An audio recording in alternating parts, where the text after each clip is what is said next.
When I was a kid in the Colorado Rockies, I was taking my horse and the whole band of dogs we had, which is two Labradors, an Aussie and a Dachshund, to our pond by my grandparents' place. I decided it was a great idea to venture the way back through the thicker parts of the pine forest. I knew the way and so did the animals, horse included. About 5 minutes from the home, I was oblivious to the world and didn't notice that the dogs were no longer with me. When I finally decided to come back to the real world and notice the missing dogs, I turned back since you don't go anywhere without them. I get about halfway back to the house, come up to a small gully, heavily filled with pines, and there is this huge tom cougar staring at me, right in the path. I'm 8 at the time, a small guy, and a tasty morsel for this animal. Luckily I'm on the horse. Upon seeing the animal, it immediately bolts it directly past it to the pasture. The cat seemed to run after us. We rolled up into the drive, head towards the pasture, and this is where my adventure ended. After I put the horse up, the dogs find me again and we're walking back to the house when they get really jumpy and timid. I stop and have a good look around. There is a large old pine sitting the distance between the pasture and the horse in the lowest branch. I see that Tom again. Luckily, the presence of the dogs deter any action, but I made it a point to pass far away from the tree, and as calmly as possible, I tell my grandpa about what happened and he grabs his rifle, but he never found the thing. So this didn't happen to me, but I live in the area where it took place. My friend and I were discussing the scariest things that we've seen in the woods, and he told me a story that happened to his friend. So this guy was with 5 of his friends and were spending a few days in a cabin hunting and trapping. They were not drunk but had a few beers to unwind one night, so one of them goes out to the outhouse to use the bathroom. He can hear some faint beating sounds in the distance like a low drum. So he finishes in the outhouse and goes into the cabin to tell his friends to come and check out the sound. So they all grab their rifles and walk out the ridge of their cabin, down the holloway behind it and up the other side. It's a pretty rocky area, so the sound travels far. They could tell that it's just over the hill, so 5 of them spread out about 50 feet and walk up to the top. They can't see completely over there because there's large bushes around them. Now they just sneak down and try and see what it is.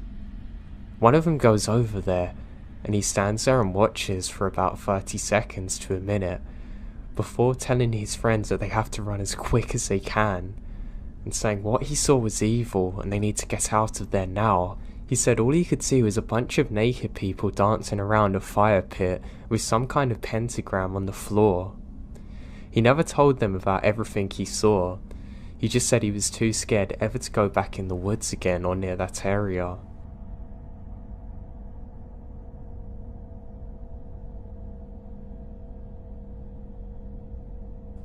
I was born and raised in Charlotte, NC, and still live on the east side. There's a local public park near my parents' house called McAlpine Creek, which was mainly a large cross-country trail stretching miles across East Charlotte. The park is enveloped by hundreds of acres of dense forest and underdeveloped land that is discreetly placed amidst busy streets and highways. You almost don't realise it because of the stretches of infrastructure around it. There's a myth and folklore tale about a devil church or satanic ritual area deep within that park. There's a few videos of people trying to find it. Now in my senior year of high school, after searching around the internet, I heard about where this is supposed to be and decided I want to find it. So my girlfriend and I at the time decided to try and find it on the road that leads into the church. We end up driving down miles of winding roads behind a Carmax that borders the dense woods of the park where a small neighbourhood of sorts is. I think I gotten the 2 street names wrong, but they're very close to the spot.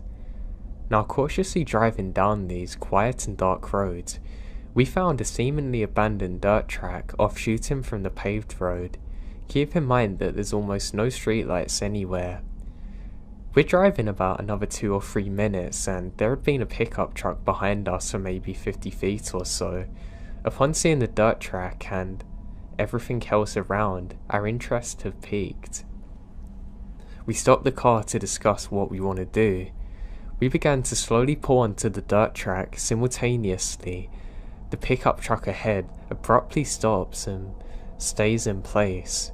We notice this, having pulled finally into the dirt road at this point. We're immediately frozen in panic.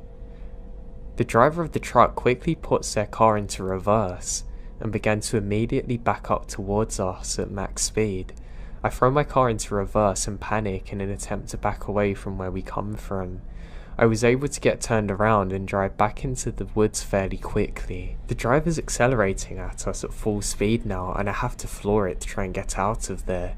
We literally never look back. We never ended up finding the church and have no idea who was following us in the woods that day.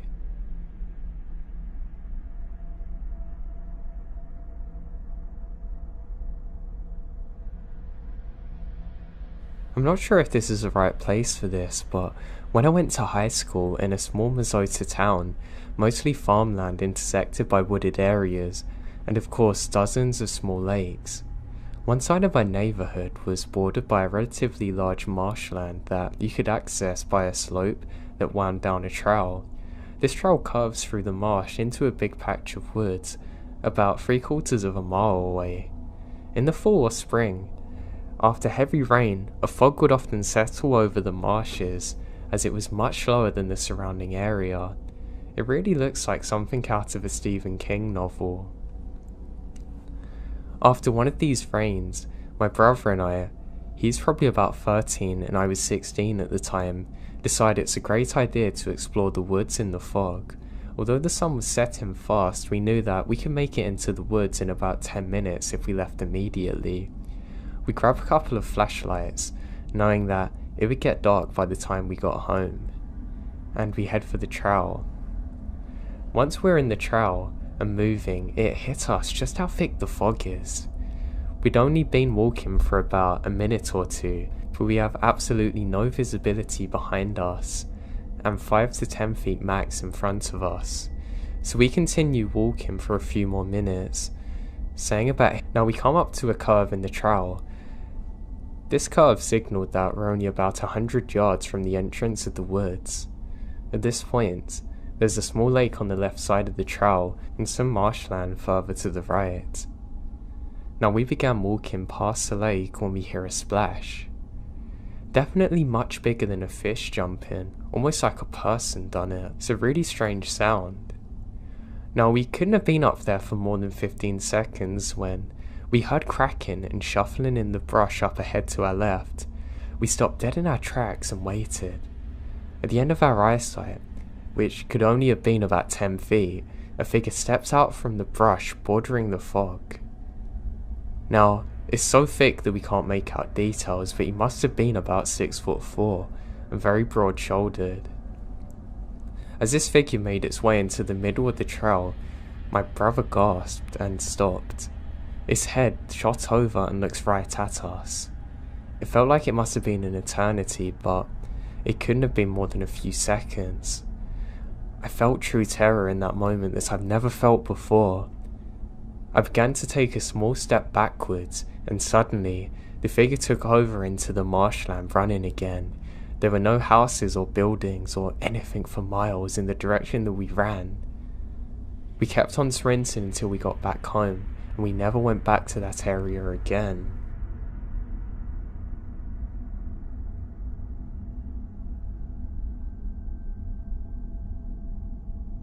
I grew up in the Midwest US. When I was a senior in high school, I was out for a hike at a local trail in the National Forest. This is a good 20 miles from town, way out in the sticks. It's a box canyon, so you start at the rim and hike down into the canyon. It was autumn and late afternoon when I pulled into the empty parking area, but there's plenty of light around. But by the time I got to the bottom, the sun's pretty low. I was down in the canyon and get the feeling that something isn't quite right. I start looking behind me as I walk every few steps. I can't shake this feeling. Finally, on one of these backward glances, I spotted a man peeking out from behind a tree, not far at all, maybe 100 feet away. It was the weirdest thing to catch somebody watching me. He knew I'd seen him and stepped out saying, "I'm not looking to scare you." He's a big adult male, very old looking, and I'm a scrawny 16-year-old kid, and we're on a trail in the public park. There's no reason to hide like that. He seems alarmed that I've even seen him. The only reason he was out there is if he's weird. I mumble something about getting back to my car, and this horrifying grin comes across his face. He's just standing there staring at me. I'm running for a long time and I can still tell that he's watching me. And when I get back to the parking area, there's no cars other than mine, which added to the weirdness. I realised later that he must have been out there for some time because of the state of his clothes. It's interesting how when you get the sensation that you're being watched, it's normally true. I have no idea what his intentions were. I'm just really glad that I was aware of what was going on and he didn't spring up on me, because I don't know what he was capable of.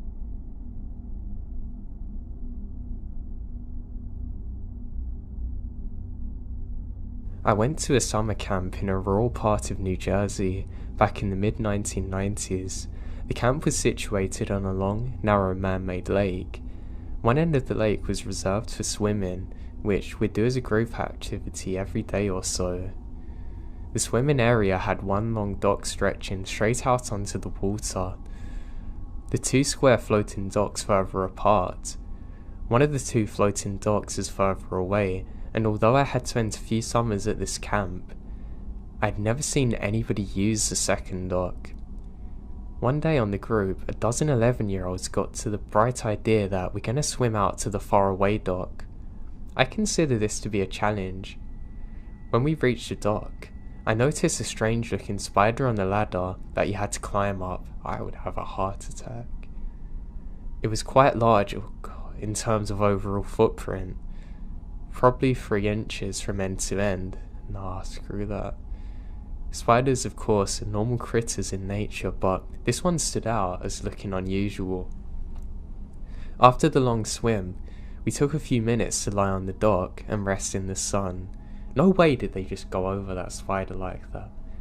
It was relaxing and we were all having a good time. We started really messing around and decided to play around for a bit. We're playing a regular game where we shuffle towards one corner of the dock, making it sink. Oh god.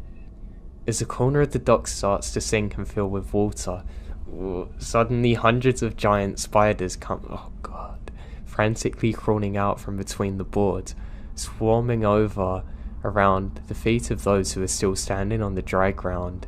This dock was theirs apparently. We all began to scream immediately and jump up trying to get away, but the spiders are in the water too. I vividly remember the feeling of them clinging to my wet hair as I began hopelessly trying to get them off. Adrenaline kicks in and we swim to the other side that's spider free. But this is a childhood trauma that lingers with me. I had not really been afraid of spiders before, but this is a turning point. The thought of us lying on the dock in the sun, unaware to how many of them were there, creeps me out to this day. That is literally hell on earth.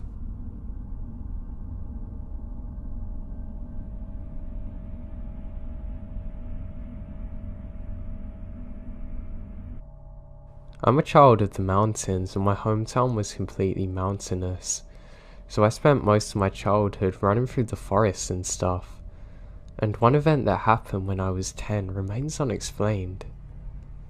I was on top of the ridge several hundreds of feet above my house when I started hearing my biological father yelling. In a very redneck area, he had a very distinct voice with no accent, so it's not really possible to confuse him for anyone else. His voice was coming from the other side of the ridge, which is a bit weird in retrospect because nobody over that way actually lived in that area and everyone avoided everyone in there. Even when hunting, we'd go around. The train was worse to deal with, but it's what we done. He starts calling my name, so I go down there, but the voice isn't getting any closer. I start feeling dread washing over me, and I suddenly remember my father's on a trip to Germany. I've never ran so fast. I didn't realise it until I got to the other side of the ridge, but the forest had been completely silent on the other side of the ridge, which never happens unless there's predators or the wind picks up.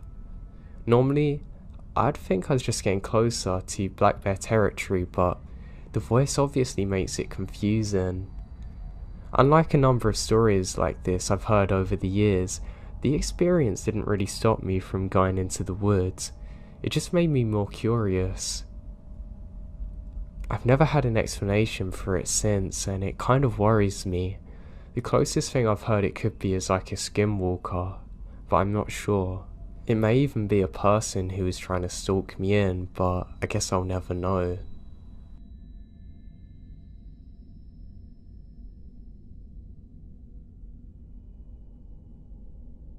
Hey everyone. About 2 weeks ago, I had a really scary experience and my husband didn't believe me, but last night, he had a very similar experience and now we're both wondering what we could have possibly seen.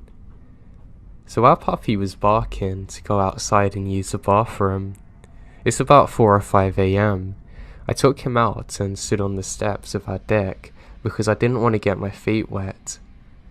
My dog was using the bathroom when I looked up and I see something across the yard. It was slowly walking towards me, one step at a time. Its eyes were super reflective. I thought it was a deer, but its eyes were so tall and staring at me, and it wasn't running away. I hurried the dog up and we ran inside. I have reoccurring night terrors, so at first, my husband thinks it's just that, but I was crying and shaking and could barely be spoken to. He tells me it's probably a deer, but I wasn't convinced, and I refused to take the dog out after midnight again. As for my husband's experience, it was early in the morning, about 5 AM. The dog was barking and he took him outside. Once again, my husband stood on the deck outside. He didn't have his glasses, but when he looks up, he saw something tall standing in the forest near our backyard. He said he saw it walking slowly, almost gliding.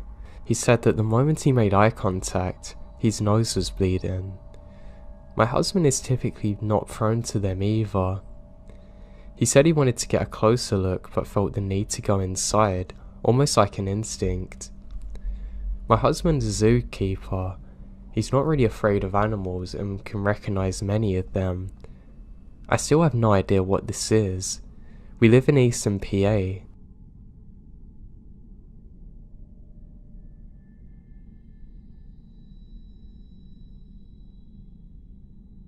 This happened around the 1900s in the countryside of South Brazil.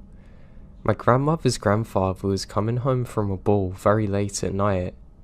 He lived in a small farm, and so to come from the party place he had a long way to walk in the middle of nothing, with just trees and bushes. And well, you can imagine how the countryside of Brazil was, especially back then. He said that while he was walking, all of a sudden he heard strange noises and lights. Scared, he hid in the bushes to see what was happening. He said there were very little men speaking in a foreign language. Behind him, there was 2 huge plates stacked on top of another, with lights all over them. He stayed hiding and praying until they left and ran for his life. My grandmother says that she's heard this story a few times in her youth from him, and the narrative always stayed the same, with him praying after. Only after she married and moved to the big city and had children did she start to hear about these things being known as aliens and other things. Her grandfather at the time would have had no concept of aliens.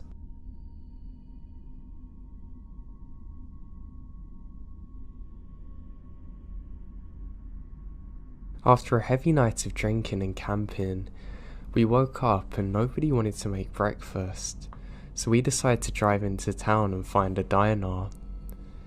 We're approaching where the dirt meets the pavement and come up on dozens of sheriffs backloading the road, 2 of which have rifles pointed towards us. We stop the truck about 40 feet from them and hear them yell over the intercom to stick our hands up now. They then instruct us to approach on foot with our hands in the air. They search my truck and find it full of loaded guns and beer. That's when they tell us that a Forest Service agent had been shot and killed nearby, and eventually let us go, but tell us our camping gear is out of bounds until the murderer is found. We didn't want to leave our camping gear and go home, so we ended up at a nearby casino, continuing partying there. A few hours later, someone in the casino says there's loads of cops outside. We go outside and there must have been 100 sheriffs, local PD everywhere. Apparently, that same murderer had stopped at the casino gas station and an officer recognized him. Then LEO drew his gun, murderer went for his and the LEO shot him dead. We went back to the camp and home the next day. I checked the newspaper articles and they made a map of where the murder happened, and it's only 200 yards away from our campsite.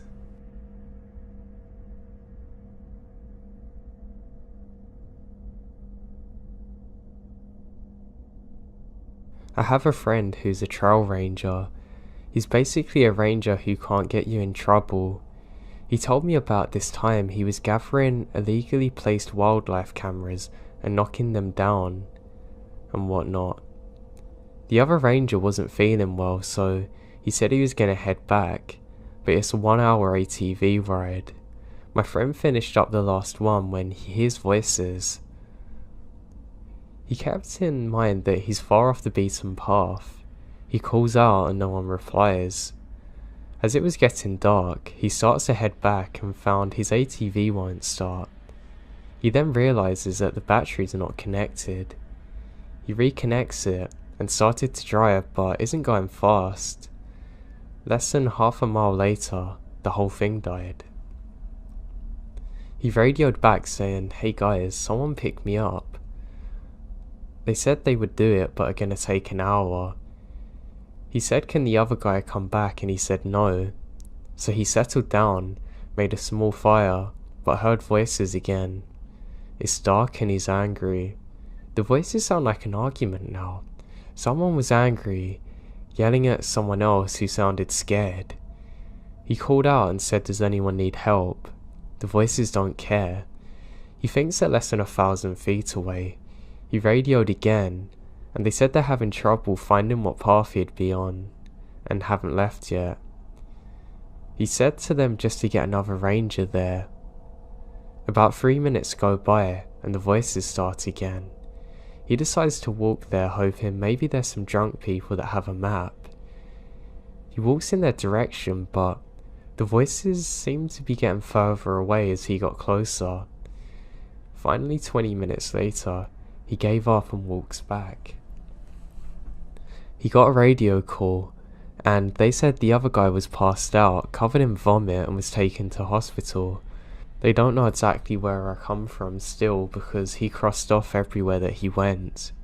Then the radio died, and the voices came back. Bored out of his mind, he decides to listen to what they're arguing about, and picks up on things like, "Well, it wasn't yours to take, and I knew you were gonna do this, you idiot, and I don't care." His guess is that 2 hunters are arguing over a kill. Then he heard something intelligible. Then silence. Bang. A gunshot. He doused his fire and hid. After that he heard nothing. Just his breathing for the next half hour until he saw ATV lights. He told the guy picking him up everything and they called back. They had people looking for 3 hours but found nothing. They came back the next day with police and dogs. After about an hour, a shallow grave was found and a man who'd been shot in the head was also found. Thing was, it was a skeleton who had been there for years, so either the argument he heard was somehow from the past, or someone else got murdered recently when he was there.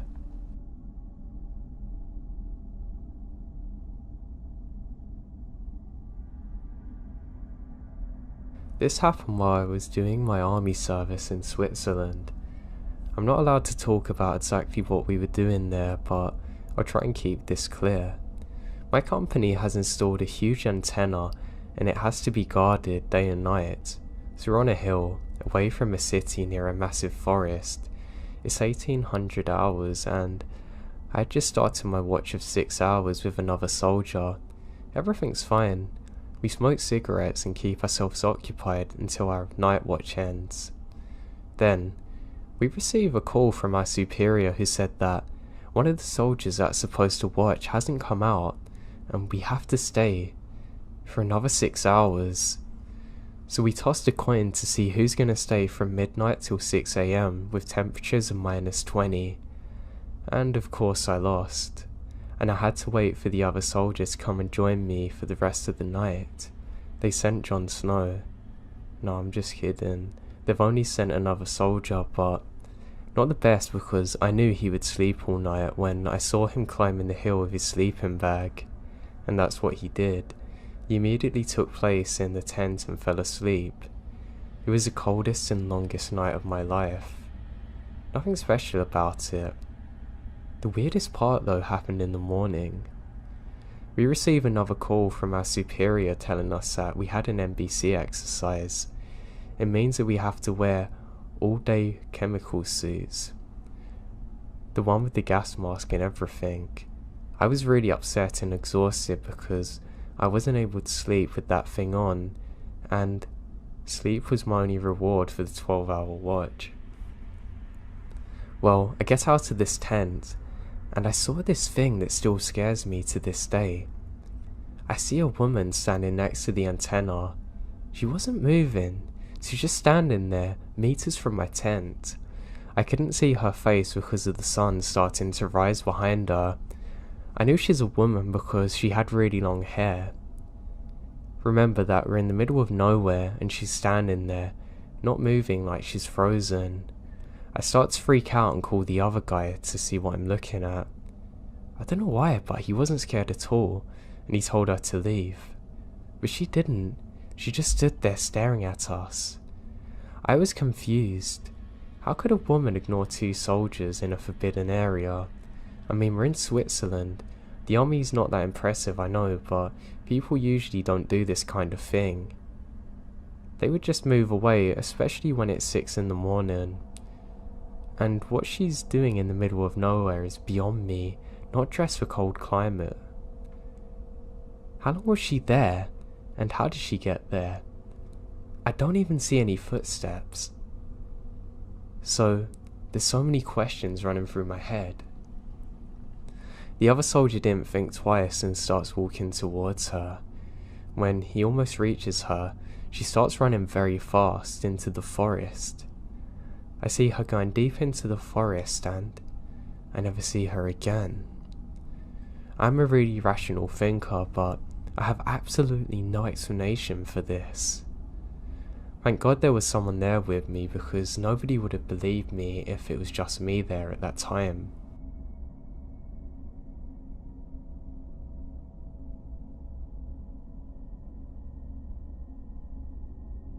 My father told me a story many times when I was growing up of something that happened to him. I know he believes it to be true, and he's not a very superstitious person whatsoever. Very analytical on the other hand. My dad was 5 years old, camping with the Boy Scout troop. They sent everyone for firewood. It was dusk, so he went off on his own and a little further than the other kids. He wanted to gather more firewood than anyone else. He got far enough away that nobody else had picked through the fallen wood and started gathering. Along his way, he went until he almost stepped on a tiny tribe of Indians, moving around a fire, dancing. He said they were tiny, and they didn't pay him any attention as he crouched down to look at them. He ran over to go and tell his friends, but by the time he come back, they're all gone. He said he's never seen anything like it in his life, and he was sure someone was playing a prank on him, but how? How could somebody make a prank look that real?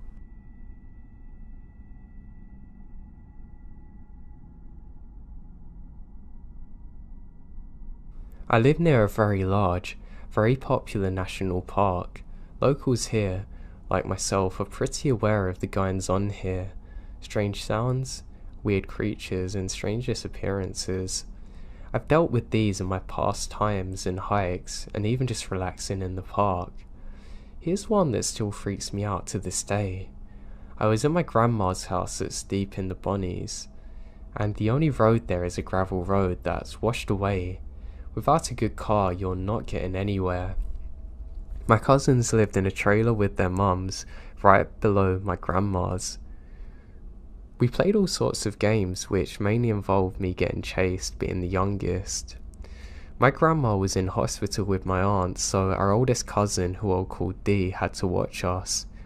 D was, and still is, the only cousin that's older than us that we still hold in high regards. He would mess with us and play around, but actually cared about us. The whole day we were playing around, but we would usually play more at night, like hide and seek, etc.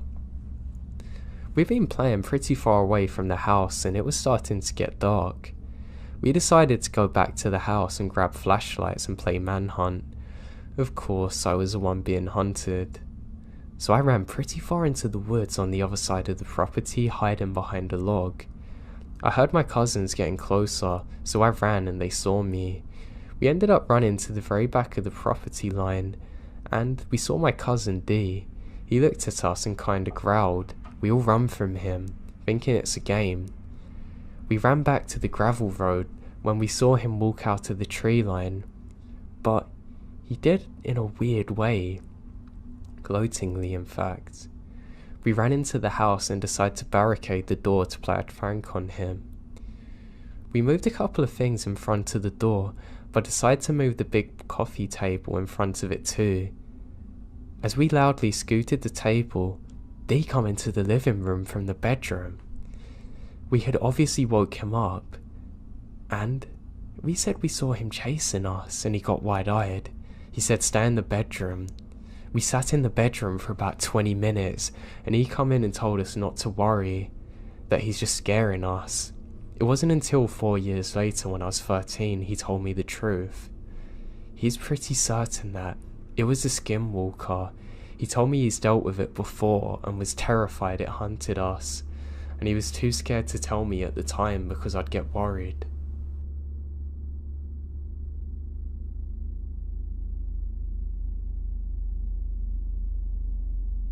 So with a few fraternity brothers and I are backpacking in the Nafala National Park and met some guys. They're locals.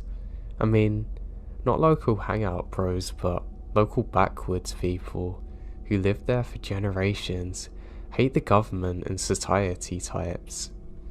These are guys that have apparently been helping Eric Rudolph, the Olympic bomber, hide in the national forest by supplying him with food drops. Really weird drunken conversations. They actually took us to one of the hideout drop-off caves. They were too serious, and that's the whole reason that I hated this. They trusted us because some things were said to make them think we're of a similar mindset. Anyway, we parted ways. Spent a few days trying to figure out if it is all lies or not. And that same week, they call Eric Rudolph in the dumpster of a Piggy Wiggly 3 miles from where we met the guys. Every single thing these guys said matched up with the news story. We gave them the bottle of Jack even. They said they'd give it to Eric. Creepy as hell. Hauntingly terrifying in retrospect.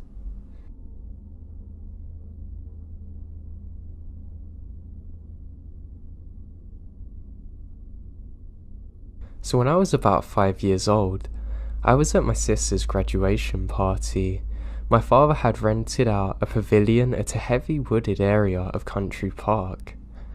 I ended up following some kids throughout the forest, and after a while, I realised I wandered too far from the pavilion and started heading back. I remember not being able to find my way back and ended up being lost for around an hour. As I was walking, a man dressed in white from head to toe appeared to me. He said his name was John. I explained to him that I was lost and told him where my family was. I remember him accompanying me throughout the woods, and he had a very comforting presence about him. After a while, I remembered hearing my uncles calling for me from a distance. I turned to tell John that that's my uncle, but he was gone. I turned the other way, and there was my uncle. I'm 30 now, but can't help wonder exactly what John was and what the meaning of all of this was.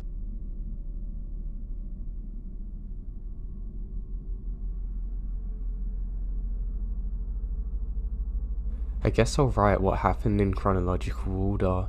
To preface this, I should mention that all of this took place back on my reservation. I'm from Algonquin, First Nation from Canada. Another thing I should mention is that on the res, traditional beliefs and legends of the paranormal are still a big part of our community. The attitude of most people towards the paranormal is one of assurance. To us, the paranormal is a regular part of our life. We believe in a spirit world, and we believe that sometimes these beings can cross over from their world to ours. Well, I tell paranormal stories to my non-native friends. They're always in disbelief of what I tell them, but they've had no paranormal experiences, unlike me having a bunch. And most everyone I know on the res has had one. I don't really care to explain it, but it is what it is. Anyway, here's the story. This happened in the fall of 2011 when I was 16 years old. I was living in a nearby city with my mum, so I can get a better education than the one I can get at home. But we'd go back every single week to see my dad and little brother. One Friday, during the drive back home, I got a text from a friend of mine. She told me about a party that was happening that night, and she said to me, when am I going to be home so they can pick me up? I gave her a time, and that was that. When we got home, as soon as we stepped inside the house, I see my dad and cousins sitting at the kitchen table drinking. They're both cops on the res, so usually beers with his partner on a Friday evening happens. Means that they had a particularly tough week at work though. Typically, the toughest cases they deal with are ones around children. So a part of me felt sad immediately that something bad's happened. They both look tired and drained, but they're happy to see us. We say our greetings, catch up a little, and my dad asks me if I have any plans. I tell him about the party and where it'll be, and he and our cousin share a weird look. Why are you guys making that face? Did something happen? I say.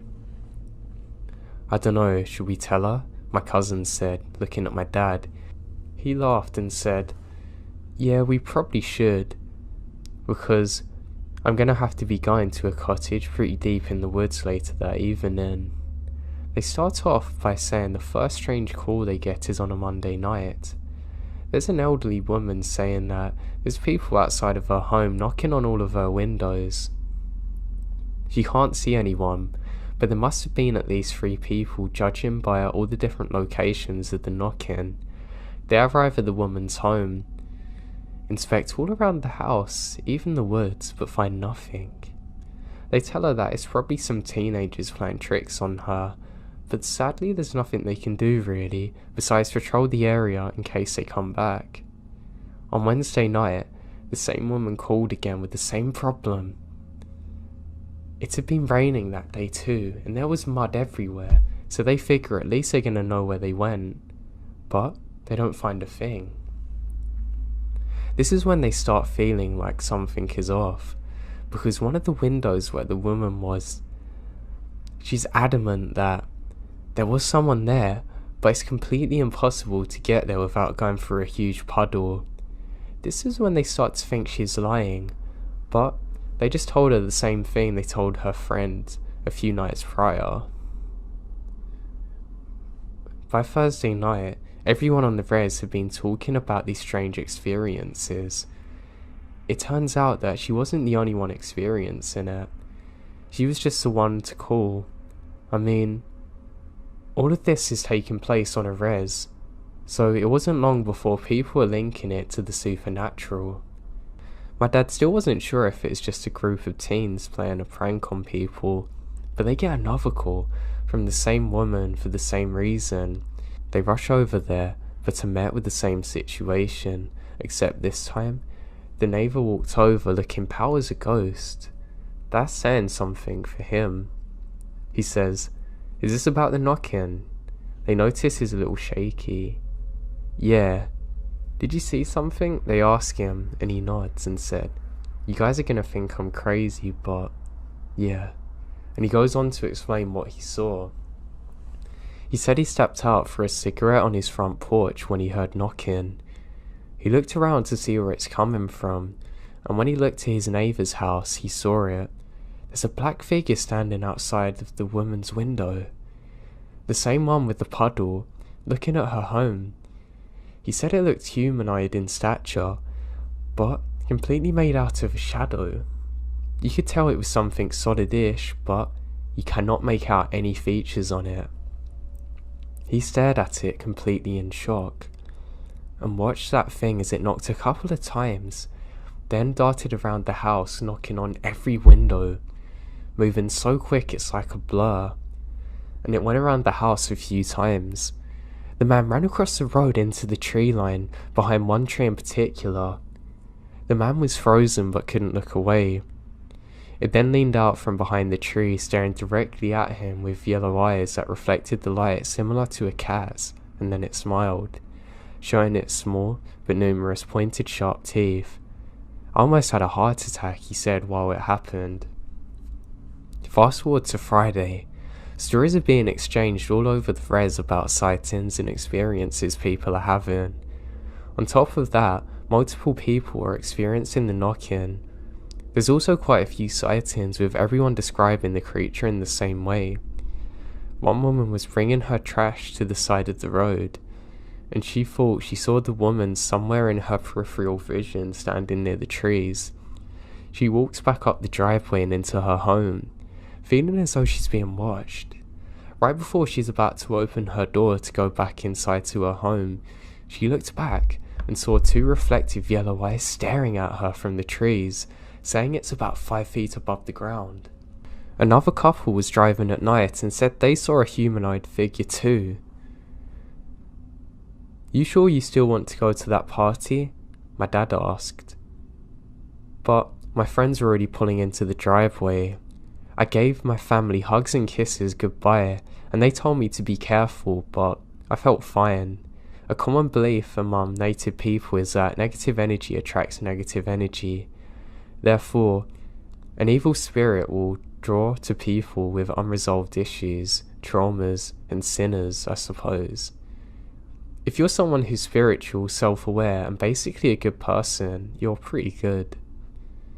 So I get to the party, and within 20 minutes, the conversation shifts towards the paranormal experiences everyone's having. I'm really curious about what everyone has to say, because they have stories that I haven't heard yet, but my friend, being 17 and all, couldn't hold her alcohol very well, and was crying about how she wishes she was closer with her brother. I'm trying to make her feel better while listening to everyone else's stories.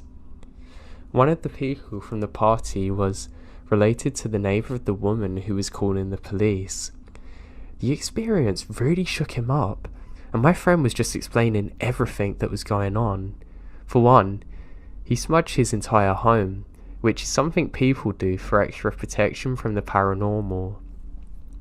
He also went on multiple visits to the elders around the community asking for advice. What we do know about paranormal experiences on the res is that they don't happen as much as they used to. If you talk to one of our elders, they'll have endless stories and even more advice to give about how to protect yourself. One of the explanations that was given to us is that the shadow guy is evidence that someone was doing unauthorized shaky tent ceremony. If you don't know what that is, it's basically like an Ouija board session that takes place inside of a tent. People stand around the tent while the medicine man or medicine woman goes inside asking questions. The tent begins to shake and you hear voices of the spirits coming through. I've never personally been to one because we haven't had a good enough reason to make one, but typically our ancestors use shaken tent ceremonies when they're starving in the dead of winter and need some direction on where the nearest food is. My mum's been to one. Her story's crazy. She described hearing multiple men and women only speak in native tongue, and they're upset that people were doing a shaken tent ceremony when they're not on the verge of death. The people there had to explain that they're only doing the ceremony to prove that it was real, as we'd been losing our culture as a result of residential schools. But the spirits are angry, saying that the bridge between the two worlds should never be opened unless necessary, because you don't know who you're talking to. It could be evil spirits. You don't know. Anyway, the elders told him that this spirit crossed over into our world because of a shaken tent ceremony. Someone on the res has been doing them without consultation of the elders, so we start thinking about who would do that without the proper guidance, and so. Then, two of the drunkest dudes say, "Oh, I'm not scared. That thing can't do anything," basically egging it all on, and we're all looking at each other like, why would you disrespect an evil spirit?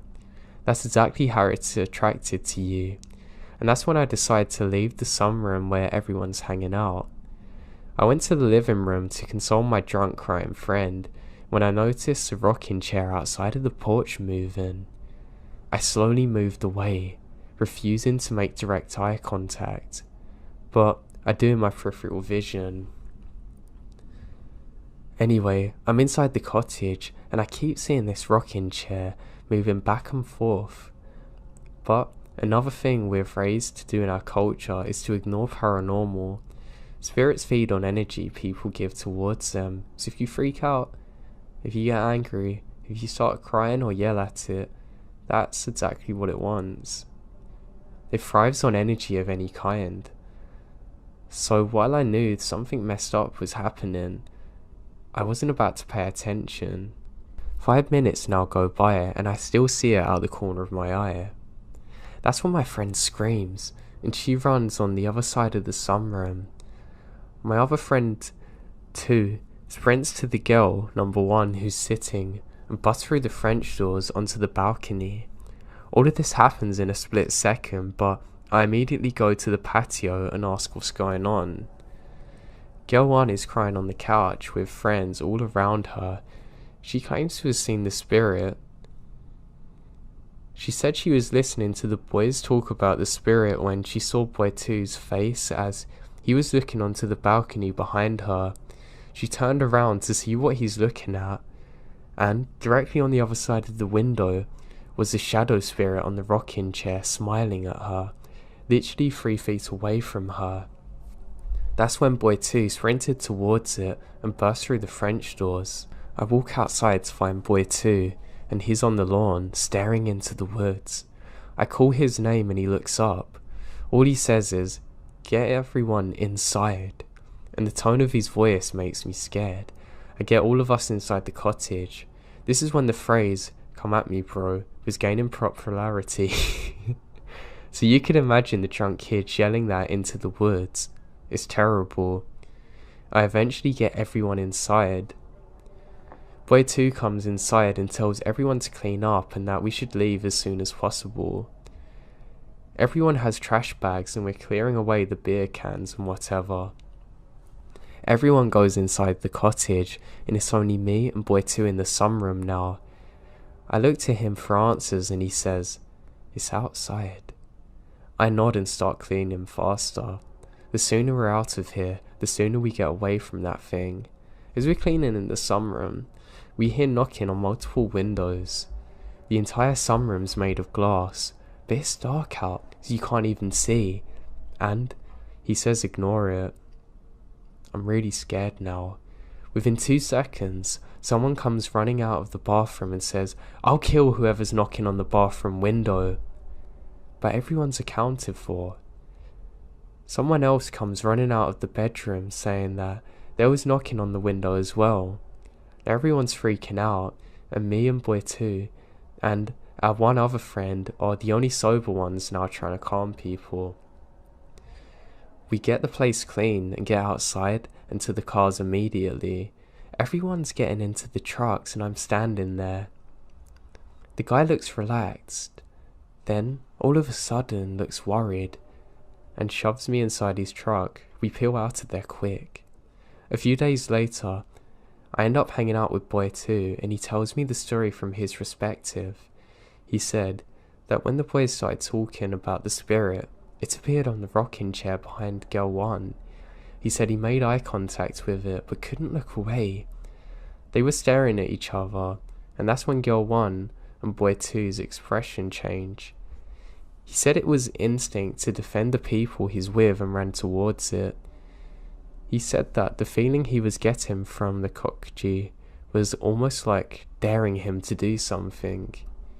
He said the second he got up, the cockgee stood up and ran into the woods, disappearing into a blur of the tree line.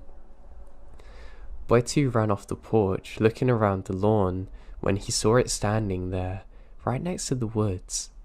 It was smiling at him, and he heard it mocking him, calling his name, then disappearing. He didn't see it again until everyone was getting inside the trucks, which explains why he suddenly pushed me inside. He said it was standing on the far end of the truck, super close to us. Later that night, when he dropped everyone off, they realized that they never locked the doors.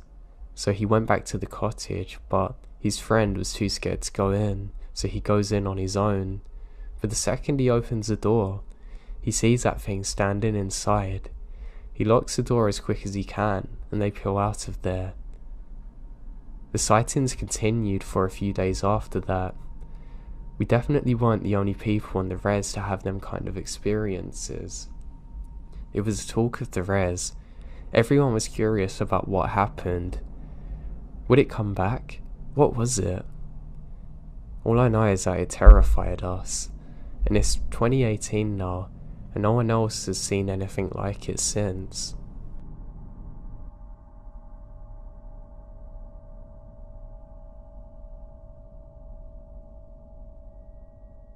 This happened to my mum, sister and me many years ago. I was about 8 then, I'm 37 now, and my sister is 5 years younger. Back then we lived in a city in the UK, in a not so nice part of town. Don't get me wrong, this wasn't the ghetto or Wild West, but there were nicer places to live. A bit of background information to the story. My dad was self-employed, owned a small factory on the outskirts of the city centre about 5 miles from home. The factory is surrounded by wasteland homes, to mostly derelict and broken buildings. The area was grey, dirty, and covered in graffiti. Hell, not even the city homeless would take refuge here. One day, my dad calls my mum at home. He needed her to come home to the factory to help finish a job, but they only had one car, so it meant us getting the bus. I don't mind. My 8-year-old self was full of adventure and loves the idea of riding the bus to big town. The bus ride's uneventful as we brave the city traffic, eventually going through a forested area, then arriving at our stop. The described earlier, it's not the type of place people go unless they have a specific reason, so it wasn't surprising we're the only ones getting off here. We started in the direction of my dad's factory, which was just under a mile from the bus stop. My sister's asleep in the pushchair as I was jabbering away, when suddenly I become aware my mum's preoccupied. I look at her, but she said, "Keep walking." I noticed she glanced over her shoulder near the tree line. I slowed down, but she tugs my arm and says keep going. I remembered feeling anxious as my mum walks faster, pushchair bumping over uneven slabs.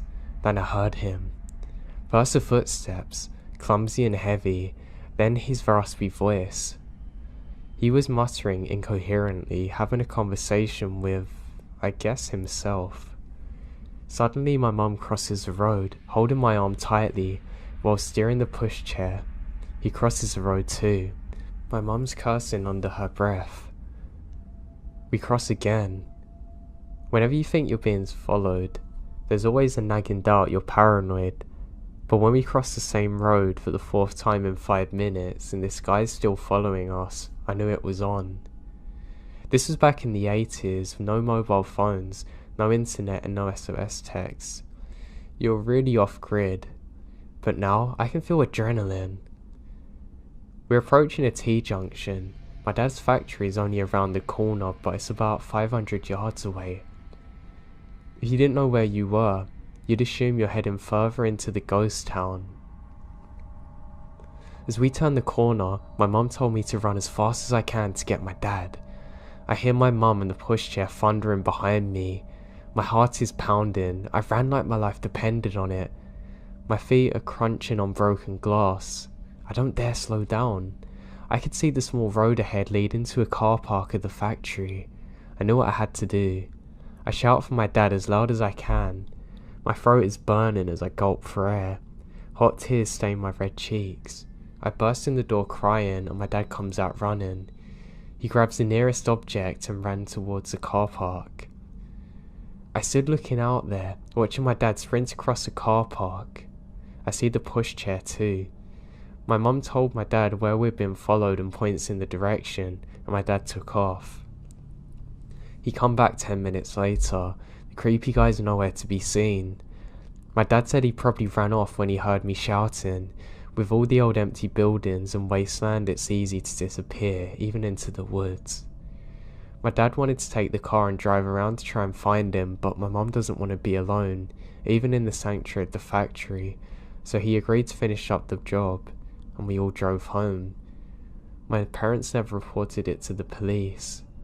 Living in a major city, you get all kinds of unsavory characters, but the police wouldn't have done anything because he never harmed us. He never got the chance. We think he's probably very high or very unwell mentally. Either way, it scared the life out of us.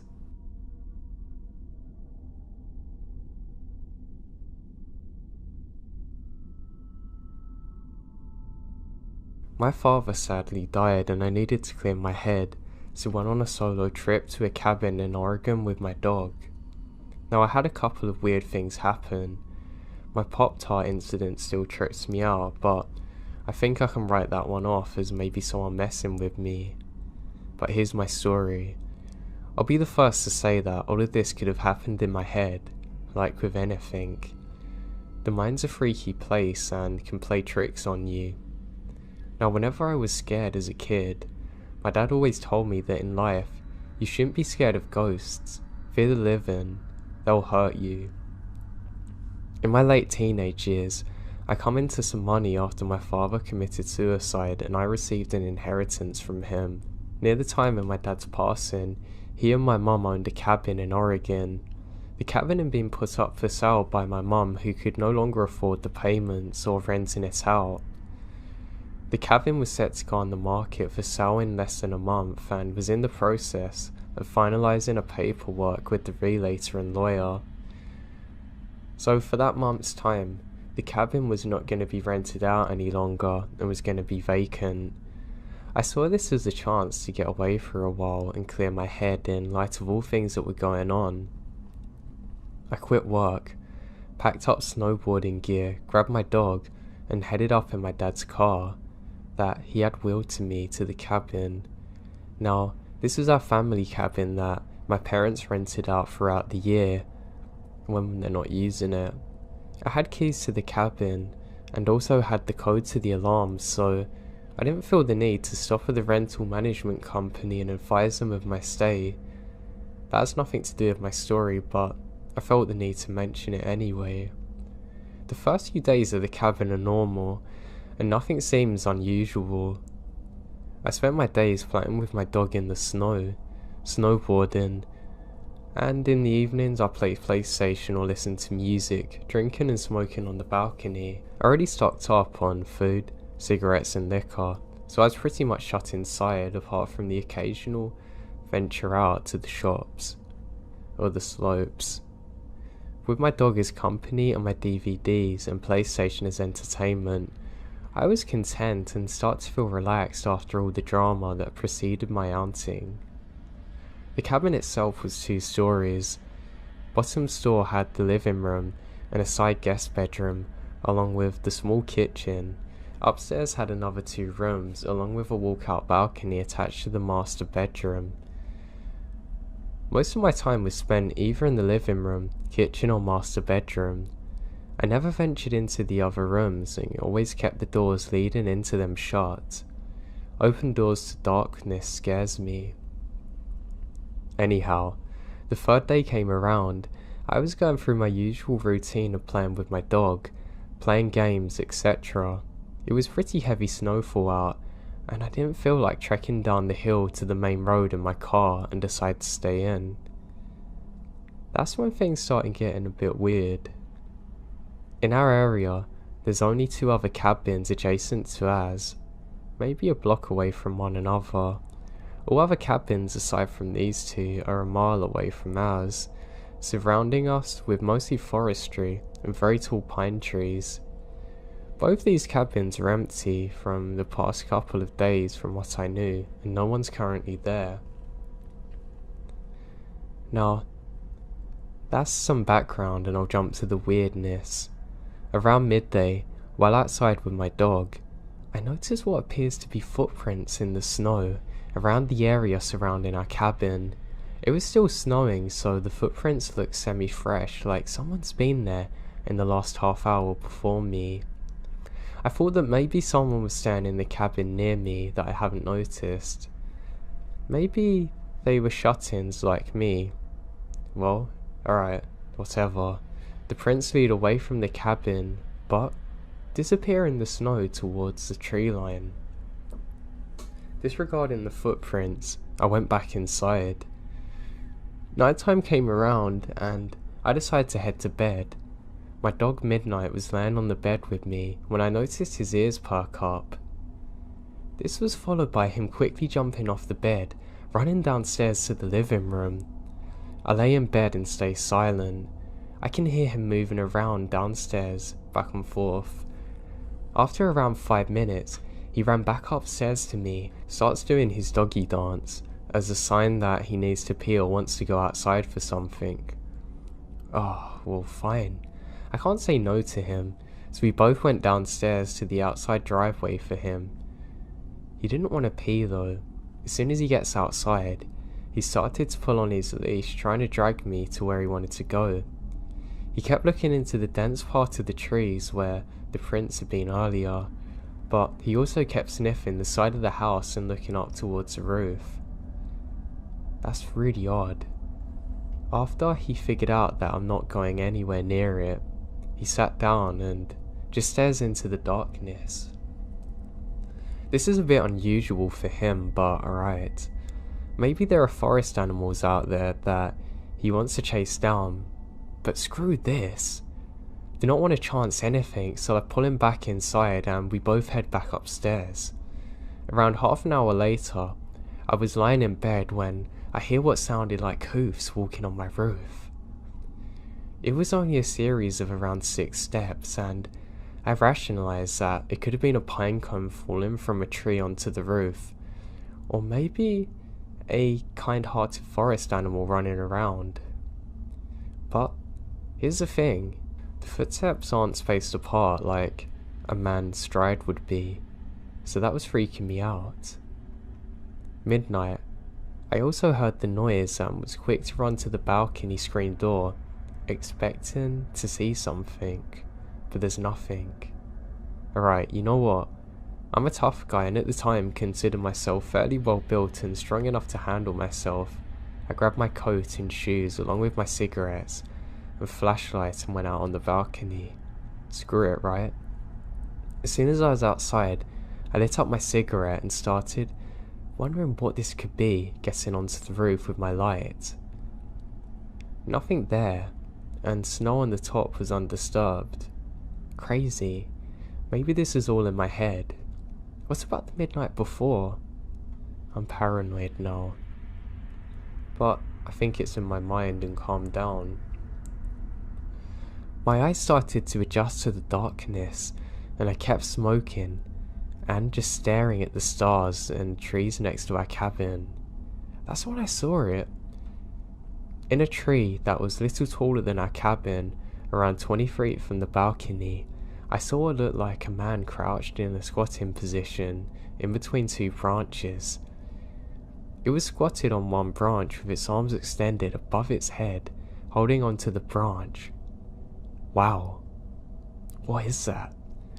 I wasn't sure if I was really seeing that thing, and just stared motionless.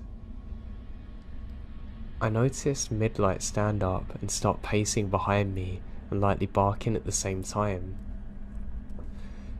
The thing still did not move. I pulled my cigarette out and was debating on shining the light in that direction, but something in my head told me, don't. So I walked back towards the inside, pulling Midnight with me. Once inside, I locked the door and shined the light in the thing's direction, but nothing's there. I shut the curtains to the screen door and retreated back to bed. But later on in the night, I heard light tapping on the screen door like someone's tapping on the glass with their fingers. It was consistent and didn't stop for nearly an hour. Midnight stared at the door, but even he won't go near it. The craziest part for me is that I had the feeling that someone's inviting me to the door, but at the same time, I kept hearing my dad's voice in my head telling me to stay in bed and to not do it. I listened to my dad's voice and stay where I am. Eventually, I pass out and wake up and everything's normal. The rest of the week I spent there was uneventful, and nothing else out of the ordinary happened. I totally admit that it could have all been in my head, but the fact that my dog was acting up too makes me really worried about the whole situation.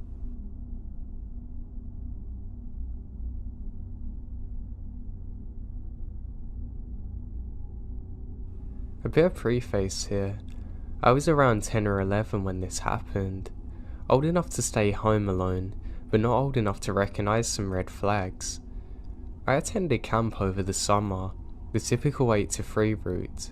Now my house sits at the end of my street, which forms the U, but for some reason, the bus driver would never drop me off at my house. I would always get dropped off at the end of my street, where I would toddle myself all the way back. Both my parents work late hours, sometimes not getting back until 8 PM, and it would be very expensive to hire a babysitter for 5 hours a day, 5 days a week. So, starting 6th grade, when the bus dropped me off at home, I'd be by myself. I'd do the usual middle school routine, play games online and watch TV. Occasionally, my neighbour's cat would come into my backyard and I'd feed her or play with her. The only computer in the house was my dad's workroom one, which has a window overlooking a deck, and the window overlooking the side of the house. We have large bay windows in the living room, dining room, and kitchen of my home, and since we sit on a hill, you can pretty much see the entire backyard from a nice vantage point. So most days when I got home, I toss off my backpack and go right to that room, and you could see me walk from my front door and pop up by the computer from outside. Unfortunately, this would lead to something that I had forgotten about until now. When I got off the bus, I did as expected, go into my dad's workroom, play computer games. About 30 minutes into this, I hear a faint meowing coming from outside the window. I pause and look outside, thinking my neighbour's cat has wandered over, but when I get there I see nothing. I just sat back down and resumed playing, only to hear the meowing again. It was quiet but noticeable, and so I checked out the other window. Nothing. This routine happened for a good 10 minutes and eventually I get frustrated and go into the living room to watch TV. Not even 2 minutes later, meowing from the window I was sitting at happens again. Now I'm confused and a little creeped out, so I shut the blinds and keep trying to watch TV. The meows still go on, but only when they come from right behind me did I jump up and get scared and ready to leave. I went into my bedroom where the blinds were still down but cracked for sunlight. I tried to read a book, only to hear a meow come from outside my bedroom window now. This is enough to make me call my dad, concerned that maybe the cat was hurt, but I couldn't see it to be sure. He said he would have the neighbour come and check it out. 10 minutes go by. I get a call from my dad saying he's coming home from work. Nothing urgent about it, just that his job got cancelled and he's home early. I don't think anything of it. When he got home, I did realise the cat noises have stopped. Fast forward to the present, and I asked my dad about the incident, thinking it's funny about how a cat scared me.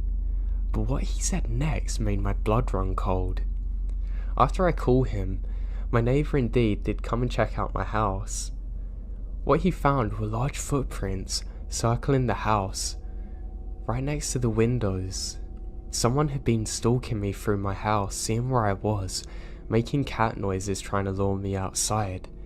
They must have known I was home alone, since it was easy to see me.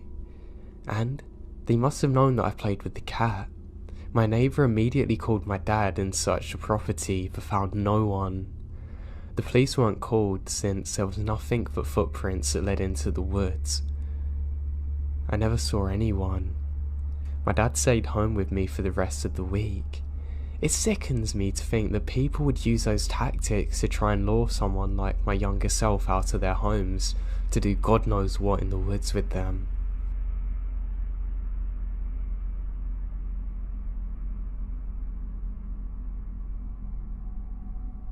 I was driving to work. It's about a 5-hour drive. It was already dark, and about 3 hours of driving in, I start getting really tired. I bought myself a coffee and some snacks at a gas station and continue on, but snacks and coffee can only keep you awake for a certain amount of time, and I feel really dozy. This part of the road is nothing but thick pine wood around me. There's no other cars on the road or anything.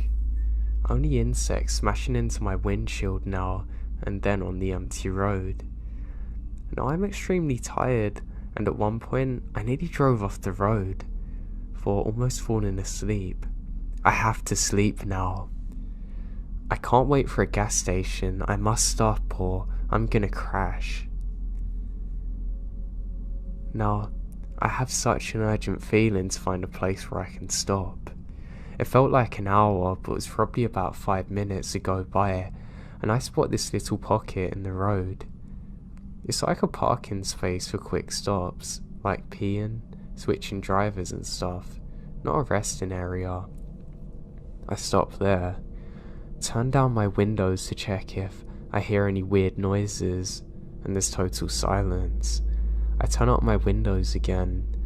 Nothing bad's gonna happen. I haven't seen a car for like 30 minutes and the road's empty. If someone's checking out my car, I bet it's the cops checking on me to see if I'm okay. I leave my keys in the ignition and lock the doors, just to be safe. I adjust my seat a bit and make it comfortable to sleep in, and I take off my shoes and put them on the passenger seat to the right. It was so nice, and I close my eyes and instantly fall asleep. Now I don't know why, but something wakes me up. I can't explain it. I can't really see anything. Some kind of bright light hits me in the eyes though. First I think it's a flashlight, but now I realise that it's the high beams of a car in my rear view blinding me. I look to my left and I see a dude walking up beside my car. Maybe he wants help with something. Should I make it clear to him that I'm here? He's right beside my left back door. Should I step out and ask what he's doing? I didn't have to. The dude proceeds to jerk and pull on my left door. I almost have a heart attack. He's trying to force his way in. My seat is adjusted to lay down, and I push it back as far as I can. I can reach the pedals, which makes it almost impossible for me to drive my car. I slam the horn and it breaks the silence with a roar and the dude jumps back. That gives me like 2 seconds to push my seat and reach the pedals, but it's still out of adjusting, and I'm pulling myself really hard towards the steering wheel. Because my seat is lying flat, it's not supporting my back and it kind of hurts. Anyway, I start my car and drive, kinda, with a cloud of smoke. It's hard driving a car with nothing holding you up properly, but I manage. As soon as I look in my rear view, he stands up looking at me. And what's worse, I can see 2 more guys next to him. I can see the silhouette of their high beams. One of them has something in his hand like a crowbar. I drive super fast, way over the speed limit. I'm terrified. Then, I stop at a gas station to sort my seat out and put my shoes on. I figure out I was only asleep for like 10 minutes, which makes me worried that they were following me. I'm really worried now. I told my boss the next day and he actually said he's heard of problems like this all over Sweden before, where criminals will stop you and rob you or do worse things.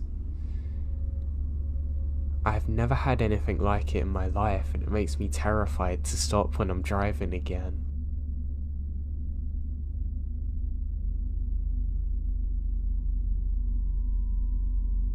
This happened a long time ago. I was 12 and at my grandparents' village. We had a cow and an ox, and usually the son of the bull, usually just one, took all the cattle to graze at night and he would take them back. Cows know where to go when going home. My grandpa had a male ox, and since my father was an adult and he wasn't there, I took the responsibility. Basically, my job was to go around the village with the ox tailing after me, calling the people to open their doors. Our ox would grunt, and to call the herd, and all the females would then come out. From then on, I had to take them to a clearing up area in the mountain, and then take them by the river. It was easy. The animals knew where they were going. They were calm, and our bull was a gentle giant. All I did was have to ride him with thin rope on his horns. If any of the females wandered off, all I did was call in or occasionally poke her with a stick in the right direction.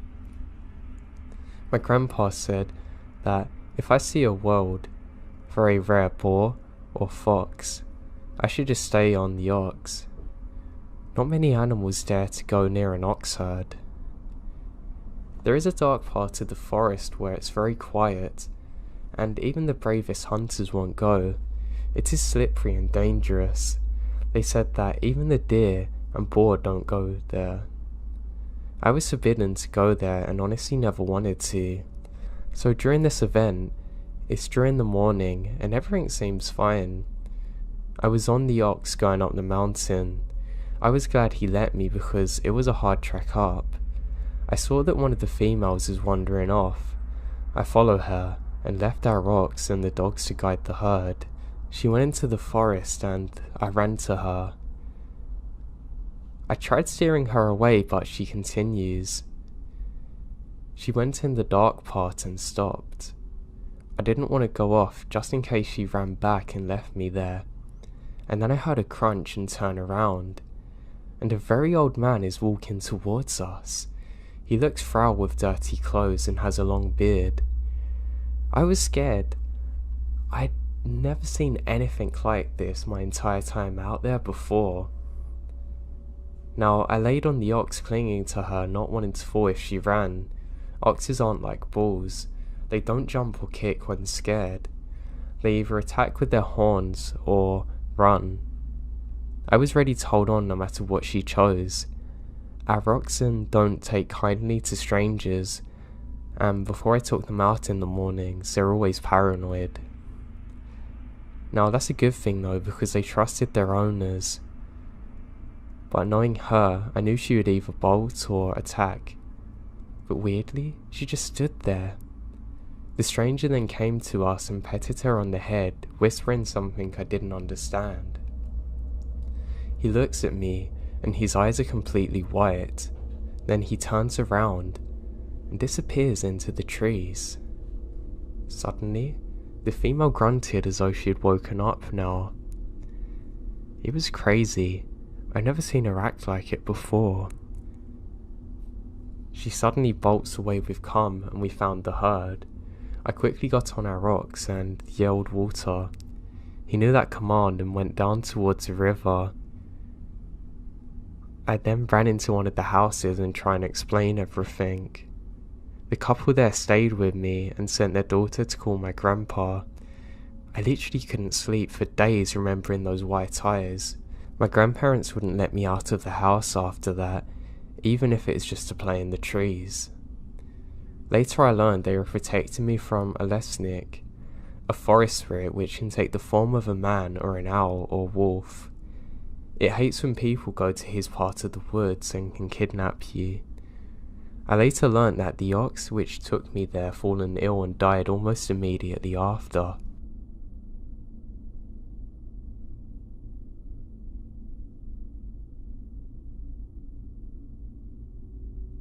I used to do a ton of camping, but one night, still early on, I was up with two friends in the middle of the night, just hanging out in a field next to the campsite, looking at the stars and almost full moon. It was so bright outside, it's almost like a daytime moment. When suddenly, I noticed a faint whisper. I thought it was someone from camp, but no, it came from the other direction. We all went quiet and listened to the faintest "hey," to which we follow, cross the field away from the camp, and the whispers grow louder, but ever so slightly. That's until we come across a road. Across the road was a fenced-in area, but it's got a pretty bad fence. It's easily crossed. On the other side of the fences was a small woods. The trees are spaced pretty far apart from each other, and the moonlight's not really doing much. Now, it's pretty dark out there, under the trees. You could barely see past the first few rows, and now, the voice is much louder, but still, as if someone's trying to whisper. A voice that sounds like a girl saying, "Come play." Craziest part is that there's no women with us on that trip, and we can just hear the sounds of a little girl whispering for us to come and play in the pitch blackness at 1 in the morning. We decided to not investigate any further.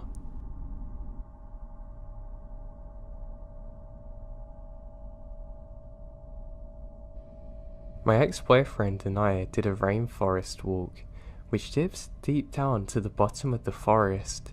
There's no other cars in the car park, and we didn't come across any hikers. We have it all to ourselves and had a great time for the most part.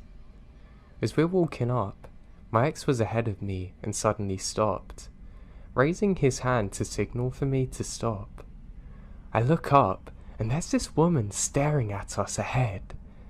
She looks normal, but I get a chill as soon as I see her. Something about her's off. She had dark brown hair, which I only noticed because it contrasts so highly against her cardigan. Now her cardigan was all I could focus on. It went right down to her feet and was bleach white, as though it had just been pulled off a rack, but we're in a forest.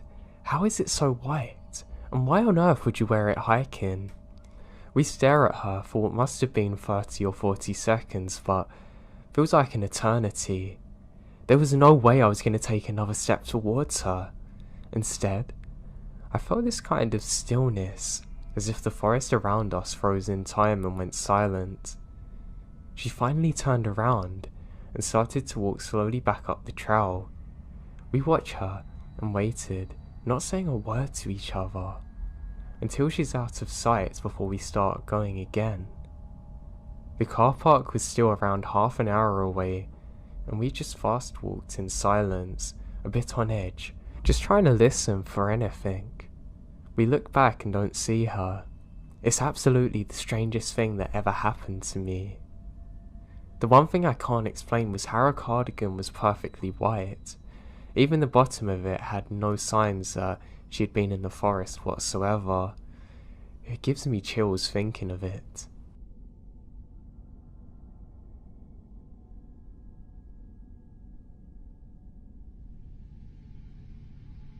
This happened 1 year ago, over the course of 5 months, but I've decided now that I want to see other people's opinions on it. I live in a rural area with a few houses around but plenty of forest, and out of nowhere, around 10 to 12 at night, there would be a series of knocks on one side of the house, which isn't odd if it's one time, but this happened many times over the course of 5 months.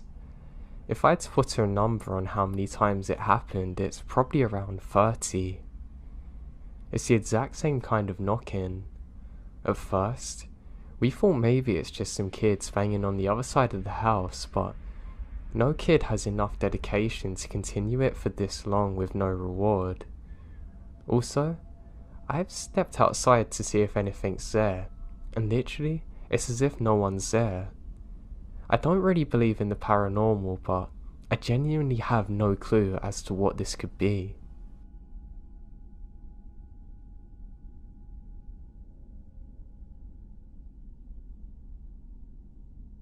When I was younger, I used to have this recurring dream that a girl in a white dress would come to me. At first she was harmless. She would never say anything to me. She would just stand at the foot of my bed and stare at me with these weird black eyes. Now it was almost like a lucid dream, because I would wake up in the exact setting that I fell asleep in every single time, whether I was staying at my grandma's house or if I was staying in my own bed. It would always happen. Now my father was a park ranger and a very strong man, so I always felt safe having my dad around. But there was one time that he wasn't around, and what happened I could never explain. Now, the exact same thing happened. I was so used to it. I wake up in the night, and there's a girl in that pure white dress just staring at me. This time, she raises her hand at me, and wants me to come with her. I'm not gonna hold her hand. I've rubbed my eyes and it feels like I'm not even in a dream, but I know that I am. She suddenly takes off and sprints outside, into the yard, then into the forest. Even in my dream mind, I still think, hell no, I ain't going out there. And I just go back to sleep. When I wake up, I can't shake the feeling that something was off about that dream. I kind of forget about it.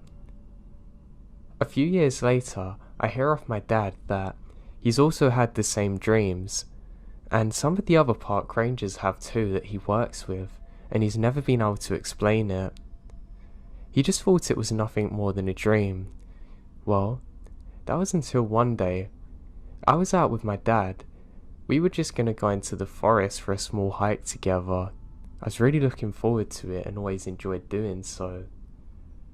As we get there, just on the tree line where the forest starts, my dad stops dead in his tracks. I've never seen my dad look so scared in his life, and this is literally someone that I've never seen be scared of anything. He says to me, "Don't move," and he goes and picks up a stick. I can finally see what he's looking at, and my god, it is terrifying. It was the exact same dress that the girl in my dream would wear. Literally as though it's just been placed there, no dirt on it whatsoever. My dad goes up to it and pokes it with a stick. We don't need to say anything to each other. It was the exact same thing that both of us had dreamt of. We both sprinted back to the house and agreed not to tell my mum about it, not to scare her. I found out later that my dad actually went there to go and investigate further to see if someone was playing a prank on us, but literally, later in that day, the dress vanished without a trace. It's the single most crazy and unexplainable thing that's ever happened in my life. If it was only me having the dreams and this experience, I wouldn't have been as scared, but the fact that my dad had it too? Crazy.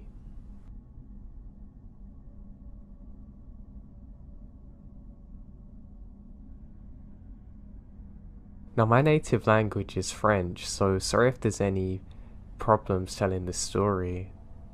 This happened last week.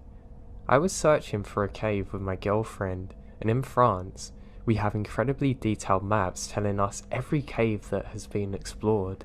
We decided to go to a cave which has a famous area, and there's caves littering the landscape there. So there's a very wooded area. The hills and valleys are very narrow. We spot a good place to start looking at the bottom of a small creek and make our way up. We go to the dirt and then further into the gravel and then the boulder field. That's when I remembered this sub, because we stopped walking at the same time. It was silent. Dead silent. Not even a bird. It's the kind of silence that actually oppresses you. We eventually continued walking uphill and come across a cave.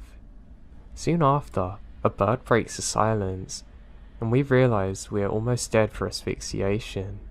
We didn't dare to breathe in silence. Now, I've heard of other people having this before, but to experience it yourself is absolutely crazy. I mean, think, it wasn't something we heard that scared us, it was the silence. And it's not just that, you almost feel as though you're being stalked or someone's watching you. Maybe it's a primitive thing that lets us know there's a predator or person in the area, and the animals did the same. But there were no insect sounds either. That's what scares me the most. Usually I just think it was my mind playing tricks on me, but the fact that both of us stopped at the exact same time? Crazy.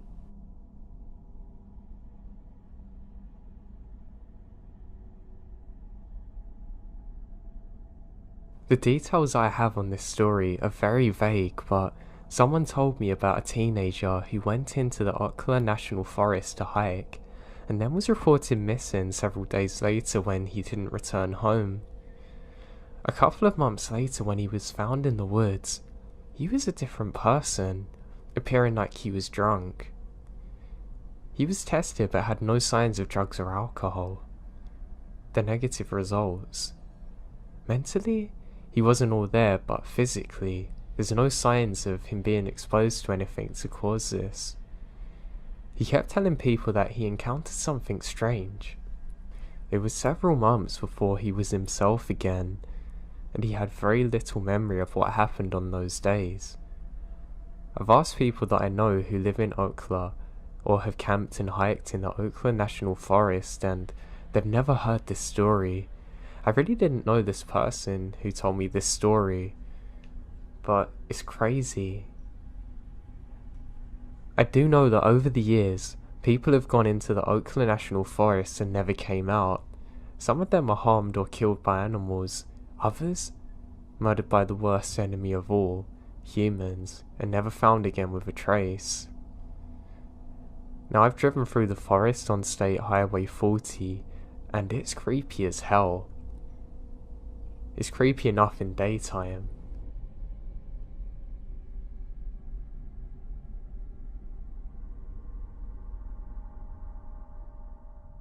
I guess I'll dive right into what happened, and not bore you with the unimportant details. I was hiking on a trail I'm very familiar with, and because of the changes in the weather, I decided to leave the trail and cut through the woods. I wanted to try and get to my car before a downpour, and I knew this area like the back of my hand. Before I knew it, I felt very disorientated and nothing appears familiar. I'm not too sure if the woods seemed silent before or after I felt this way, but I become undeniably aware of how silent everything is. Oppressingly downright suffocating silence, and my heart began to pound as I stood in place, and it felt as though the woods were spinning and closing around me. It was like I'd stepped into something that I could not comprehend. It was then I noticed something about 15 feet in front of me. It was 10 feet high and about 8 foot wide and distorted. It was like something was bending the light and moving towards me, like a fogged up mirror almost, but with no definitive shape. But it was moving with purpose and intelligence. and would be completely unnoticeable if not for the distortion within and me directly looking at it. I turned to run and realised another's behind me, the same size and shape. Almost then I realised that there's at least 4 of these things closing in around me and I'm trapped. What I was seeing my brain cannot make sense of, and I'm in utter panic, shocked and back up against a tree, terrified to run in the direction of those things. I curl up into the fetal position, pull my hands over my ears. They had begun ringing, and the sound was deafening. I closed my eyes as these intelligent-looking cloaked things were all around me, about 5 feet in height. I saw a white flash, like what happens if you ever hit the ground really hard. That's the best way I can describe it. My ears were ringing. The flash, then nothing. I woke up to rain falling on me. Hours had passed. Everything looks normal, and I knew where I was. I gathered myself, checked for injuries, and realised that, weirdly, I'm completely fine, and drove home. I can't make sense of what happened. I've googled similar events but found nothing quite like what happened to me. I have no history of mental illness or other things that could have caused this. I've stumbled across stealth cloaking technologies used by the military, and the technology is primitive compared to what I witnessed. I just don't have the answers, and I don't know what happened to me or why. I've never had anything like it since. I just hate this. I'm definitely going to be seeing a doctor tomorrow. I have no history of seizures or other health issues. I'm in my 20s and fit and sound of mind, but I'd rather be safe than sorry. And now this happened in Ireland, and I was in the Midlands, so I'd rather not be too specific.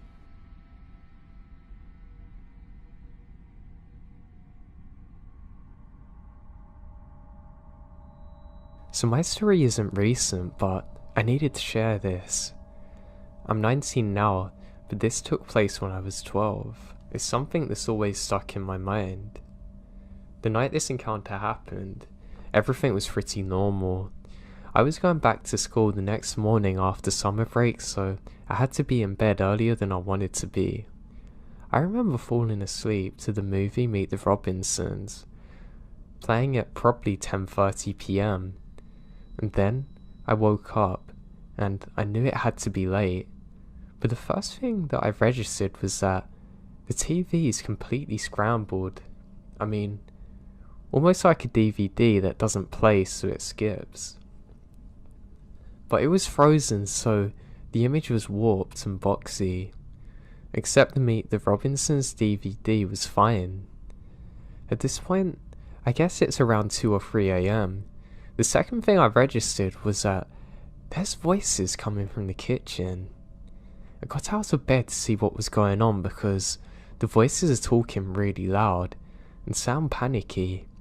When I got to the kitchen, I realised that it was my mum and older sister arguing. The first thing I actually picked up on and comprehended was my mum saying, "Those are definitely aliens, what else could they be?" Almost sounding hysterical. Neither of them saw me enter the kitchen, but I asked what's going on, and my mum looked at me, and I knew she's scared and shaken. She literally had tears in her eyes. She told me in an almost sad voice that aliens were outside. At this point, we're all standing in the kitchen in front of our sliding glass door that looks across the yard. There's a field there. I was confused, so she pulled back the curtain to the kitchen door, and I don't see anything initially. I don't look hard enough. But I then saw my huge dog, German Shepherd and Great Dane mix, sitting in the middle of the yard in the direction of the neighbours, which was to my house on the right side. I asked my mum why he isn't sitting on the porch like normal and why he's so still. To that she said, "You can slide the door very slowly, but don't make too much noise." And usually when the door to the house is open, my dog looks towards it and runs in, but he doesn't. He's still gazing. I didn't realise what was going on, but I was scared because my mum was clearly scared, as my older sister is too. My mum signalled to my sister and I to be quiet, and we were. On a normal night, you can hear animals in the woods, or the trees in the wind, and crickets chirping because it was summer, but that night, we can't hear anything. It's completely silent outside, not even a breeze. This gives me chills that makes me shake. Something's terribly off. My mum shut the door, and my sister and I followed her to the bedroom where my dad was asleep and the windows open. She explains what's going on. She told me that my sister is in my room looking for something and peeks out my window. My room is in the back of the house and my window looks out to the trees behind the house.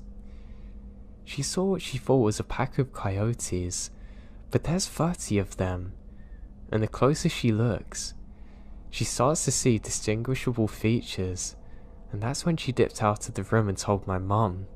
But before she could get there, my mum said that she walked outside before my sister came to say what she saw, and saw a tall, dark, slender figure walking down the neighbour's driveway towards our house. She thought it was the neighbour coming over for some reason, but then she suddenly got scared and felt it's best to pretend she's asleep so she wouldn't have to talk to the neighbour. And those events lead us to go into the kitchen window that overlooks the neighbours' houses right next to each other. It's dark. I'm looking very hard and I can see shadowy figures. Most of them are small and very quick, so fast that if you weren't paying attention you wouldn't have noticed, and if you paid even more, you could see the slower, taller ones. They move slow and the silhouettes are dark, darker than their background, almost fluid looking. It doesn't look real at all. And this sucks, but we didn't even think about grabbing a camera and trying to get pictures, which is something I regret. Another thing I noticed that's worth mentioning was that behind the neighbour's house they had woods too. Well within the trees and very low to the ground, there were 3 evenly spaced out lights. One was green, one was red, and another's bluish. The lights were pretty dim. They were never there before though. We watched out the window for about 10 minutes freaking out. My mum almost wheezing because she's so scared. After that, she took us into her room and opened the window more, which I didn't like. It made me more scared. She says be quiet, and since we couldn't hear anything at all coming from outside, we sit in silence until we heard what sounded like a car passing. And we hear the engine sound, but we can just about make out the road from my mum's window, and we see no cars, no headlights, nothing. The engine buzz was loud and turned into something like a plane passing over the house. This lasts for about a minute. Then it's completely silent again. After a few minutes the sound would repeat. Eventually, after all this happened, my mum shut the window and the curtains and we sat there shaking. Another thing to point out was that I did eventually work up the courage to go back to my room, but that was a few hours later and it was getting light out. The TV scrambled so I checked the disc, and it's not working, so I ended up unplugging the DVD player to get it off the screen. That's about all that happened that night, but it freaked me out so bad that it makes me cry thinking of it. Not to mention that I wasn't the only one that saw it. I hate that I even witnessed this at such a young age. It was truly horrifying.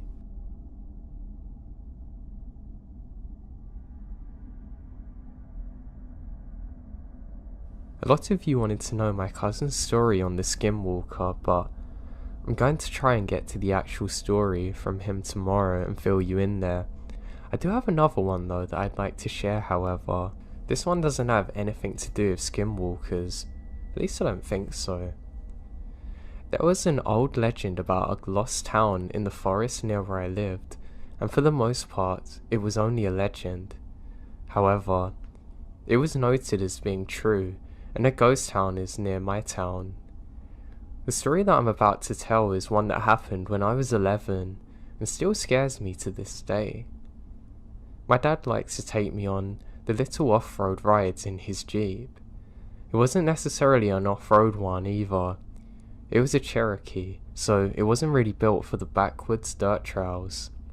He decides to do this and go throughout a park with me and told me that it's gonna be fun and we could go and check out the ruins of an old building. We decide along the way that we're gonna have a real good exploration here. There was one of those official vehicles only gates on this dirt road we come up to, and usually that would stop people, but my dad just decides to break the lock and push it open anyways. My father was ever the best to listening to rules, but sometimes he had to break them.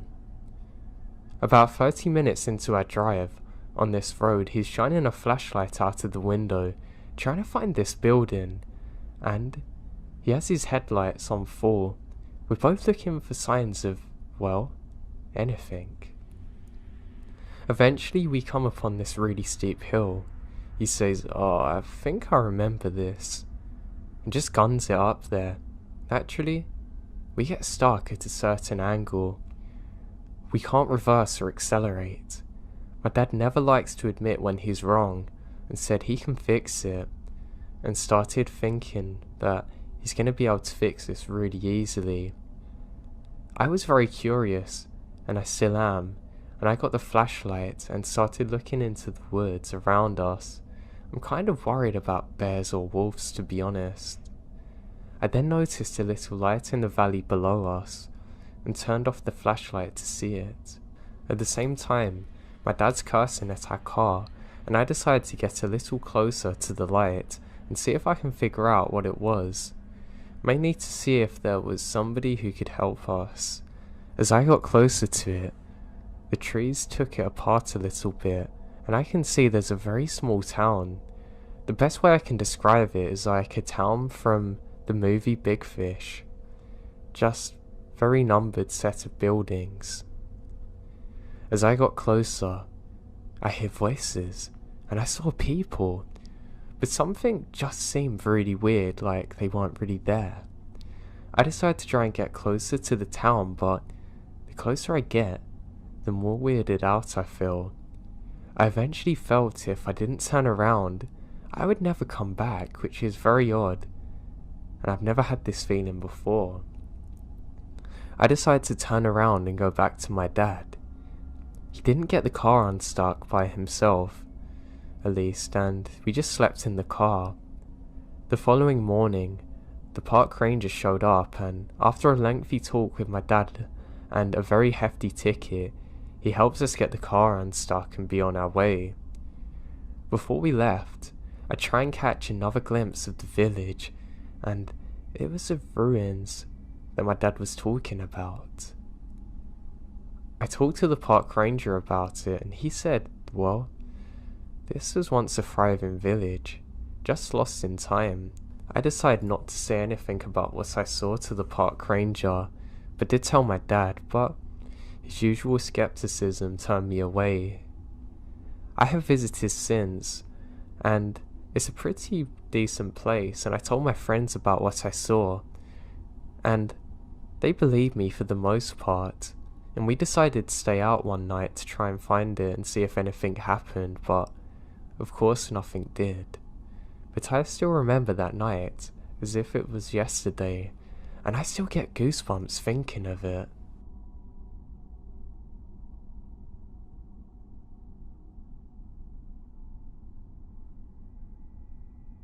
I went hiking with one of my old friends.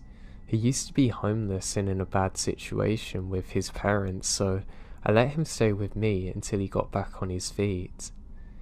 One evening, before he officially started staying, we went one day into the woods to get his stuff from an area that he was posted up at during the night. It's probably 11 PM when we meet up. I got off work late. We go to the woods to pick up his stuff and we kind of get lost in the dark. It was abnormally dark considering the full moon was fixing to come around from its phase.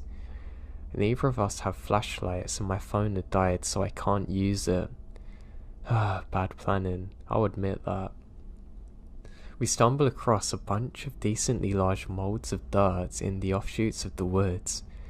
Each mound had a small tree growing from the middle and a crude blank sign at the tops. But at this point it's eerily quiet, considering we're very close to the deepest part of the woods where there should be lots of sounds. We eventually found his campsite and hurried out. Outside of the woods now, we're walking down a one-way street leading to the main road. A large moving truck comes our way and slows and passes by us. We pay no mind to it and just nod and keep going. The truck turns around and pulls into a little offshoot, stopping parallel to us with the engine on. The driver gets out and watches us. We weren't being conspicuous or anything by looking back, just glancing over the shoulder here and there. Nothing you can make out in the darkness from the distance has anyhow. We're almost at the top of the street, and we're near my car when he goes back in his truck and I guess opens the back door. The next thing we hear is 3 large dogs barking their heads off and a flashlight pointing our way. We started running and had to do some evading through neighbourhood streets before we could get back. Nothing ever come of it. No cops, no local town chatter, nothing. I still have no idea what we ran across, but I knew we shouldn't have been there. I have a horrible feeling that this could have ended a lot worse for us.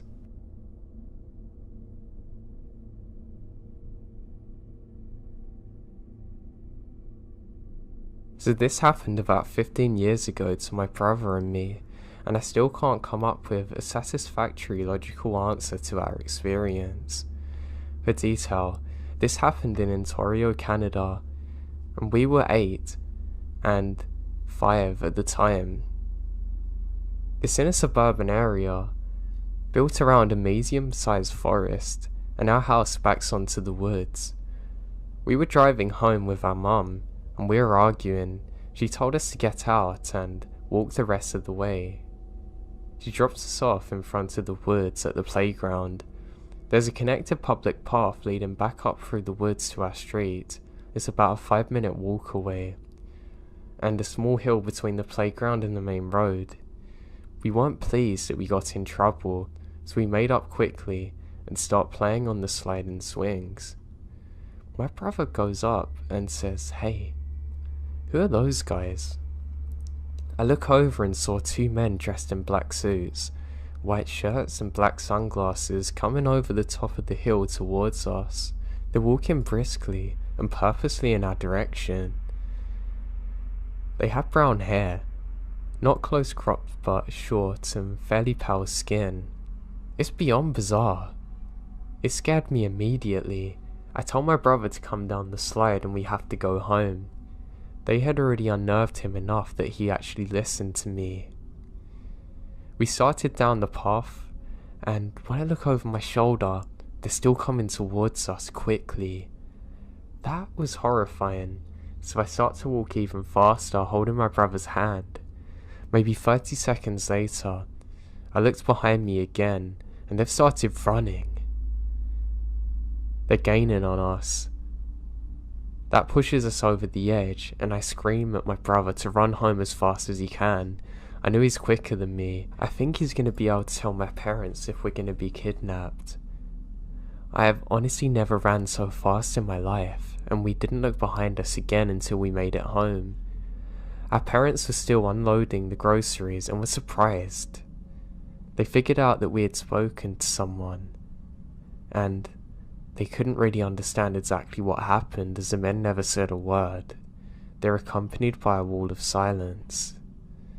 Neither of us have ever experienced anything like it again, and it wasn't until a year later that I watched the BuzzFeed Unsolved episode about Men in Black that I realised what I had encountered.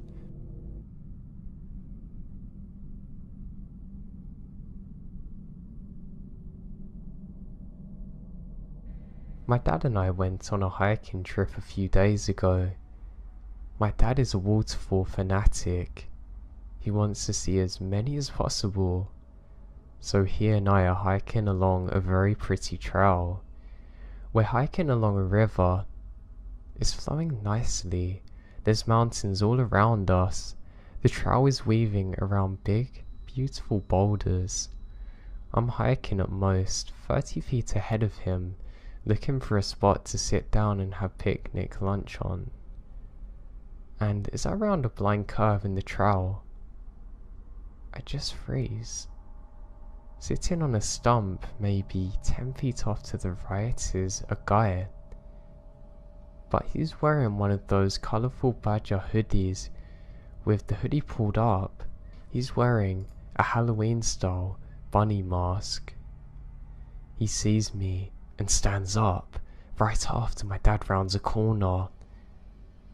We are all three sizing each other up in silence, and my dad addresses him. "What's up, buddy?" The masked man then tips his head as though he's deciding what to do with us. He then finally speaks, saying, "Oh, not much.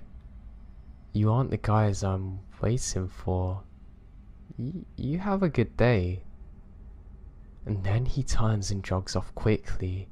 Strapped on his lower back is a large hunting knife and a pistol. We lose sight of him pretty quick.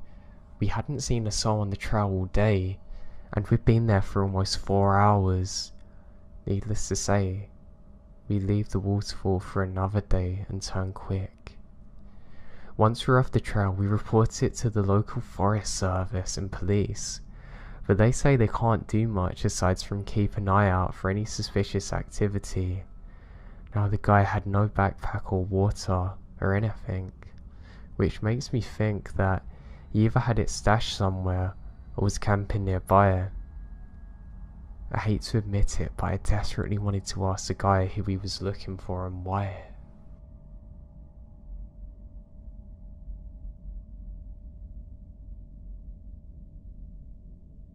Let me start by saying that I love camping. Anytime my friends and I come home from college, we loaded up our cooler with beer, grab some gear and go screw around outside. Unfortunately, when I was actually at school, none of my sorority sisters or friends ever wanted to go with me, so I often suffer withdrawals from camping.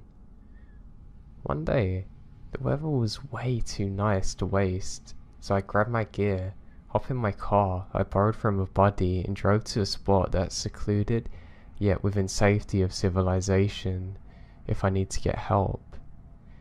Camping also creeps me out though, but that feeling is always outweighed by the joy of it. So I make a little camp and a fire going.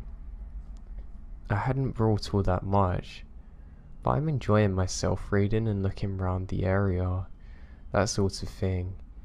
I got the feeling that I'm being watched and stopped dead in my tracks. I hear a twig crunch over to my right, but see a doe bolt from 100 feet or so in front of me. I laughed at myself and went back to camping. I just kept freaking myself out though, hearing sounds just outside of the ring of light cast by the fire. I always get inside my head, so I shrugged it off and kept whistling and just enjoying myself. Around 1, I decided to get into my tent and snuff out the lantern. I've been slamming beers in the most unladylike fashion and smoking cheap cigars until I passed out. It's around 2 AM. I hear footsteps. They sound pretty light and sort of timid. I think to myself that it's a deer or some animal, maybe a raccoon, but I'm on guard. About 30 minutes of sleeping with one eye open later, and I hear a rubbing sound and the tent fabric being pushed in a bit. I don't know what to do. I'm paralyzed with fear. I desperately wanted to go and get the knife and stab this person, but I think maybe it's one of my buddies messing with me. Suddenly, it stopped. I was starting to feel more secure because daylight's coming in about 2 or 3 hours, but I'm sure as hell not gonna sleep. All of a sudden, it's about 4 o'clock. I realise I should have my boots on in case anything were to happen. After having stayed up and keeping alert for a little longer, my friend's car alarm goes screaming. I sprint out of the tent. I got about 2 steps out before something grabs me around the mouth. I open my mouth to scream, but instead, the person stops me. I've heard that people can perform insane feats of strength with adrenaline rush. In my case, I just clamped down. His finger popped off almost. He screamed and pulled his hand away. He took off, running down the hill and into the opposite direction. I take off. I must have looked ridiculous, but I didn't care. I quickly make it into the car and speed it out of there, calling up my friends, telling them what's happened and the police, and get some real clothing. When the cops get there, they checked it out. The cops went out with a light. They brought me back some of my things that I left there. But what made me most scared is that right next to the tent was a gas can, and lighter fluid had been poured around my tent. The kicker is, they never caught the guy. So somewhere out there is some crazy guy that's looking to make fires in tents with people in them.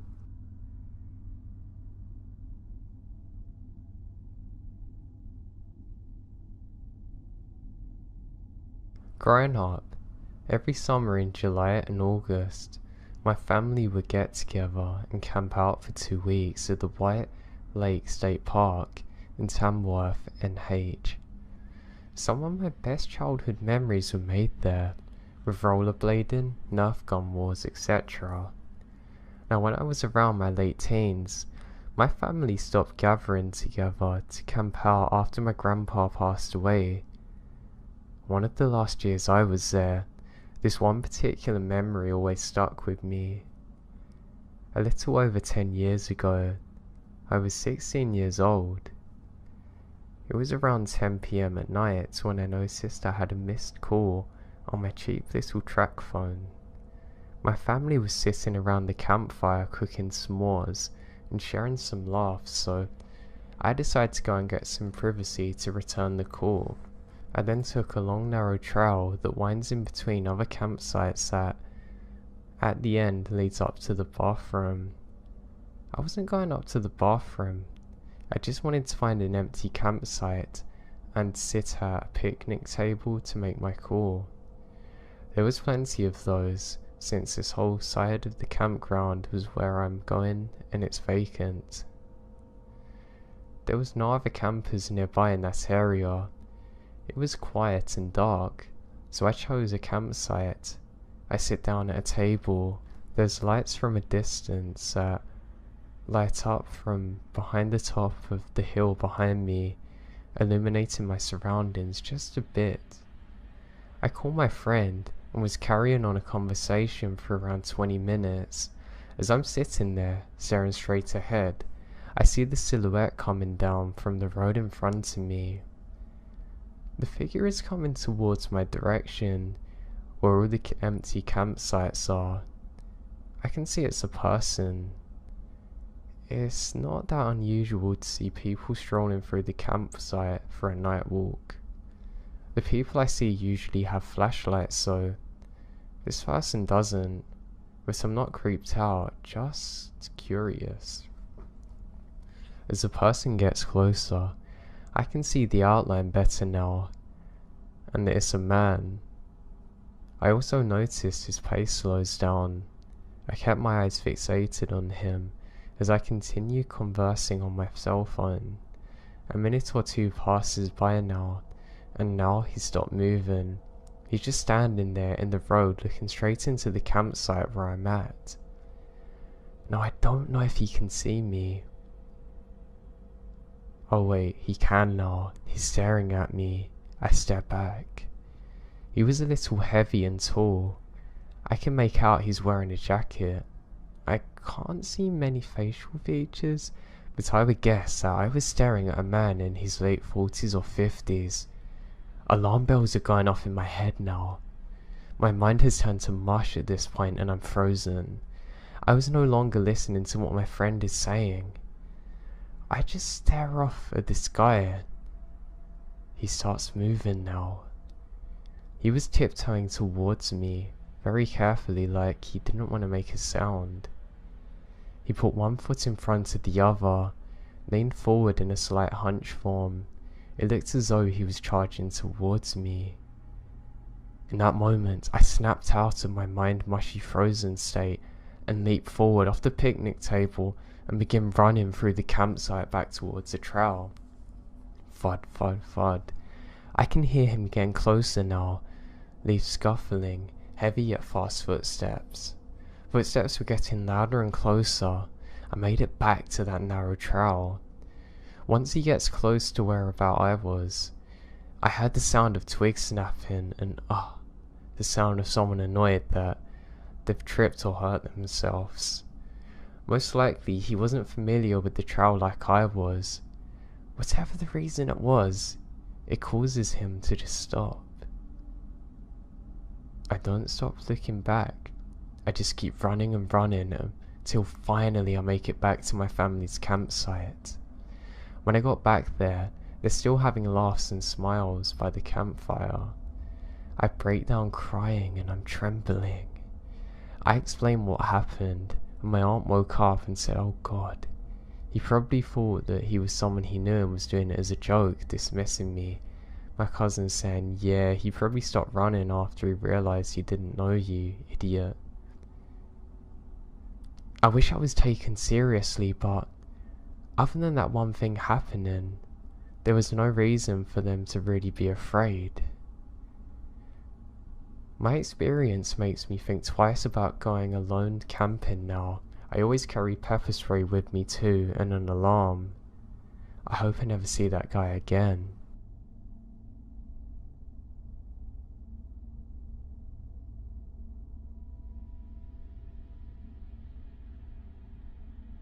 Now while I was growing up, my family would visit the same lake every year for every summer weekend. As we got older, we would visit a large rock we called the Cliffs and jump off it. The rock's only about 15 feet tall at the highest point. For the water, that's really deep. When we got older, we would jump in and try and touch the bottom, but we never could. When my brother and I were in our teens, we took our kayaks to the cliff's edge to jump on our own. We jump off several times. We then find a nice cold spot at the very top of the cliffs and chill there for a bit. As we're sitting there, we notice a white shape in the water, floating towards the surface. It's the letter H. Eventually, it sank back into the water and we lose sight. Before we can look away or even say anything else, another shape was floating upwards, the letter E. Eventually, it too sank below, but it was followed by two more letters, L, P. We didn't jump in after that. We stood up without saying a word and left. We never mentioned it to anyone, and I forgot it even happened. Several years ago, I was working as a camp counselor and told this story as a ghost story. I'd almost forgotten about it and texted my brother to see if I hadn't made it up completely. I asked him if he remembered the time we jumped off the cliffs and saw something in the water. He said yes. I asked him what it was and he too said it spelled out help.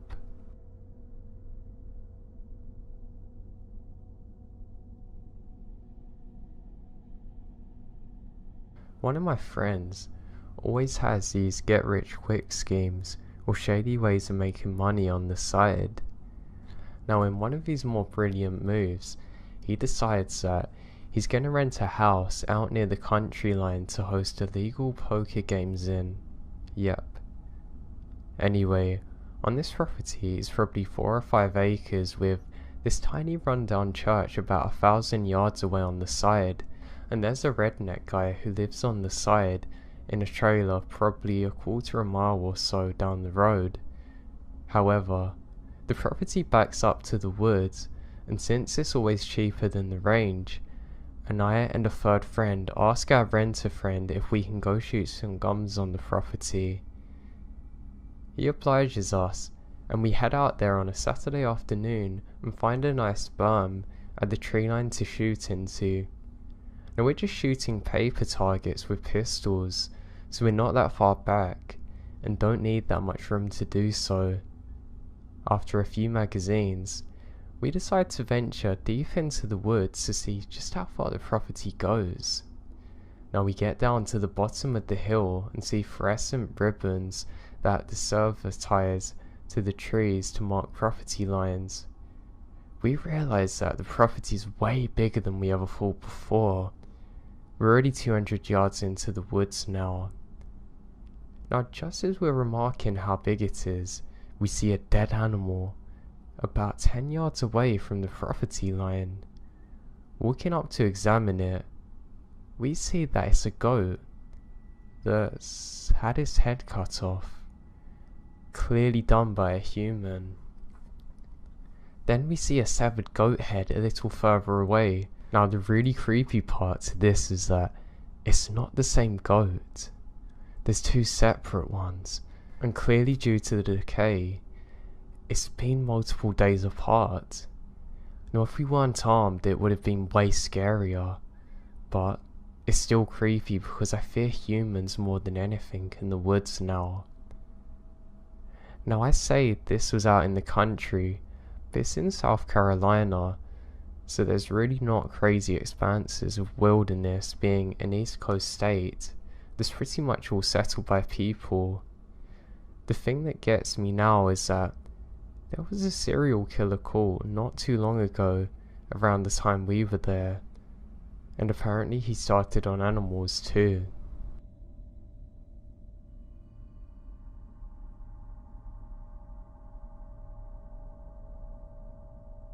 I've worked for a company who does contract work exclusively for the US Forest Service in surveying areas for invasive plants, and we basically travel all over the forest in SoCal, even in areas that are off limits to the public. I have many stories to share that fell into the category of being creepy. I have my story to tell. So my crew at work is basically between 5 and 6 people every day. The same people for 10 hours a day, 4 days a week. Like I said, we sweep through the forest by combining a search team looking for invasive plants and putting down a GPS tracker on their location to be removed. I remember one day when I started, we came across this abandoned day use area where there had obviously been some sketchy stuff going on. Now, we used to park the car in a turnout across from it and eat lunch, and several cars would drive into the area over the curb. Because the main driveway was blocked with a big metal gate, people got out of their cars, some walking their dogs, some taking pictures, some for picnics, and some people just carried stuff and disappeared into the area. For a while, we had kind of skipped over the area because, according to my boss, no invasive plants have ever been tracked in the day use area, so we didn't go there. Nevertheless, it was still sketchy as hell. We would constantly drive by it and see people dumping things. What ended up happening was the crew got called to another part of the forest for a while, and we were probably out of that area for a few months, only coming back sporadically. But we drove down that same road every day and still saw cars parked there and stuff being dumped. So one day, my boss tells me that we need to walk the almost 7-mile stretch of road that day. He asked for volunteers to cover the sides of the road which cuts through a narrow canyon, only 500 feet wide. The day use area was on the right side of the road, so I volunteered to go right with my other 2 workers, with plans on checking the area out extensively. We took our tools with us, which consisted of hoes, some folding saws, and pulaskis, which are basically a 2-headed axe with a pick on the end. Additionally, I was wearing my knife on my belt. So we started walking into the day use area, and I'm scanning for all signs of life. There's a bunch of abandoned stuff laying everywhere, like refrigerators, storage shelves, and broken glass everywhere. There's also several holes in the ground that were perfect squares, cut into the concrete, and they gone down pretty far.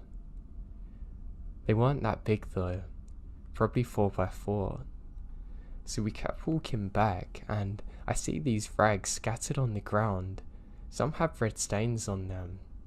They're next to a big pile of dirt that's covered with stones and half a skateboard sticking out of the ground. There's a wooden cross nearby, and I'm thinking, is this some kind of grave? So I call the other guys over, and we read the writing on the skateboard, and it was a burial site for something that was once called a diamond. I couldn't make out the years on it, but the grave's big. One of my co-workers thought it was an animal grave. I chalk it up to being something that a dog owner's left there. We kept pushing through, and I'm seeing tons of invasive plants everywhere. I'm reading off the names to co-workers who's putting them into a GPS unit, when we see a building tucked into the corner of the day use area. So we walk back there, and there's a tiny opening between the rocks, barely noticeable from the road, and it turns out to be a whole nother canyon branched off. We check the map and make sure there is a canyon near here where invasive plants could be coming from. The GPS shows nothing. We have to check it now. It's about the size of half a shipping container, clearly abandoned. The door is slightly opened. I reached out with the hoe and pried it open. It's pitch black. My co-worker takes out his phone, and there's some really weird stuff in there.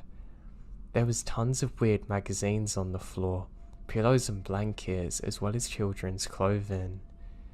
I back up and start walking back to the main road. There's clothes everywhere belonging to adults. This is scaring the life out of me. I'm not about to go in there.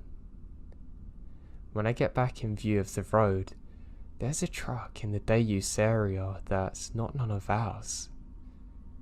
I don't see anyone using the picnic areas, and the weird thing is, the truck had driven over the curb to bypass the gate, and was parked in a secluded area. It didn't look like anyone was in the truck or around it, and I stay in the clearing waiting for my co-workers. When we finally got to the spot, I point out the truck to them, and they said he's probably hanging out in the old bathroom building which is off to the side of the road. They wanted to go in and check it out. I sure as hell don't want to leave them and be alone, so I follow. The building was kind of V-shaped, with male and female bathrooms on the end and a storage in the middle.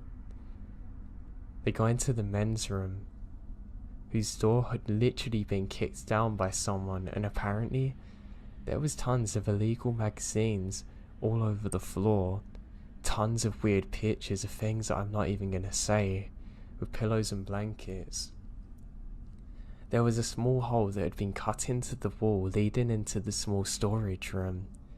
It sounded like they were literally gonna try and crawl into the room for the bathroom to check it out. At this point, I was standing outside the building on the other end of the door to the storage room, And I'm not kidding you, I hear the doorknob jiggle. At that moment, my co-workers came running out of the bathroom, and one of them grabs his knife and brings it up. He quickly grabs another tool and bashes the door handle and the area around the door to the storage room. 15 seconds later, we see a man sprint out of the bathroom and run back further into the woods. Apparently, this is what happened. One of my co-workers stuck his head through the cut hole in the men's bathroom. It's pitch black.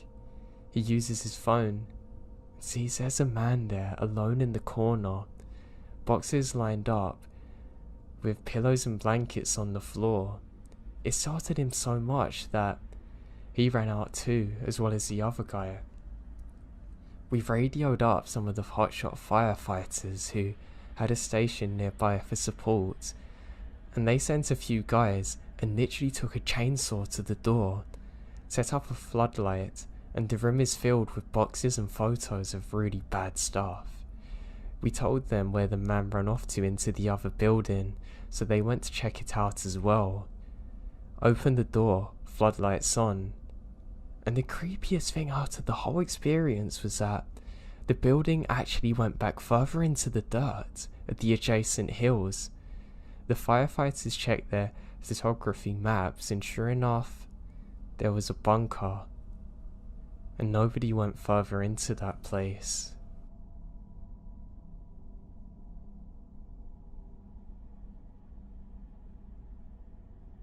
Now, I've been homeless a lot, and I've lived in some distant families' land where they have an old cabin upon slits. Due to the local woods flooding heavily sometimes, I spend a good amount of time in this old cabin. There's a wood stove and a swing hanging from the porch. I use that as a bed sometimes. Overall, it was an okay place, and it wasn't too far of a drive from town to get food. You just have to tolerate the half-mile walk to your car. So anyway, one day I'm out walking around the woods, and in a smallish clearing in the path, I see easily a good 50 to 60 dead geese. Every one of them is mangled in horrifying ways. Necks ripped off their bodies, blood everywhere, feathers for the life of me, bones sticking out of the dirt. It looks like a genocide. The ground is dry, and there's lots of dust, but I saw no prints, and there was no other evidence of anything ever being there, aside from what I can only assume was some sort of explosion. I also found a torn open old backpack with a great deal of candy wrappers strewn about. Way too mouldy to identify or know anything of. I decide to turn back to see if I can grab a camera when I start hearing this god-awful shrieking sound, as if it was coming from every possible place. I took off pretty fast when it started, and to this day, my best guess is that it's a massive fume of toxins, or maybe it was from some massive animal. I really can't get a rational explanation here, and it really scares me.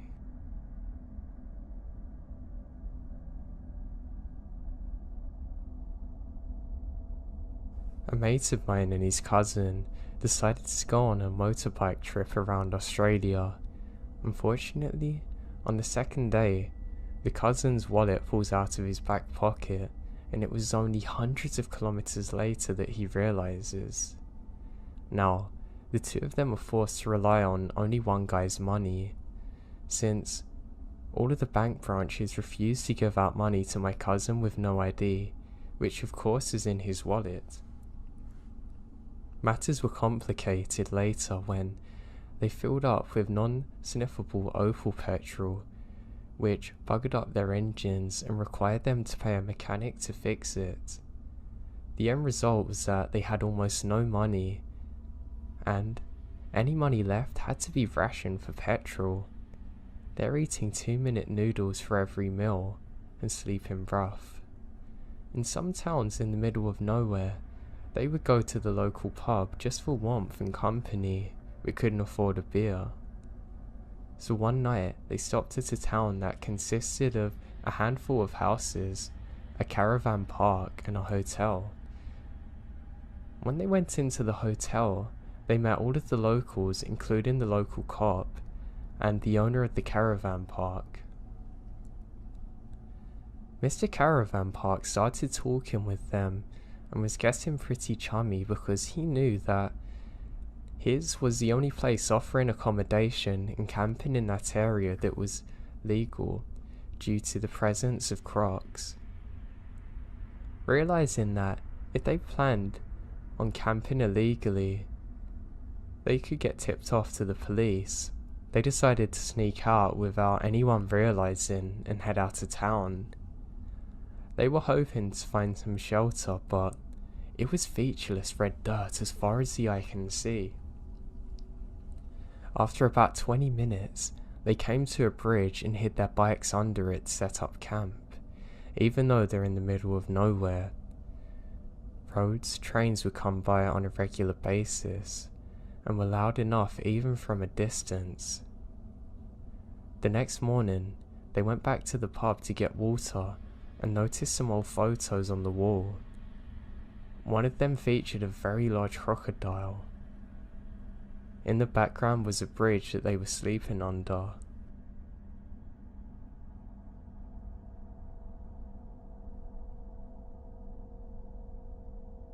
I was on summer break and went camping with my friend and his parents. We went to the lake during the day and did the s'mores thing at night. His parents shared a tent while my friend and I had our own. I can't remember where our campsite was, and I'm not really in contact with my friend anymore. But 15 years later, I'm assuming it wasn't the safest place to go camping. Here's why. I woke up sometime in the early morning at like 3 or 4 AM and immediately saw a man's face looking in through the tent that he had unzipped at the door, sticking his head through with this absolutely insane look on his eyes. With wild hair. I'm literally stiff with fear. I can't do anything but look at the man, who's very slowly moving his head from left to right, as if this isn't bad enough. I guess my friend could hear my breathing loudly or something because he woke up too, having the same reaction as me, just laying there looking in terror at this mysterious man, and I'm not certain for how long he was actually sitting there, but it felt like it was hours, moving his head back and forth. At some point, we heard a noise close by. Oh God, there's more, I think to myself, literally shaking. But apparently, it's not with the man. He quickly disappears a couple of minutes later. We got out of our tent and woke up his parents, but the guy was long gone. What's more crazy about this is the guy didn't even blink. He literally just shook his head from left to right, staring at us, shaking. I've never seen anything so terrifying in my life, and I really don't want to again.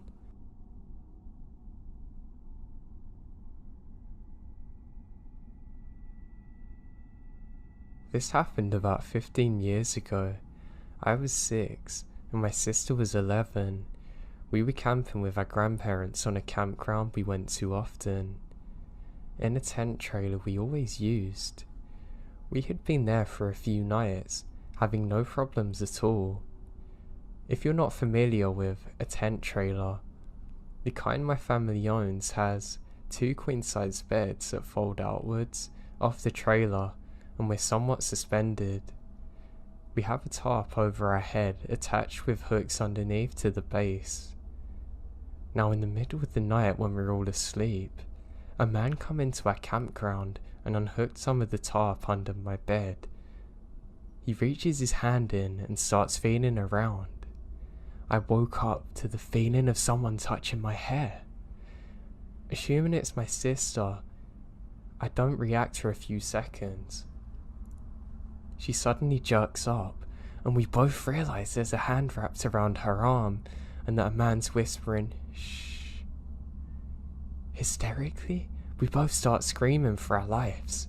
My sister and I start bending his fingers backwards, hoping to make him stop. My grandpa then wakes up for our screaming and figures out what's happening, and my grandfather furiously ran outside, but no one's there. The man's gone. Now thank God this was our last night there, and we were leaving in the morning. Needless to say, we would have left anyway. I'm just so glad that my granddad actually woke up and was able to help us. If it was just us there alone, I would have hated to think of what could have happened.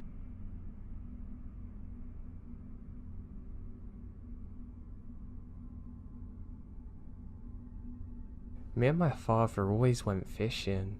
Heck, it's something we still do now. We live in the backwoods community, so nature's always around us. I've later moved into the city life, but whenever I'm staying with my mum and dad, I always like to go doing hunting or fishing with my father. Now, from being out in the wilderness for so long, you truly get used to what's around you. My dad, being so seasoned, always had an explanation for something weird that would happen. However, there was one time something happened that was so weird that neither of us could explain it, even to this day. So I was 18 at the time. We were doing some night fishing in a lake, something that I absolutely loved to do.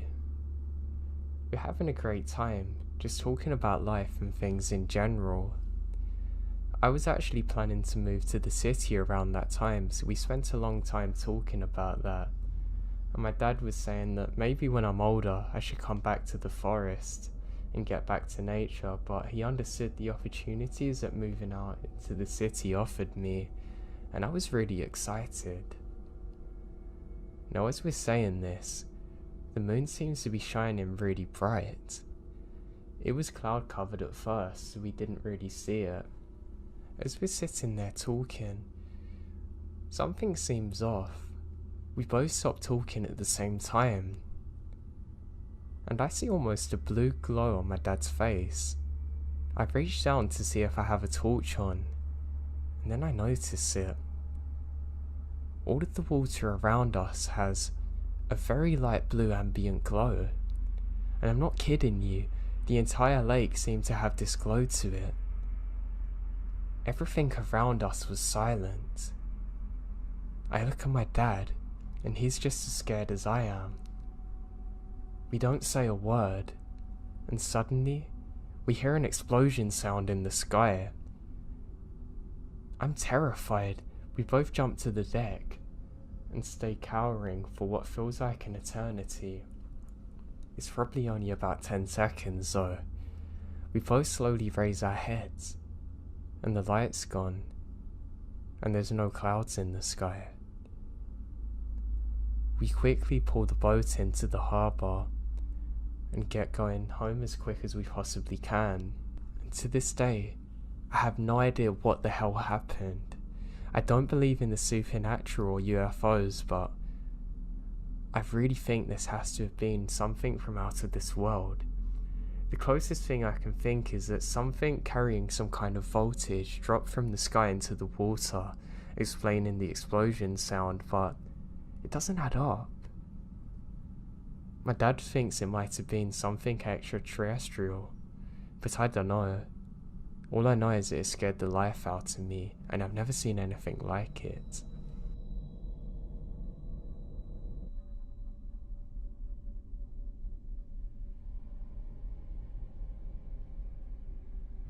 I was a semi-driver at the time. I was at a small truck stop up in Maine. It was midwinter, cold. I was trying to get some rest before driving home.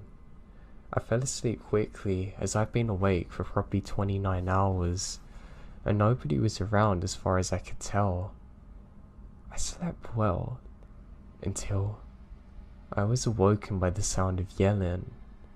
It wouldn't have been the first time that some idiot was being weird to a woman, so I sit up to figure out what's going on, and I see two younger guys standing with their faces against a glass staring at me. They have black clothing on. The second they notice me, they sprint off. But I fell asleep thinking I was hallucinating due to exhaustion. When I wake up the next morning, there was a head of a deer or a moose or something placed next to my truck. Blood prints in the snow leading into the woods. I still have no idea who they were or how long they've been staring at me for.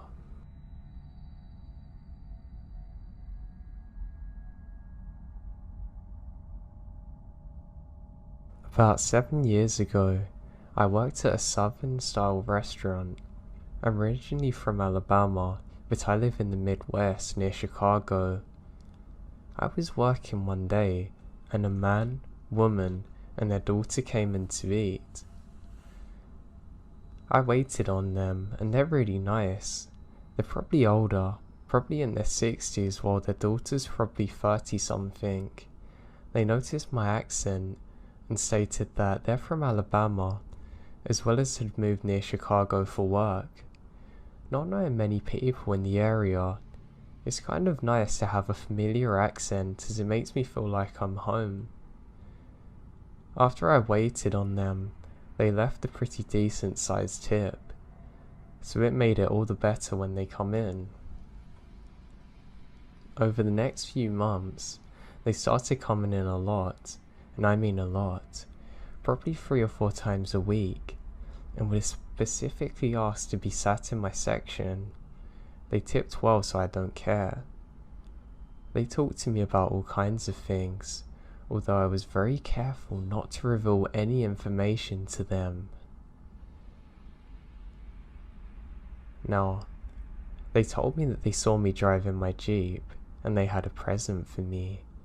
They gave me a decal and said, "It's a Jeep thing." I was rather embarrassed to say the least and didn't want to put it on my car, so I didn't. Then they come in and asked me why it wasn't on the back of my Jeep. Now this is where things get strange. We're open for Easter. I was working and they come in and confronted me, asking if I wanted to go to lunch with them the following week. I hesitated but was young, about 22, and felt pressured to say yes. They asked me for my phone number, and against every instinct I had, I gave it to the dad, and it wasn't a good feeling. A couple of days later, they call me and I don't answer. I let it go to voicemail, although the dad left a minute-long voicemail rambling about this or that, wanting to meet up. They came in the next day and asked if I want to meet at the restaurant. I said, fine, thinking they're going to leave me alone after I do it this once. I was young and dumb. Upon arrival, they didn't get out of their car. They told me to get in the car and we would go to a different restaurant. I got a really bad feeling in my stomach. I knew I didn't want to get in the car with them. Instead, I said I'd meet them at the other one. The dad started begging for me to get in the car. Being polite, I said no thank you, I'ma drive. I ended up going to the restaurant in fear of me leaving and standing them up, and it affected my job. So I went to the other restaurant after the dad begged me, and finally gave up. When we got to the other restaurant, he was continually talking about how he wished I would have listened, and went with him and got in the car, and was incredibly fixated on this. The daughter didn't speak, the mother didn't speak either. The whole experience was the dad telling me that he was upset I didn't get in the car with them and should have listened. Finally, I finished and left as quick as I possibly can. He said to me to get lunch again tomorrow, but I said I'm out of town. The next day, I had 10 missed calls from the dad, back to back. Each of them had a voicemail that was 3 minutes long of him just breathing, grunting and moaning. After I was terrified, I completely ignored them. Luckily they backed off and left me alone, but still come in to eat. although they didn't ask me anymore. I eventually stopped working there out of fear of seeing them again, because the other times I saw them I was too busy to actually speak to them. Sometimes I wondered what would have happened if I gotten into the car or if I kept on seeing them. They were not normal, and I can only assume their intentions were not good.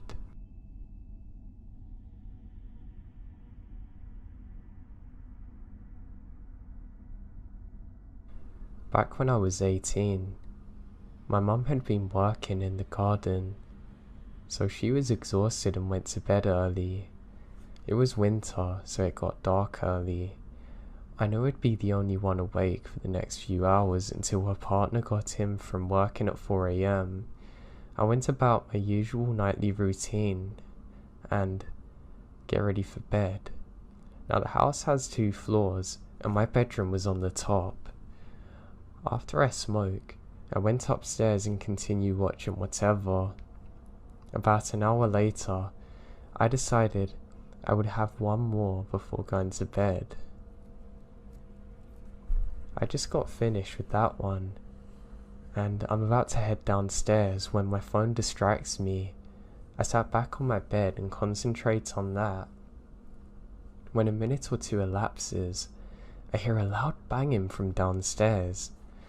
I thought to myself, it's just my mum's partner coming home. Then seconds later I realised I didn't hear the front gate open.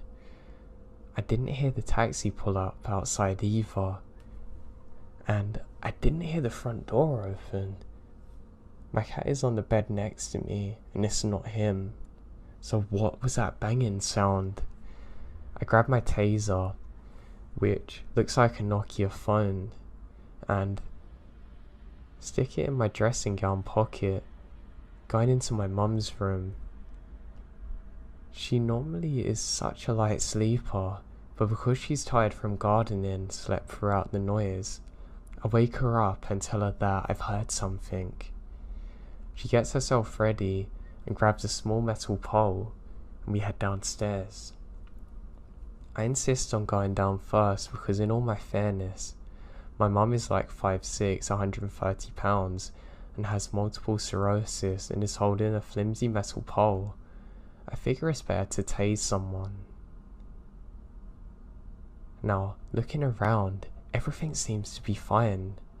However, the last room we check is a bedroom, next to the bathroom. And there, I find that the window that sits just above the bath is wide open, and some of her shampoo bottles are on the floor. It's like 2 AM. We're really scared now, and my mum calls her partner to say something's happened and someone must have tried to break in. His response? It's probably a fox. Go to bed, you're paranoid. 5 minutes later, the police arrive with 4 cars and dogs. They look around, come into the door asking obvious questions. After doing a walk around the house, they come back again and ask the usual, saying, do we usually keep our plastic garden chairs under the bathroom window? Of course we don't. The police advise us that there's a dodgy gang about that's been breaking in and attacking people, and they must have used the garden chairs to help them get in. The police also advise that a house a few streets over has just been broken into and someone was hurt.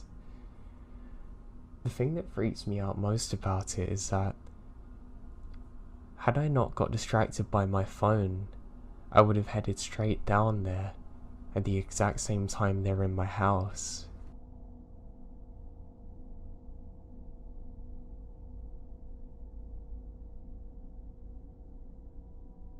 A few years back, I was driving to a party with some friends from my house by myself.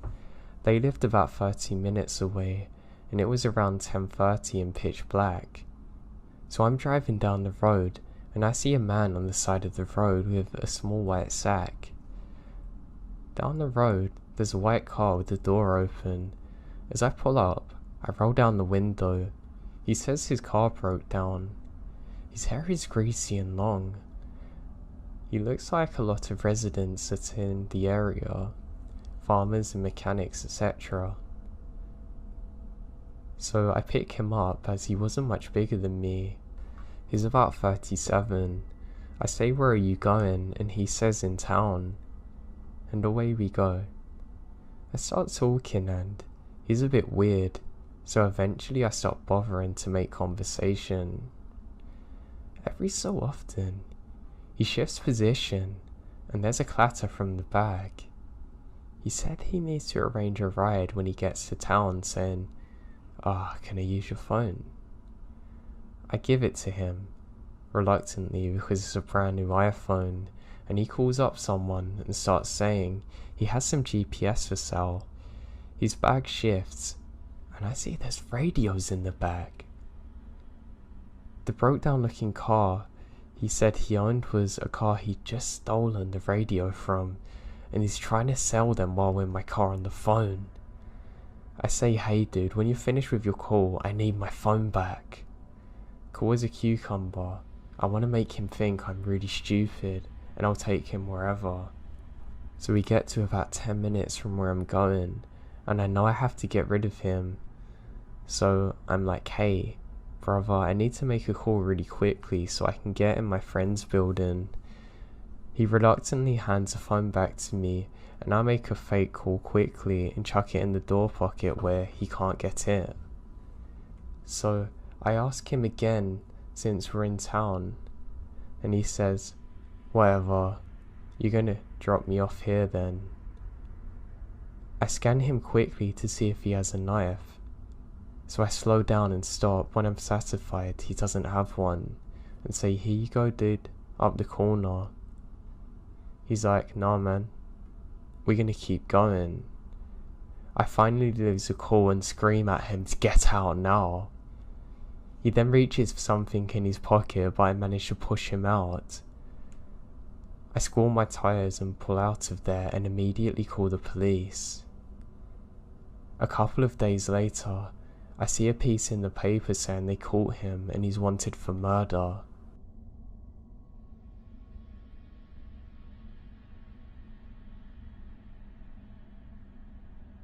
For a bit of background, my sister and I live together in a house that our parents own. At this time, we live with 2 people we found off flatmates. We both still live here, but we asked the other 2 to move out because they seemed unfamiliar with the process of locking doors, and our personalities clashed a fair bit. For an idea about the layout of the house, my room is next to the front door. There's a kitchen and living room in the middle near the back door, and my sister's room at the back of the house. To get to the backyard, you have to either go through the back door through the house or go outside. One day, I was home on an off day, enjoying the peace and quiet of having the house to myself. I listened to music, did some cooking and treated myself to a bit of pampering. I realised I'd run out of face wash, so I went to my sister's bedroom to see if she had any. We used to have fights as a kid over who used whose makeup or whose top was whose, but I figured since a grown adult she doesn't care. I know this information seems irrelevant, but it will make sense. Now my sister was a manager at a restaurant, so her coming home really late or not at all was standard.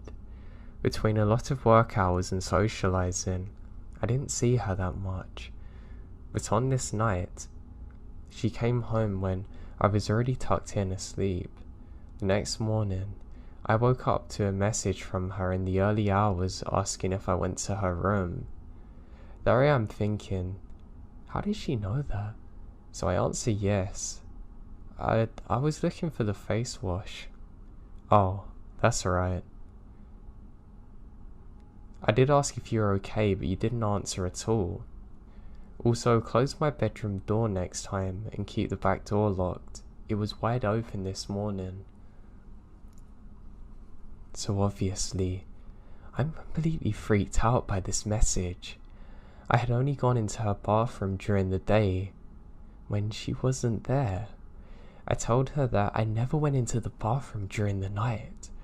Of course, she thought I was messing around in all seriousness, but I told her this is not the case. I asked her if she knew the other two housemates were home last night, just covering all bases. She said neither of their cars were home when she got there, and they confirmed this by saying they stayed at their partners' houses at night. If it wasn't me, and it wasn't one of the others, who was sneaking around going through our house in her room? As I said earlier, the housemates had a bit of leaving the doors unlocked at night, and other weird habits. But no one was home. Since we live in an area that isn't the greatest, locking the doors has always been a thing that we double checked now. Not long after this happened, they moved out and a couple of close friends moved in. They were still really good with locking doors and making sure everything was safe. But 2 months ago, we saw a really suspicious van parked outside, and things started getting stolen. And all of these were stolen on the night that the gate to the garage wasn't locked. My house is definitely a target for creepers.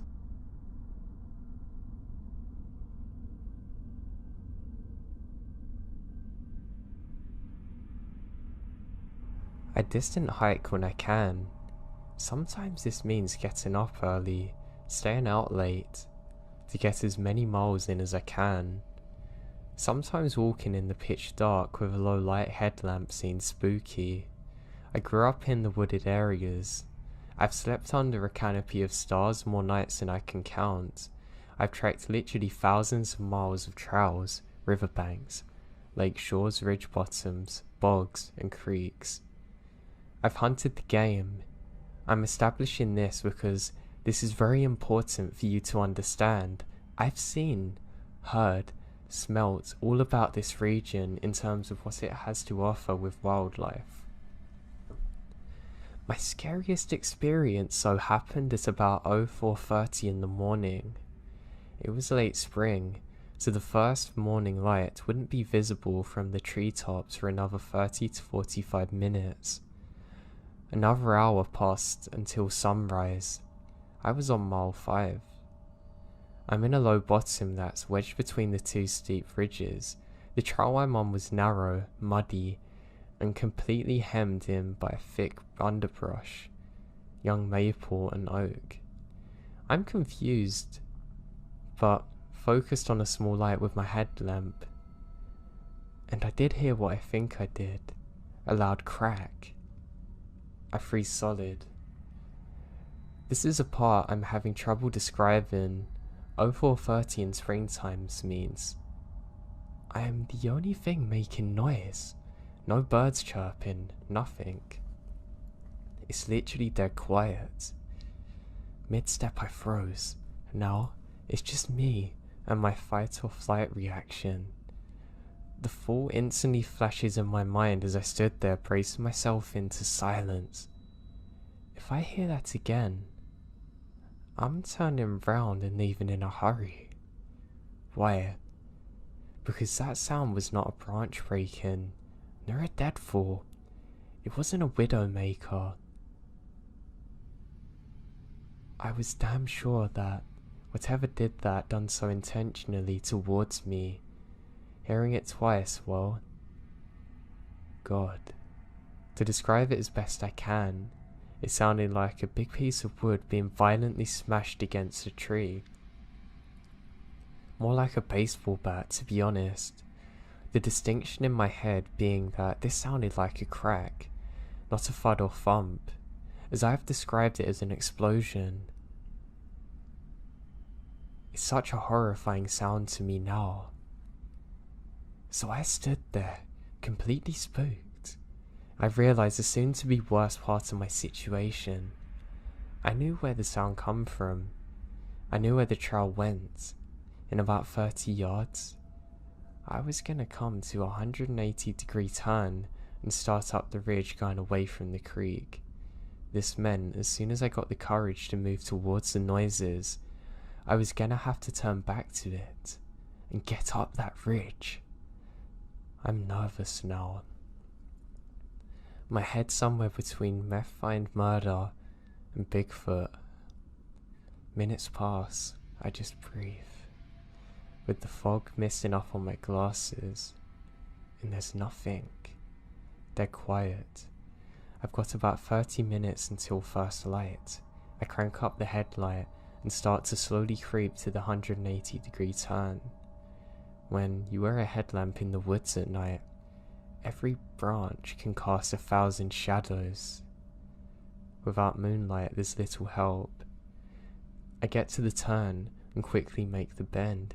I'm moving pretty fast now, trying to be quiet, taking tiny shallow breaths. Then I smell it. A stench hits me that I can't describe. Imagine being dead, rotten and cold and wet.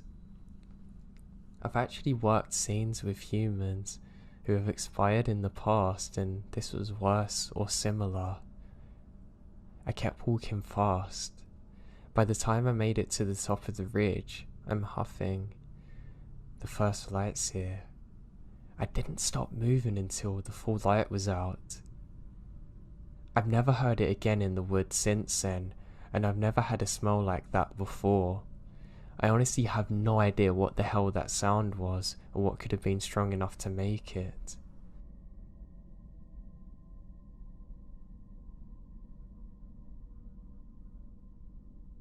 A few years ago, when I was 17, I just graduated from high school and got my first job at a Christian camp near Yosemite in California over the summer. Mainly the people I worked with were great and really sweet Christian college kids, the good kinds. There was one guy though, I would say he's Carl. I didn't frankly like him. He was tall, handsome, charming, had golden curly brown hair and a smile that could stop your heart. His eyes though, they're dead.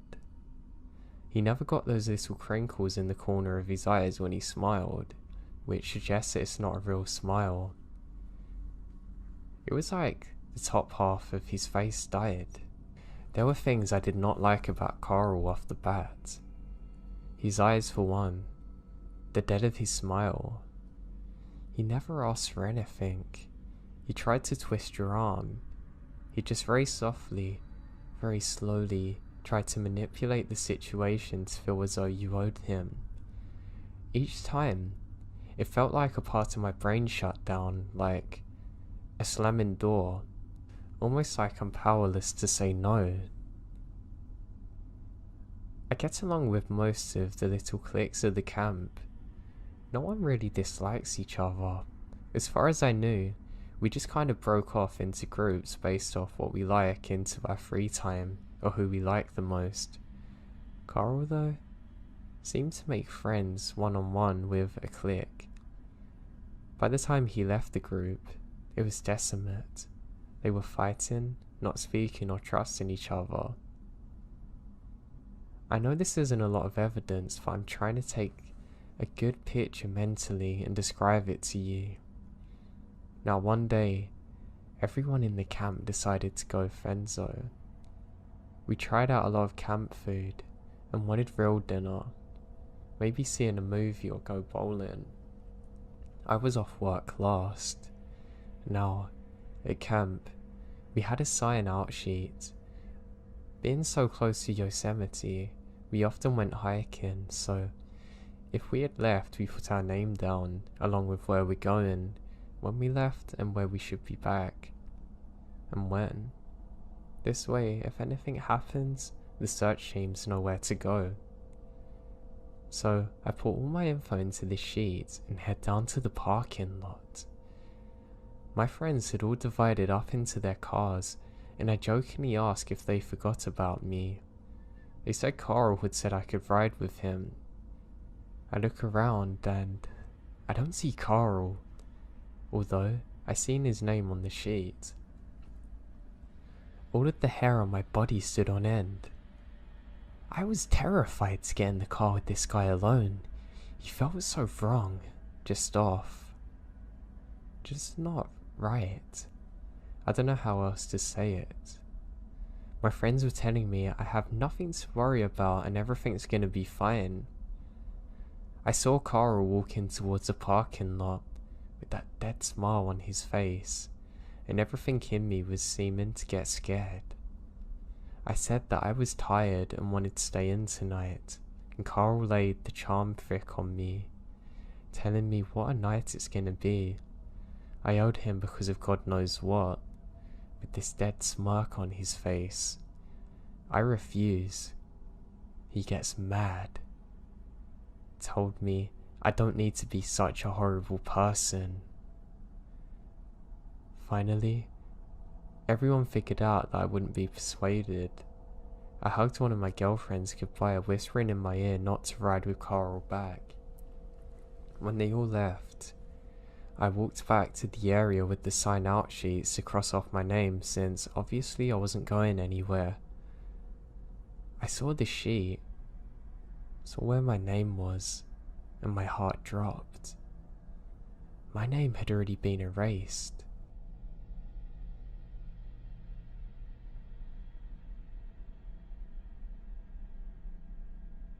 Where I live in college, I have to come back a long way to get to home. It's literally states away, so I'm used to driving for hours on my own. This is often through heavily forested roads, with little to no other cars on the journey. Now I don't mind, I just play some podcasts and really enjoy my time normally. However, one night would change that forever for me. So it was the end of semester, and I was ready to set off like normal, and I check my phone and I have a text off my mum. It says, "Be careful." I don't know why I have a really weird feeling about tonight. I laugh about it and think, yeah, she's always paranoid like that, and set off at around 10 at night. I should be home by about 5 in the morning, that means, so I can get in, sleep and enjoy the day with my family. So I set off and all feels normal. I've got my music playing and I'm having a good time. Now I don't know why, I suddenly have this weird feeling come across me.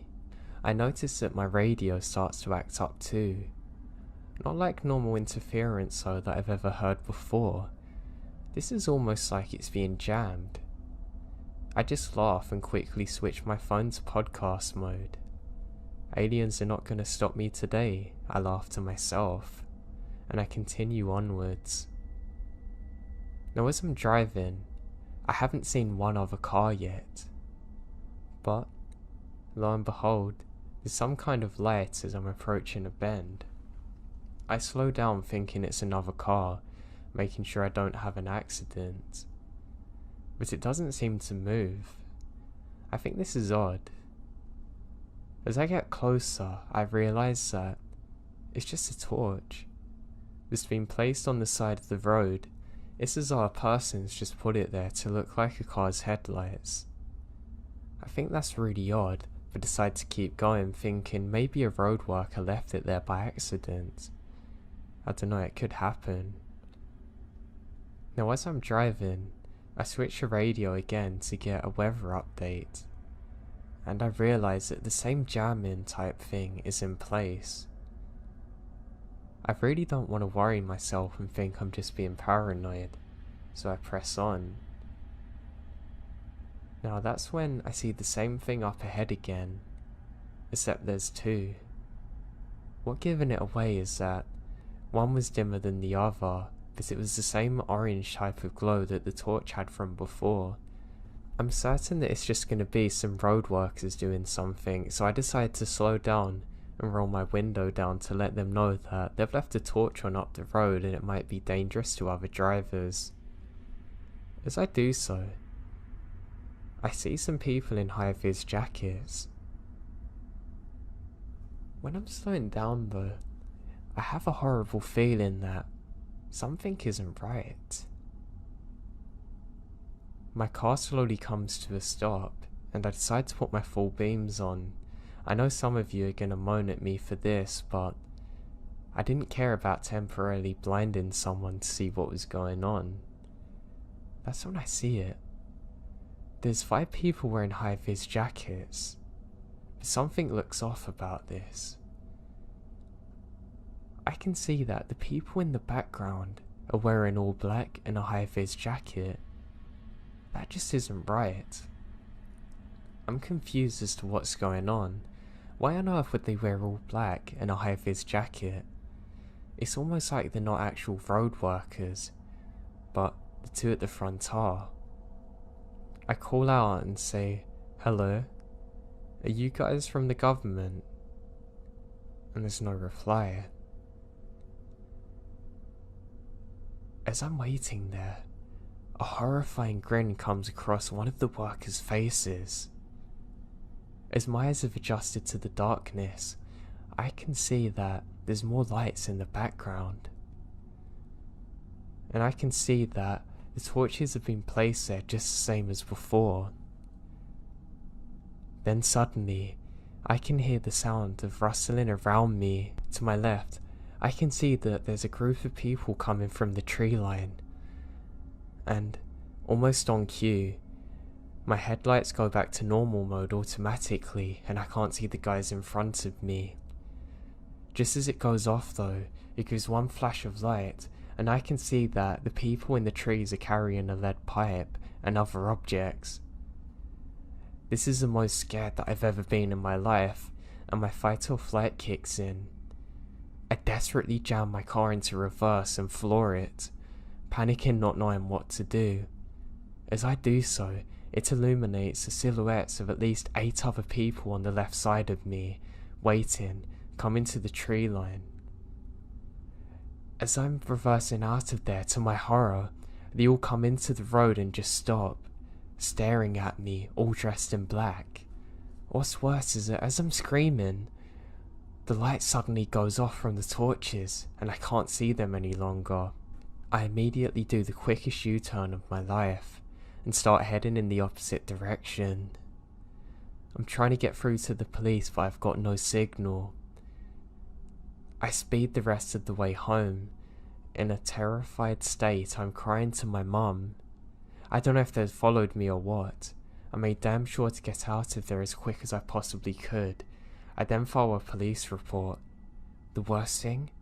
My mum doesn't believe me about any of this. She thinks it was just sleep-induced hallucinations, and that I was so tired I imagined all of it. That was about to change though when the police arrived, and they told me and my mum that they were so thankful for the report, and they've been tracking down a group of people who pretended to be road workers to then try and kidnap people. Apparently someone else nearly got caught earlier in the week, but sped away too when they tried to grab her. It just makes me sick to think that there's people like that out there in the world. But the fact that I was miles into deep forest with no one around to help if I needed it then. It was only God's grace that I spotted them and didn't actually get out.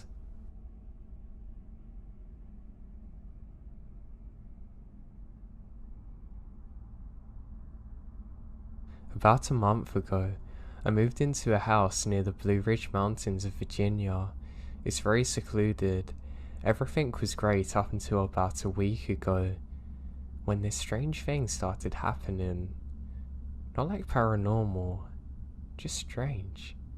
So I knew moving in, I'm gonna have about an acre to myself, which is nice.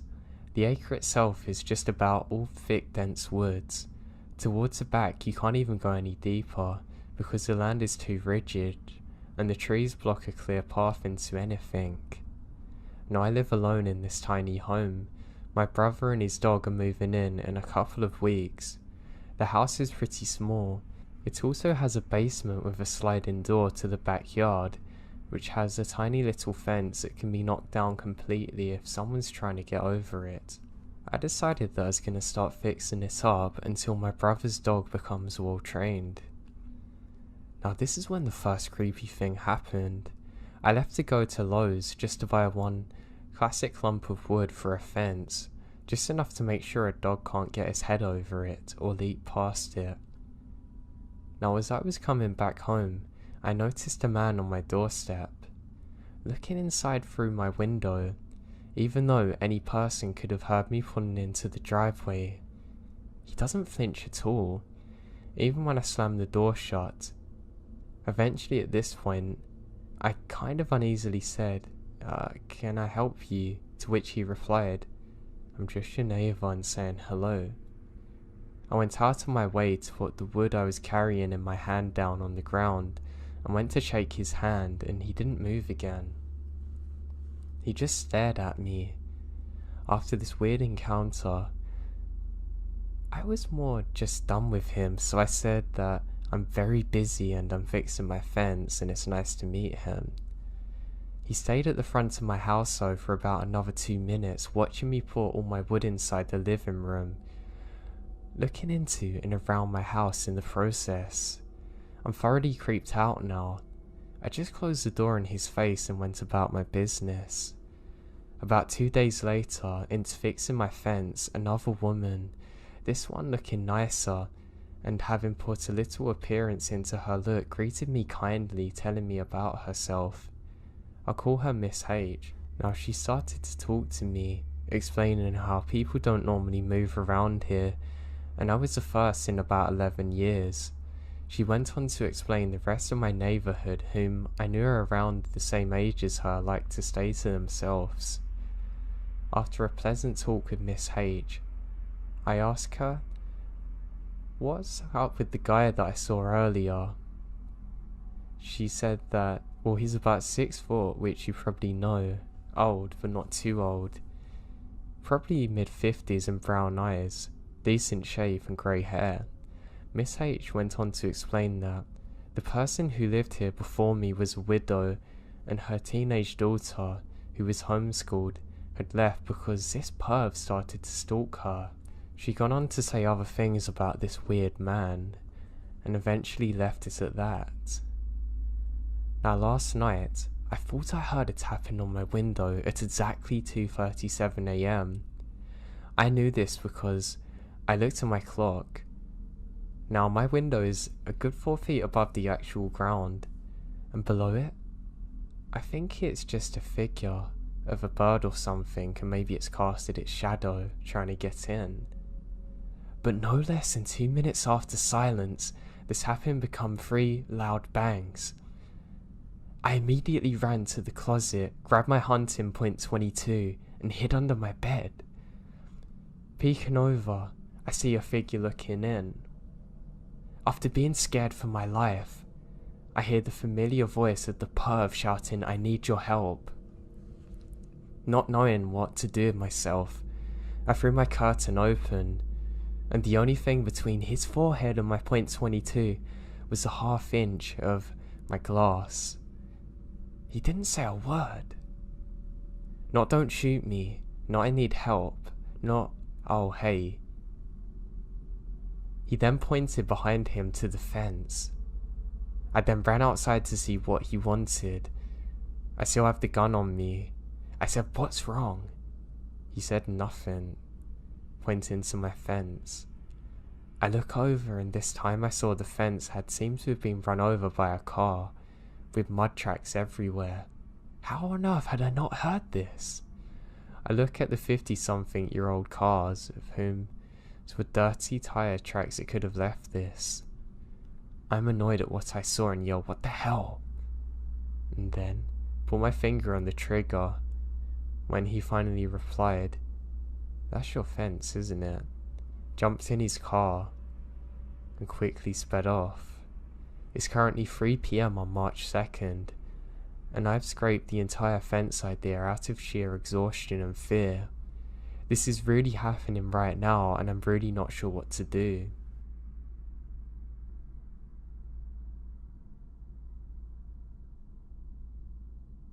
What I'm about to tell you happened 2 days ago in southwest Sweden. It was around 5 PM in the afternoon, and I decided to meet up with one of my friends. We have moped scooters, and drove to the grocery store to get a snack for our small trip. After that, we head towards a beautiful sheep pasture that I had been to once and wanted to go to again. It's located maybe 15 minutes away from the centre of town. After a while, we come to a narrow road surrounded by a forest, since it rarely drives any kind of vehicles out there. I started to drive in the middle of the road, and sometimes even on the part of the road for approaching cars.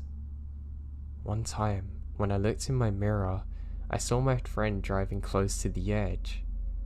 At first, I thought she was making a point that I should keep on my part. But then, she drove even closer to the edge, almost going in a ditch. I stop and wait for her to catch up.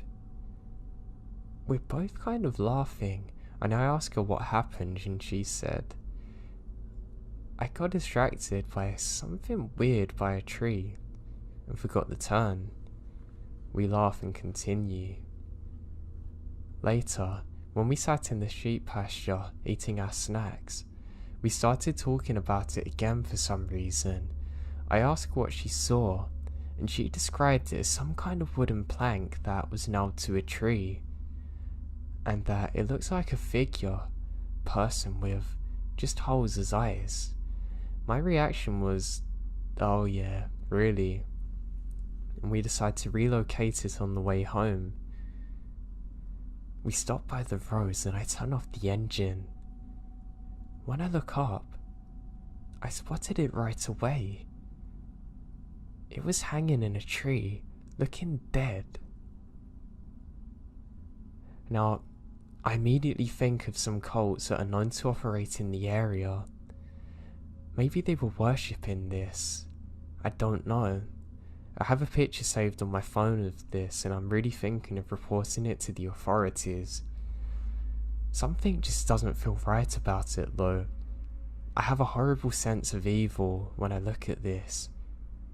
I hope nothing too bad's happened here. I even got told that this could be a grave for something, as part of some of the sacrificial rituals that can take place there. I'm not really willing to go back to find out though.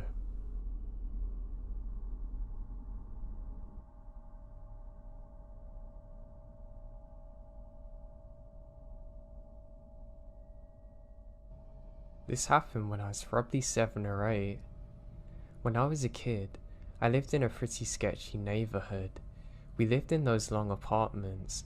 Ones are attached to the sides rather than stacked on top of each other. The front of the apartment faced a main road, and there's a little street to access the park and woods and back area of the apartment. Behind the apartment is a massive field and a forest.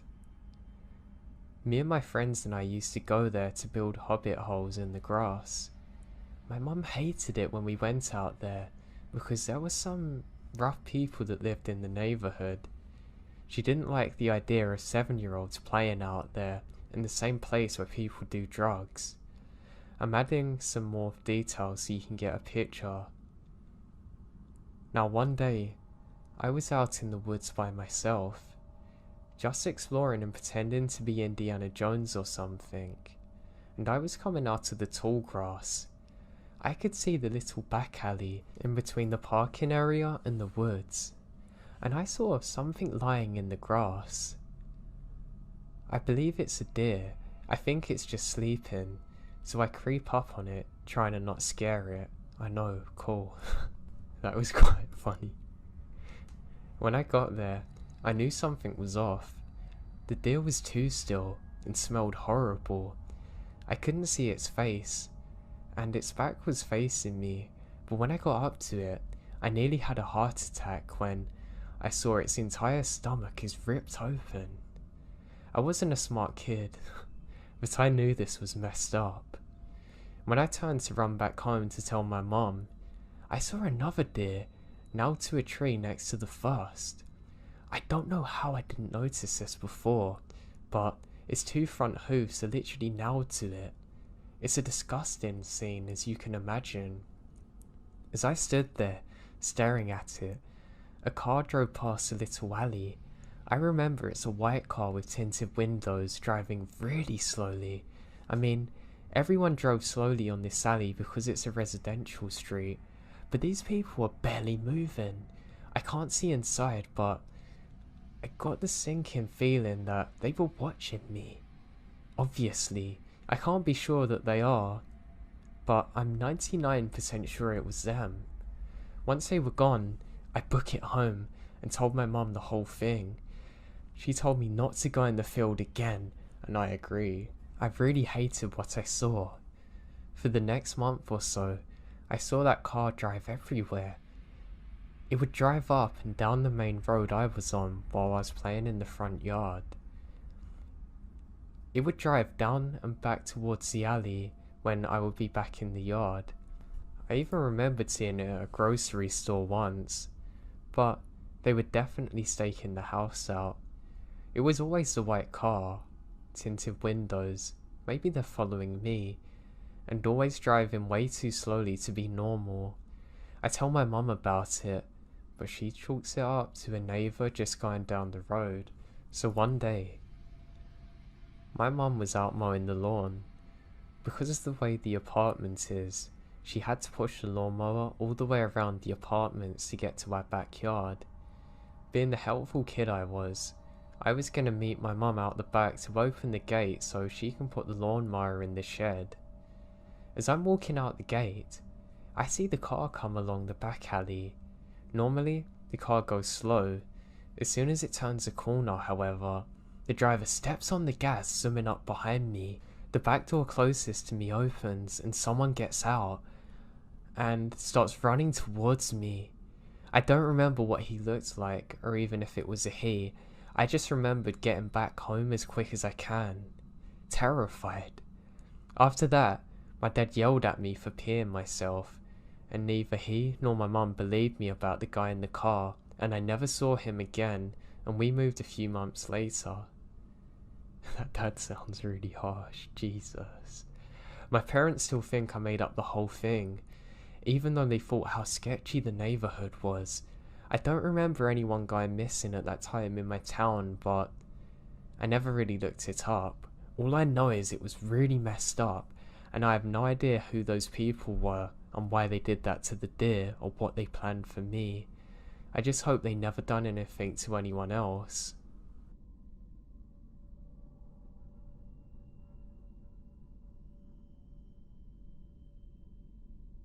This happened a few years ago, and we didn't know exactly who this man was, but it still scared me senselessly. When I was about 13, I used to have my bed right under my bedroom window. It was also around the time my dog was brought inside because she got too old to stay out. At the time, we didn't have screens covering the doors like we do now, or the windows, so the windows could easily be opened and there's no barrier. I always left my window open during the day to let in fresh air, then close and lock it when it starts getting dark. The house is surrounded by forest, not very thick, but still thick enough that you can't clearly see through it. It's completely normal to hear strange noises at night, because things like bears or stray dogs or even former neighbours' chickens would roam around through our backyard. So when I heard something shuffling around my window, I didn't think much of it, and continued playing video games. Not even 10 minutes later, I heard something hit against it. It may have just been a large June bug. When they hit a window, it sounds like rocks being thrown, so I literally ignore it. The knocking kept going, but I just kept ignoring it until finally it stopped. Fast forward until around 2 AM. I was finally settling down and going to sleep when I hear breathing. Very faint, enough to miss if my room wasn't silent. I heard something drag down my window, like a stick or finger. I did it a few times, and that was enough for me. I jump out of bed, running to my dad's room. I told him that there was something at my window, and he immediately came to look. We turned on the lights, and nothing's there. I told him what I heard and he said he's gonna look in the morning. We did just that, and my stomach churned. Under my window, there were two completely different foot tracks, one back and forth besides the generator, looking directly under my window. There's even cigarette butts laying on the floor, and ashes. Like they'd been there for a while. The foot tracks led towards the woods, and seemed to stop there. We have no idea who this was, and to this day even thinking of this terrifies me. Afterward we put locks on the windows and screens up, but I'll never forget that day.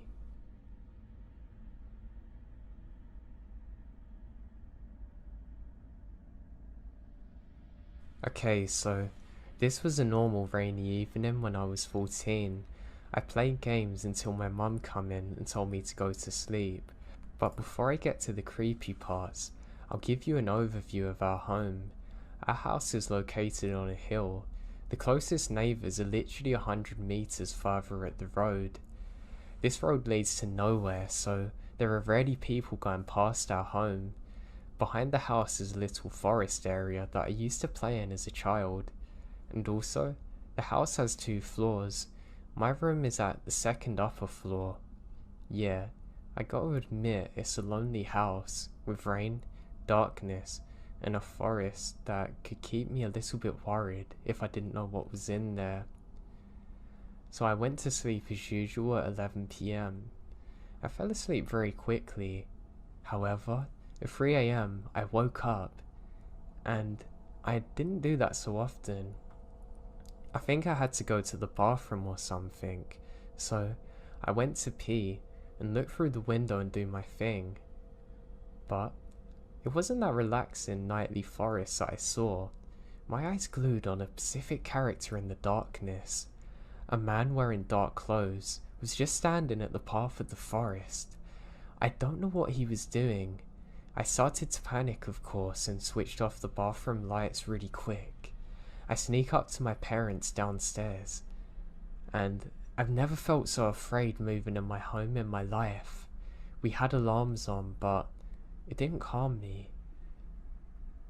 I took a look at my parents. They're asleep. My sister's not up either. I went to the kitchen and peeked through the window. There he was, still standing at the pathway, closer now. And now I can see his body. I can't figure out his face. He looks huge. I just sat at the window, scared and almost falling to tears. Little rain poured to the ceiling and made naturally chill sounds.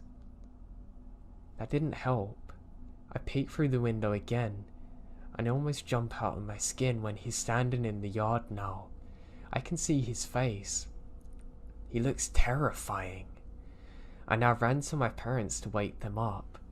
My father ran out the back door, but my mum said that he could be dangerous and might be armed. She calls the police.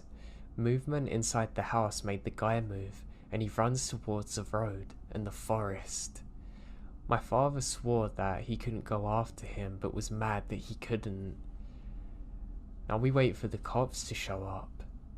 Eventually they show up and ask questions and check out the forest with my dad. At this point, I went to sleep again with my mum, terrified but managed to sleep. I still have nightmares about this today.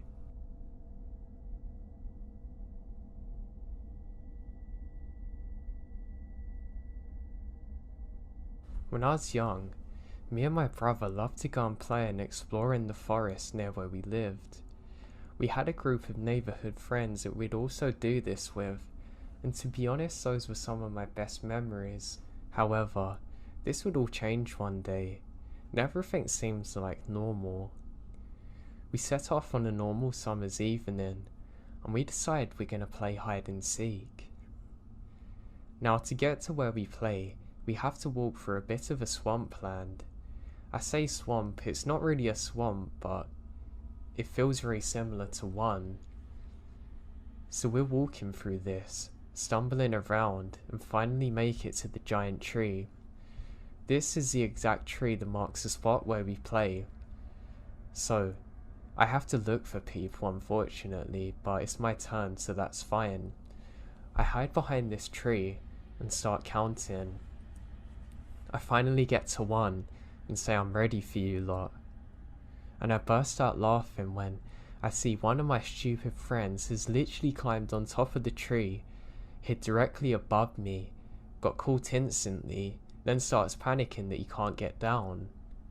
I help him down and I say, "You search the left side, I'm gonna go a bit deeper and find these." He says fine. To be honest, more than anything, I can't wait to tell the others how stupid he was. As I'm walking, I see something up ahead. It's a dark figure. I laugh and start sprinting up there. I stumble on the way and hurt my knee though, so I was quite annoyed about this. But by the time I get there, the figure's moved. Now I'm looking around and something feels very odd. It feels like I'm being watched, but not like in hide and seek. This is almost like a much darker, ominous presence is there. I've literally never had a feeling like it since then. So I look around when I see part of a hand. Well, it's not a hand, it's a stick that looks like a hand, but I can make out what it is in the shadows. As I get closer, I see it's holding something. I think that's really odd. I get a bit closer and realise that it's a skeleton hand. One that looks slightly degraded, like it's been there for some time. Halloween's around the corner, so I'm sure it's a Halloween prop. I hold up the piece of paper and look inside. It says run. It's not in any of my friends' handwriting. And then, to my horror, I see a shadow appear behind me. I glance back for a second, and there's 2 giants of men standing there in full camo gear, with smirks on their faces. I drop the paper and let out this blood-curdling scream, and I begin to sprint my way back. I end up going all the way to the tree, and to my horror, I'm met by all of my friends there, who can see how scared I am, and we all sprint all the way back home. When I get there, I explain what's happened, and my brother's so scared he starts crying, where he's younger than me. We're more scared of getting in trouble with our parents, don't even bother telling them. But looking back on it now, I really wish I'd done something more at the time, like told the authorities or something. I hate the thought that there's some twisted, mental people out there that would do something like this. God knows what their intentions were, but I can guarantee you that they weren't good.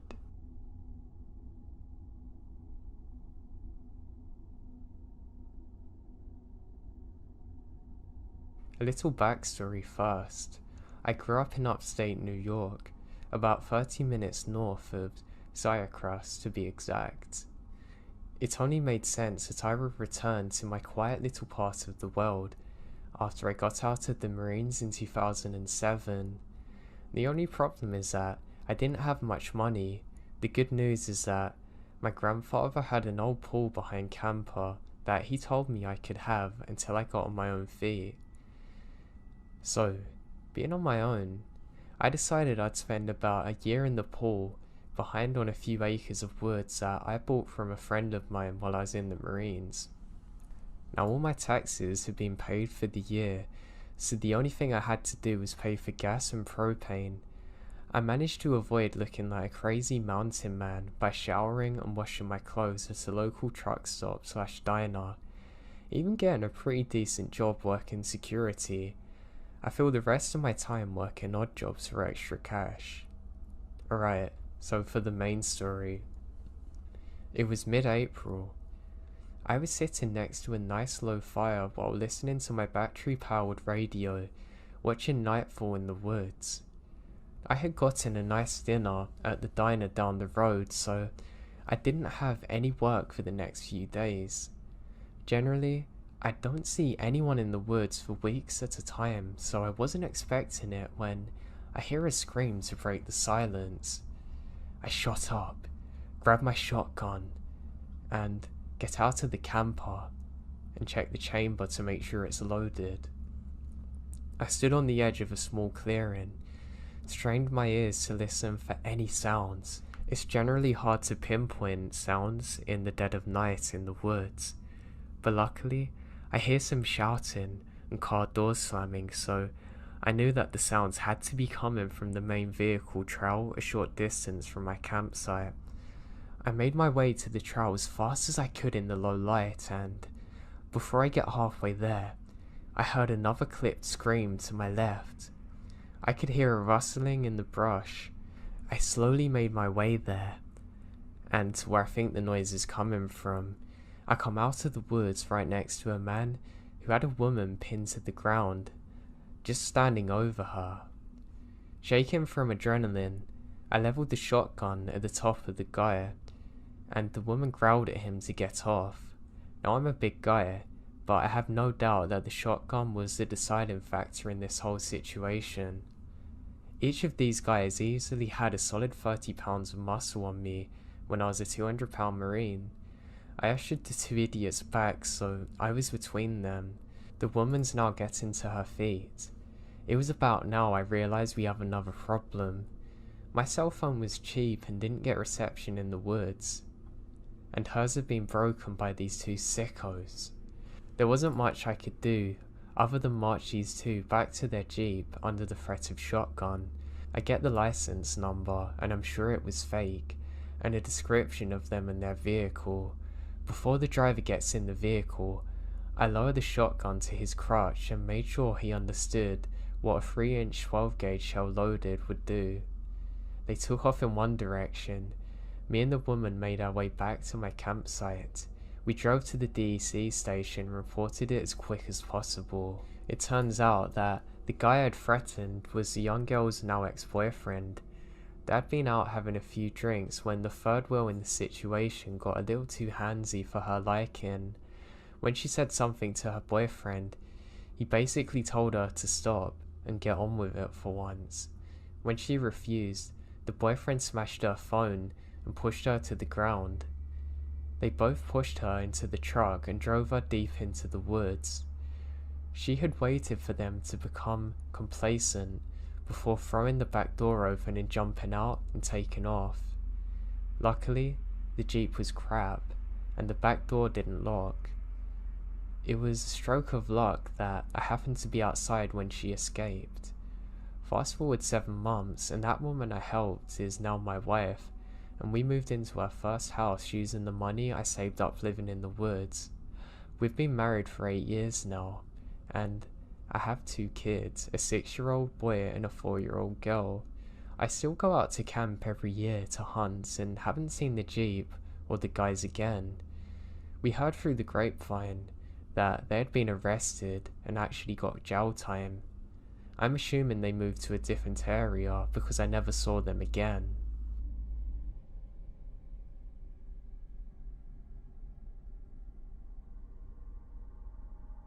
I live in a suburban part of a small rural town in eastern Missouri, in a pretty quiet neighborhood.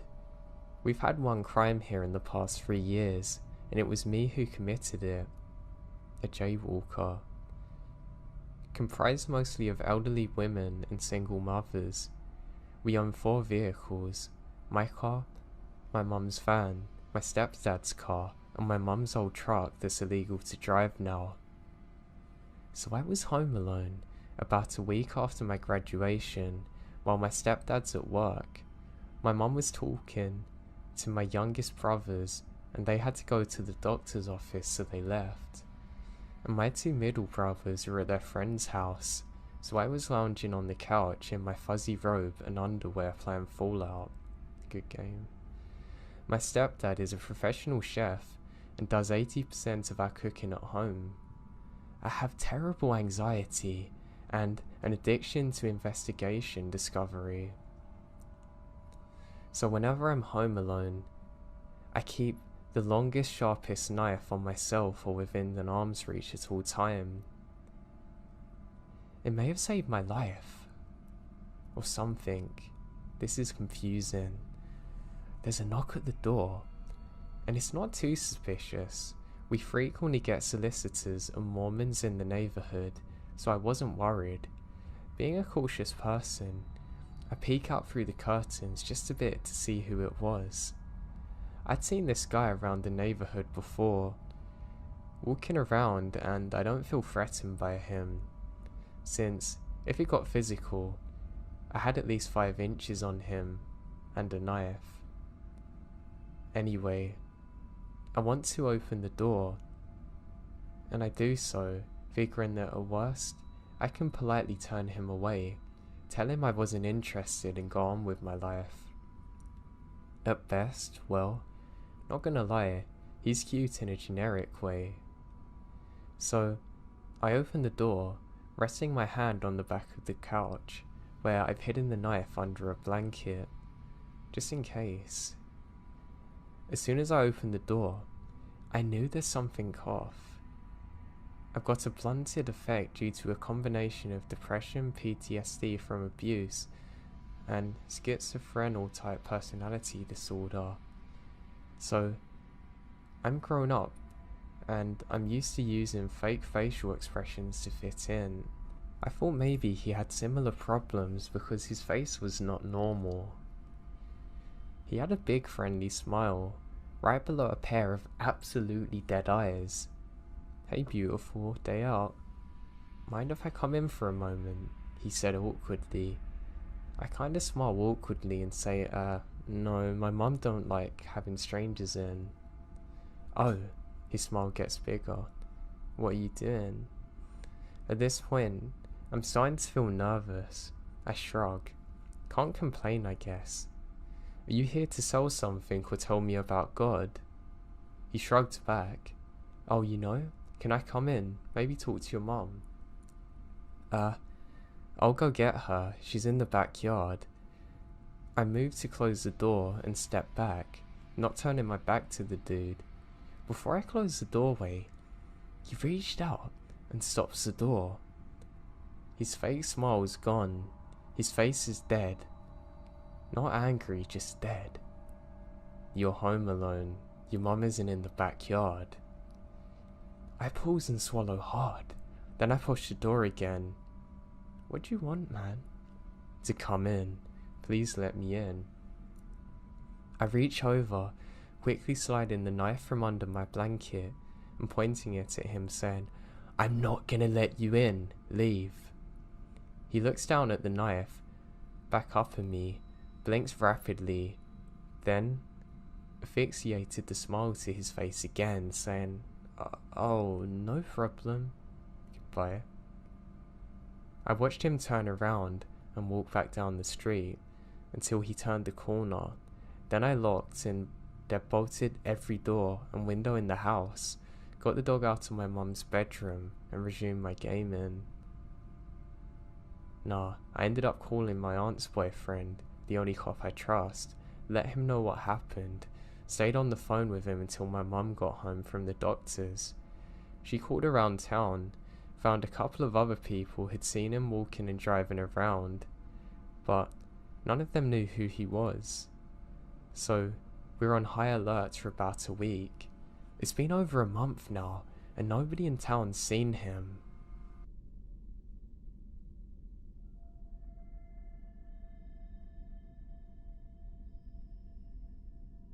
This old memory of mine, I've been talking about a lot because of the recent news of the Delefi murders. As the man I'm talking about looks similar to the first sketch, but this is 20 years ago and the sketch is now irrelevant.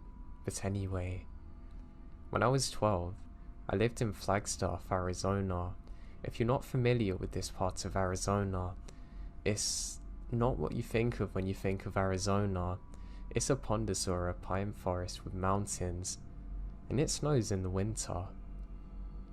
Anyway, across the street from my home was an entrance to some woods with paths.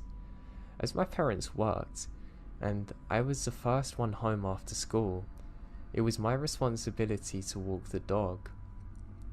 Usually, I would take him just inside the woods entrance so I wouldn't have to pick up his crap from under the rocks that would usually be in sight.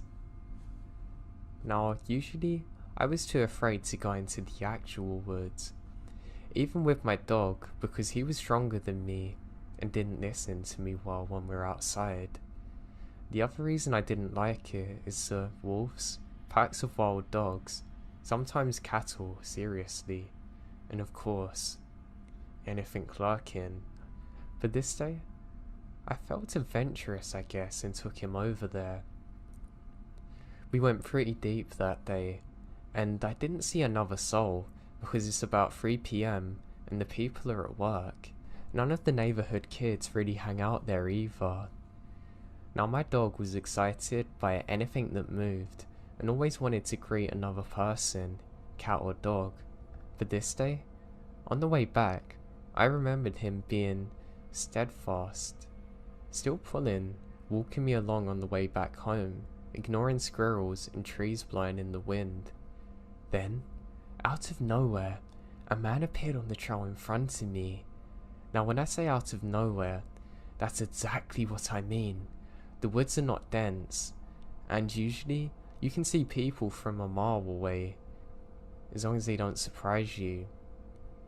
The man was dressed head to toe in brown and tan colours and gave a weak "hey" and doesn't make eye contact.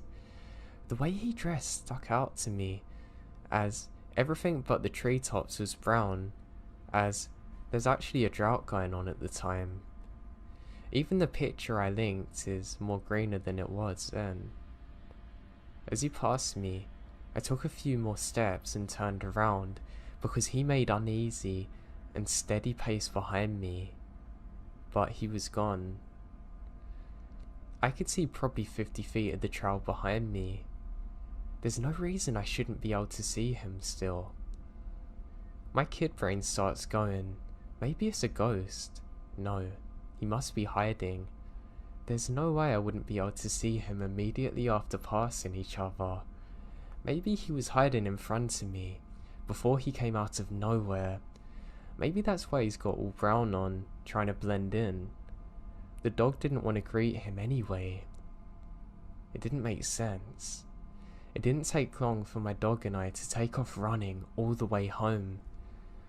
Thank God I had my goofy dog on me, because he was pretty aloft, but also protective.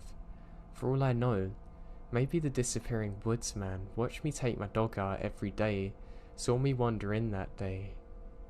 I know I let my dog crap in the yard a few weeks afterwards.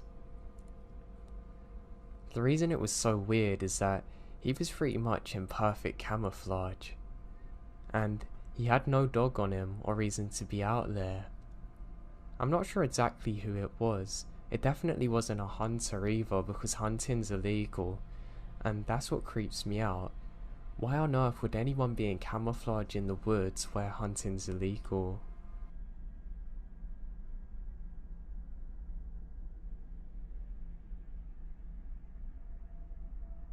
My boyfriend and I went backpacking in the mountains. I'd been camping before, but only camping in a car, so never had to carry a bag on me for a long period of time. So this is my first time actually backpacking. Now after getting lost trying to find a parking lot, the map swore there was, but there actually wasn't. We drove around the mountains, finally finding a parking lot we could stay at. We'd planned to walk down the mountain, camp, then walk back up the following day. About an hour in, it's maybe 6 PM, and we come across this guy sitting off the side of the trail, cooking in a cheap stove. He said to us if we know why we're there and where we're at, and saying can we point him in the direction of a certain place on the mountain. He says he's parked there.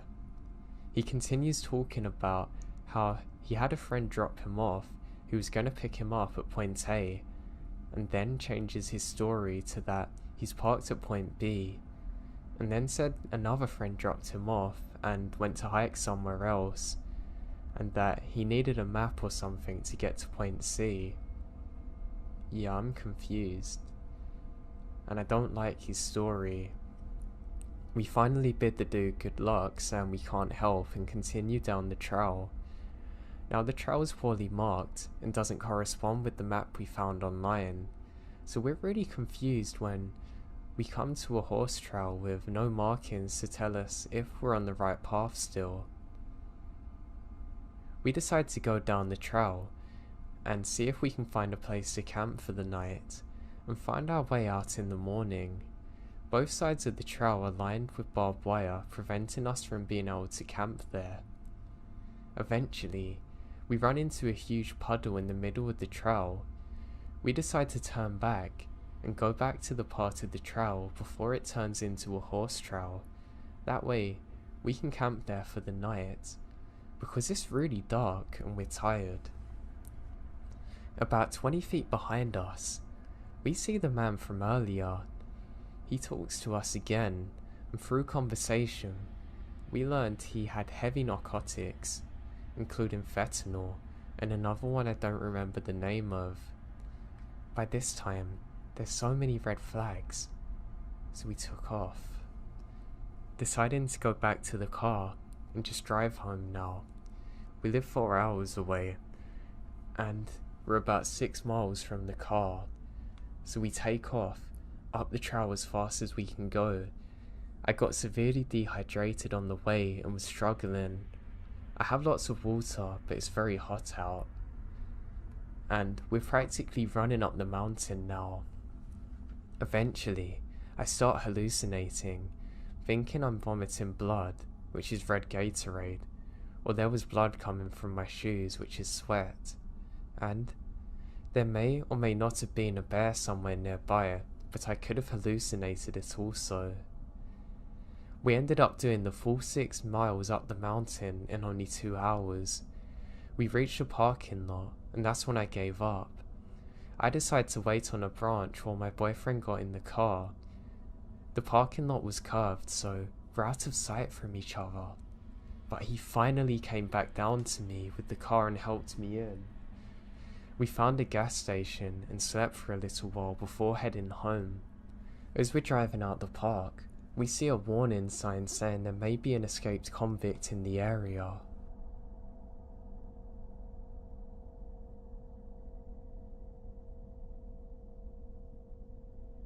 This is a true story that happened to me. Back in the 80s, I was a camper at this place in the Adirondacks, a 6 million acre state park in upstate New York. All camps have their own customs, and I'm not sure if this occurred elsewhere, but if sitting around a campfire and smoke was blinding your face, we would utter the phrase, "I hate white rabbits," and I swear this worked. The smoke would immediately move towards another direction. And no, it wasn't the breathiness of speaking the words that made the smoke move. It was rumoured to be a voodoo chant though. So things are different in the 80s. Things we did back then might have gotten you kicked out of camp if you got caught, but to be honest with you, these days, you would probably catch a court case and get jail time. Like the time my counsellor locked me in his room with a 6-pack of Budweiser, tall boys, and told me I can't come out until I finished. But that's a separate story. This camp was right on a very large and pristine lake, and periodically, there would be hikes and canoe trips to some of the islands on the lake. You choose your adventure, basically.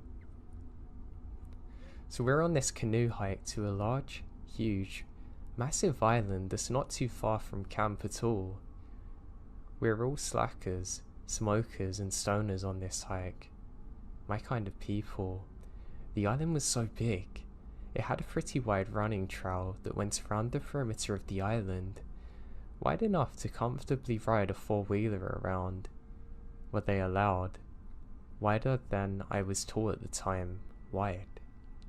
So I mentioned this is in the 80s, right? That first night, some of us campers were partying with the counsellors, beers were being drunk. Now at the time we're sitting around a fire, of course, and when the smoke blew into someone's face, they said the phrase, "I hate white rabbits," and the smoke moved. The next reciprocate of the smoke said the same words, and so on. and the smoke was being moved around fast from person to person. At the height of the frenzied chanting, the smoke almost looks like a vortex. The next morning, I opened my tent to see lying on the ground, spanning the width of the running trail, the biggest dead rabbit I've ever seen in my life. It was dead. It had eyes that were glazed over blue and white. I've really never seen anything like this before. I know it could have just been coincidence, but it was crazy.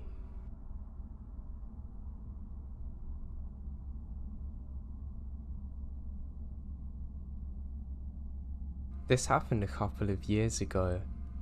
I wanted to go to the local wildlife trail to walk in the woods. I'd gone several times to hike and jog. I normally went with my boyfriend at the time, but he was working and I wanted to go, so I decided to go by myself. I felt pretty comfortable going. I park at the far end of the parking lot in case anyone else appears. The trail continues straight from the parking lot for about a mile until it curves up a large hill.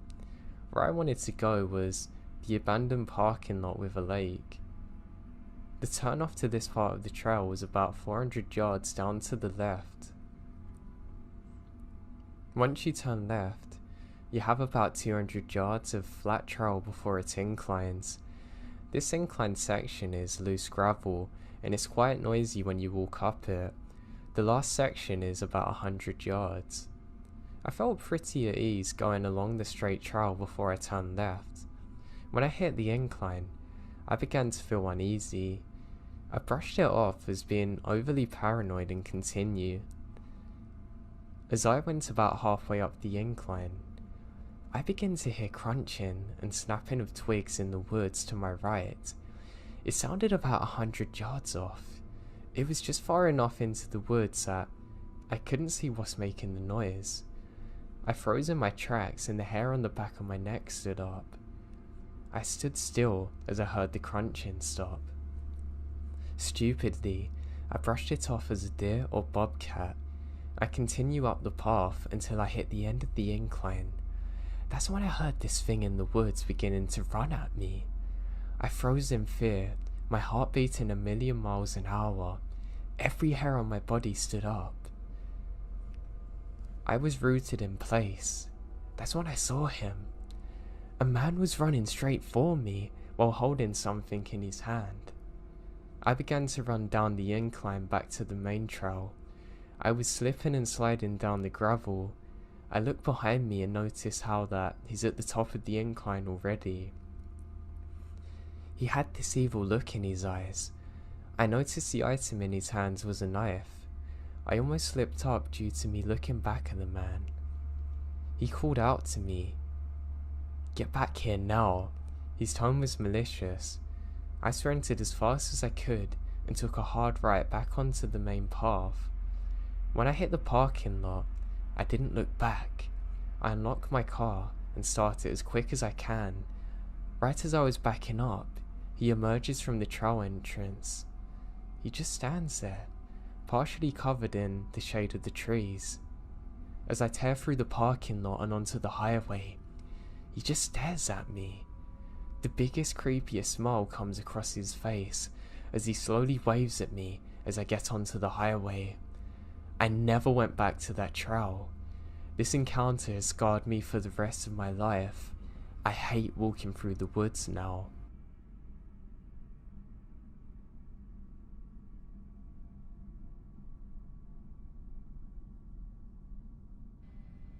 Okay, so I have no idea exactly what I saw that night. I have searched everywhere for sightings or even myths around that area we saw it and found nothing. If anyone has any idea what we saw, please let me know. My husband and I think it could have well been a Wendigo, but I don't know.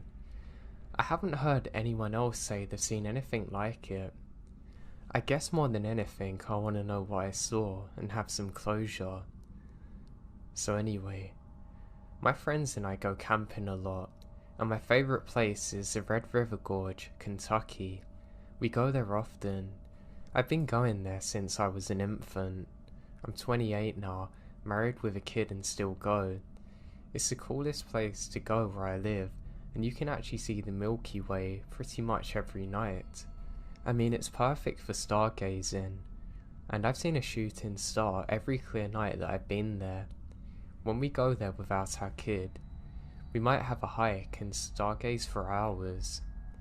Our first experience happened when we were night hiking, and we would go on trails we knew well, and we used frequently during the day. Ones with log fences and gazebo resting places. The most used trail is in the National Bridge State Park that leads up to the Natural Bridge. The trail is around 2 miles uphill depending on where you're starting. Now I've done this trail every summer of my life and could do it blindfolded. It has wooden steps, carved rock steps, log handrails, multiple sitting points under a roof, trash cans, but after reaching the main trailhead there's no lights at all. It's used often, and while it's uphill and the difficulty is low, as long as you have a good grip on your shoes and water, you'll be fine. My friends have done it with me multiple times and we're confident as hell at it. Hiking this trail at night is not allowed, but the woods have never really been a problem for me and no one really cared about the closure times. When we used this main trail to hike to the top, we would park in a lot designated for the pool and Hoedown Island. You walk across the road that leads to the pool and you're at the first trail marker. You go up the gravel for a while and past the Natural Bridge State Park Lodge. There's a waterfall and some lights, so it was best to go fast and watch out for rangers that would tell us to leave. Then walk across another road and there's a mini shelter to sit on or a small rock where you can rest your legs. Then it's the beginning of the top of the trail. The night was weird to begin with. As soon as we started the hike, the clouds took over and it appeared we'd be walking for nothing even to stargaze at. But we went anyway, just in case it cleared out by the time we get there. In the beginning, it was normal, and paranoia was kinda setting in, but eased up a little. You know you've reached the bottom of the bridge when you see a giant limestone wall. Now during this time, there was a gazebo that sat to the right of this wall, and the trail continued and followed next to the wall. When you come far, there's a fairly steep part of the trail and the gazebo is welcomed. Now my husband, my best friend at the time, and I all sit on the gazebo steps. The bench is under a roof and even darker than the rest of the outside, so we just stayed on the steps, facing to where we're looking downhill at the trail that follows the limestone wall. We each have a bright LED headlamp and a handheld flashlight. We don't usually look at each other when we night hike because the lights are so bright. We sit in a line like the Lord's Supper and walk in a line staggered so we don't blind each other. It's after hours at this point, so no ski lift rides had gone on for hours and the rangers had already done the sweep and left before we could get there. We left no time between them making sure the trail and the top were clear and start our hike. The ski lifts takes you to the top, but there are workers that stay and do counts and only leave after it's clear. I guess I have to make these points because that's what I was thinking when what seemed out of nowhere, a girl with a headlamp begins to walk down the trail. This is kind of odd really. She's in a sundress and flip-flops. This hike is uphill, and while it's fairly easy to hike up, it's not easy to do without real shoes or water. She'd have to have hiked up and down to get to this point without food or water, which is a massive challenge. Her light seemed almost blinding too. When she reached where the trail turns from in front of the gazebo to down where we came from, she stopped. She just stood there, how a human is presented in an anatomical drawing. She was looking directly at us all, sitting there, and her light made me bring my head up. It was so bright that I literally had to shield my eyes. She didn't turn away from our light at all, or even seem bothered. She had 6 LEDs shining directly at her face. I say hello. She said, kind of with a pause between every word, something like, "Hello, how are you?" I said something like, "Good, how are you?" And she took an even longer pause before saying, "Oh, I'm fine." And she just stood there with her hands to her side, facing down, staring at us.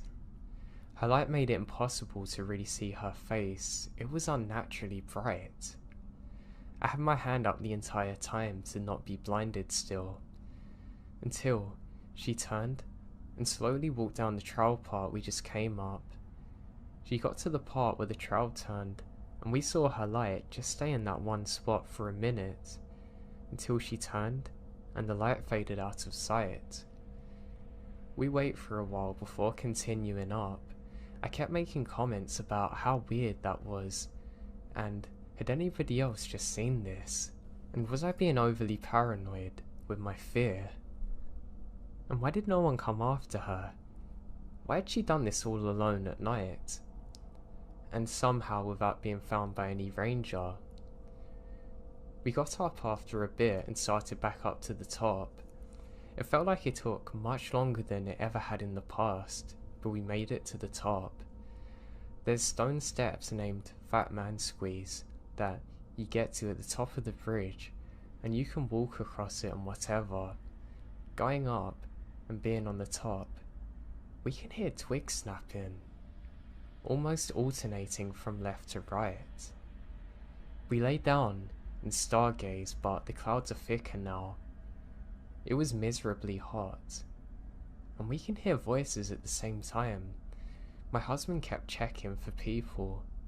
He never saw anyone. We see a flashlight, but we never see anyone attached to it.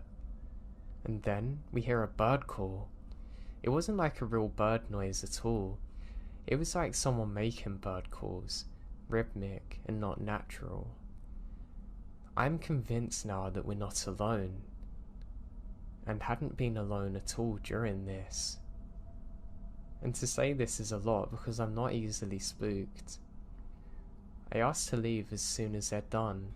They then tell me that they're ready to go right then and there, and that scared me. It showed that I wasn't imagining all of this and they're just as scared as I am. We began going down the way we came from, and it felt like it was taking so long. We were going steady and quick, and it was downhill, but we were not making any ground, it seems. It's hard to explain, but it was so weird to the point that I said aloud, "This feels much longer than it should be," and everyone agrees with me. I keep looking behind me with the flashlight, and my husband kept looking out to the sides. I kept feeling watched and couldn't figure out where the footsteps were coming from. It sounded as though they're coming from all directions. I would turn my head in the direction of a sound and not see anything. When my husband was walking, he kept saying he was catching eyes in the flashlight. Usually you catch a raccoon's eyes spying on you, but he was afraid maybe it's a bigger animal like a bear or something. And even weirder is that he never seemed to catch contact with it truly when his flashlight went over it. Now by now, we're hiking down a semi-flattish area compared to the downhill hike we've been doing at least. The log fence or handrail or whatever it's called is on our right side. Now, we're walking in a row within reaching distance of this barrier, and my husband just stops walking altogether and says, "What's that?" But the question is more of an alert than a question. I move my headlamp in that direction and don't see anything at first. Then, both of his lights catch a shape, and then my headlamp also does the same. I move my headlamp to the center and catch it while my friend simultaneously finds it in her lights as well. All six shine on a kind of reflective grey creature. It's bent in a crouching position, kneeling on its front leg, and it starts turning towards us.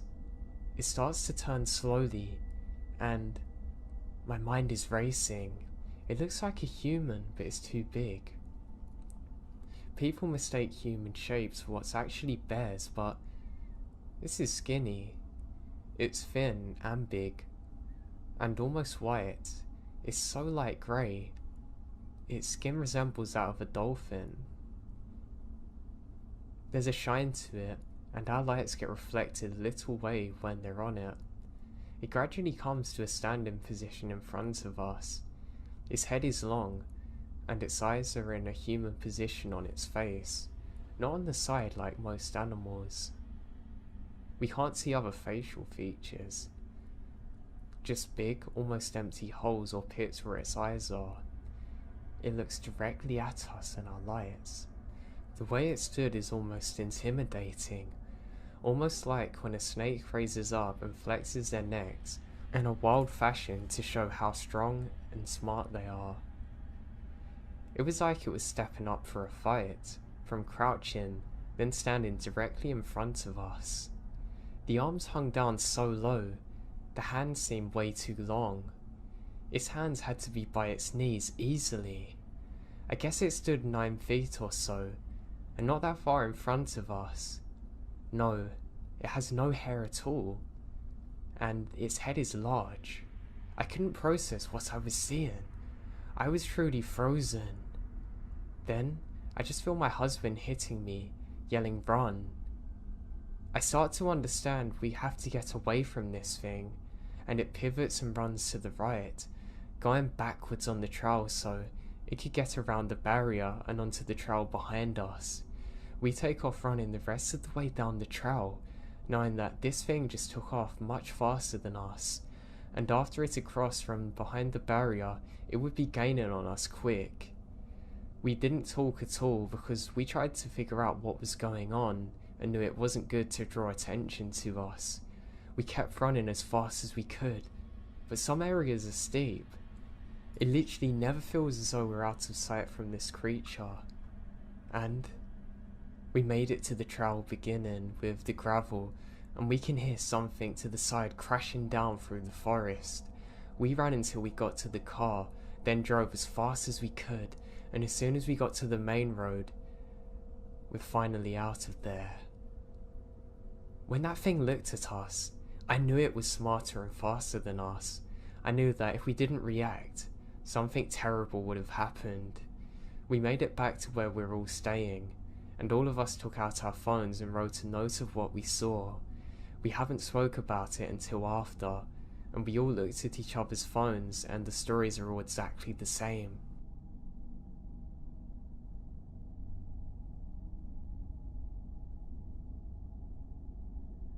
When I was 12, me and a group of my friends would play hide and seek in those woods where we're on the edge of our neighbourhood. We would always play at around 6, but had to be home by 10:30 at the latest on a weekend, and we weren't allowed to go so far that we couldn't see our houses. Those are the only rules our parents had for us. Well, one Friday, we're out playing in the woods as usual, and I, for whatever reason, decide to go in the woods deeper. I can't remember how far I went into those woods, but I do remember coming across an old shack.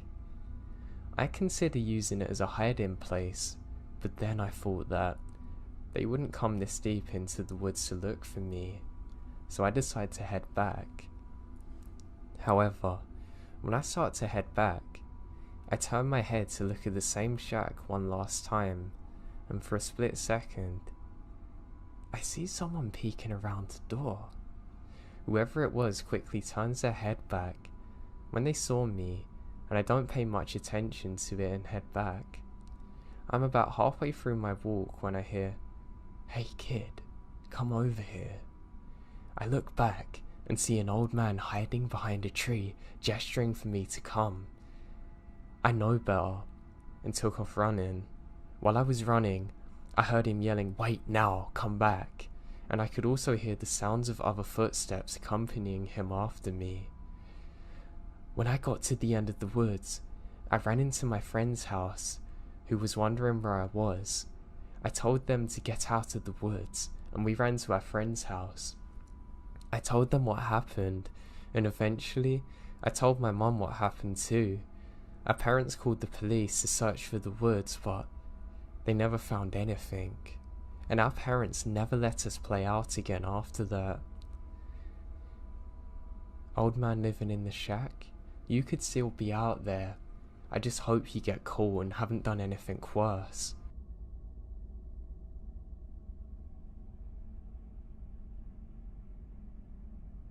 My old man was an avid outdoorsman in the Colorado Rockies in the late 80s.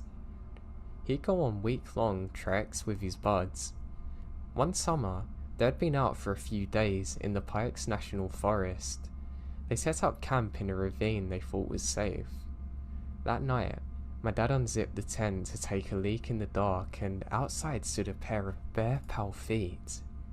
My dad screamed and zipped up the tent. Everyone else woke up and said, "What's wrong?" My dad said someone was barefoot out there, and they went out and flashed their flashlights for a bit, hollering. My dad swore that he saw the feet and described them in perfect detail. They were old blotchy feet, even having a lump on the ankle. Tony, his bud, asked what foot, left or right, and my dad said it was the right.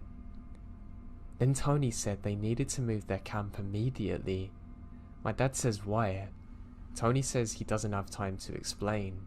They all go along with it and pack up and move up to the hill. The next morning they woke up to find a flash flood had torn through the ravine that night. It would have surely killed them. Tony's grandfather had just died a month prior, and one of the last things he said to him was that he would always watch over him. The feet described reminded Tony of his grandfather's very feet. My dad is highly religious too. Supernatural or not, it's terrifying what happened to them.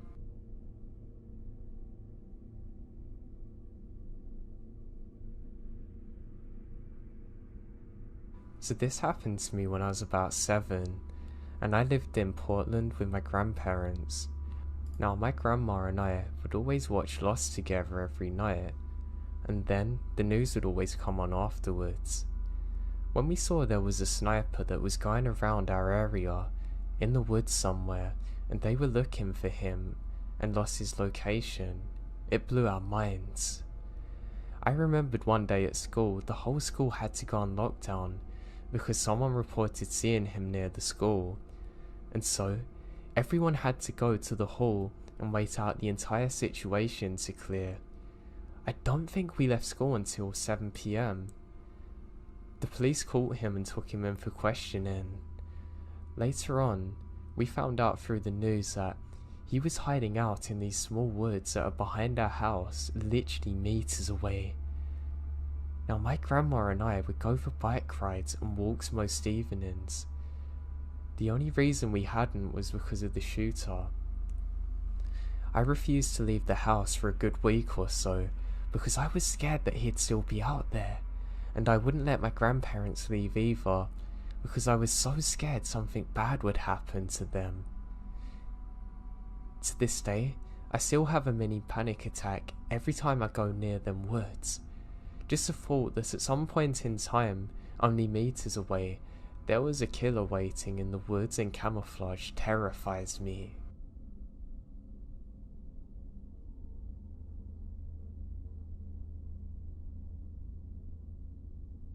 It was the end of my freshman year of college, so my friend and I spent a weekend at my family's cabin by ourselves to celebrate.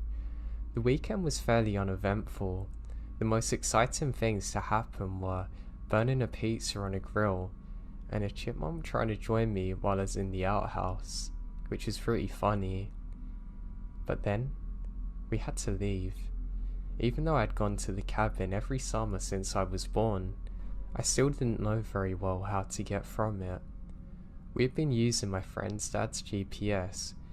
It was pretty old and probably hadn't been updated in a while, which is likely why it took us where it did. The route we took was fairly unfamiliar to me, but what do I know? It's a GPS. I trusted it enough to bring us wherever we needed to go. It ended up taking us down a twisted side road that I knew was wrong, but I kept going, thinking that maybe going through the woods would be faster. That's when it told me to take a left. I obeyed, but was extremely confused because it looks to be a dirt road. I slowed down to look at the GPS when my friend lets out a horrid, "Oh my god." I look up and realise we're not on the road at all. We're on someone's driveway. Then I saw the dolls. They were worn by the weather, full of dirt and faded from the sun. The ones I took note of were clowns, and bodiless and beheaded. There were so many, I can't even make out how many there actually are.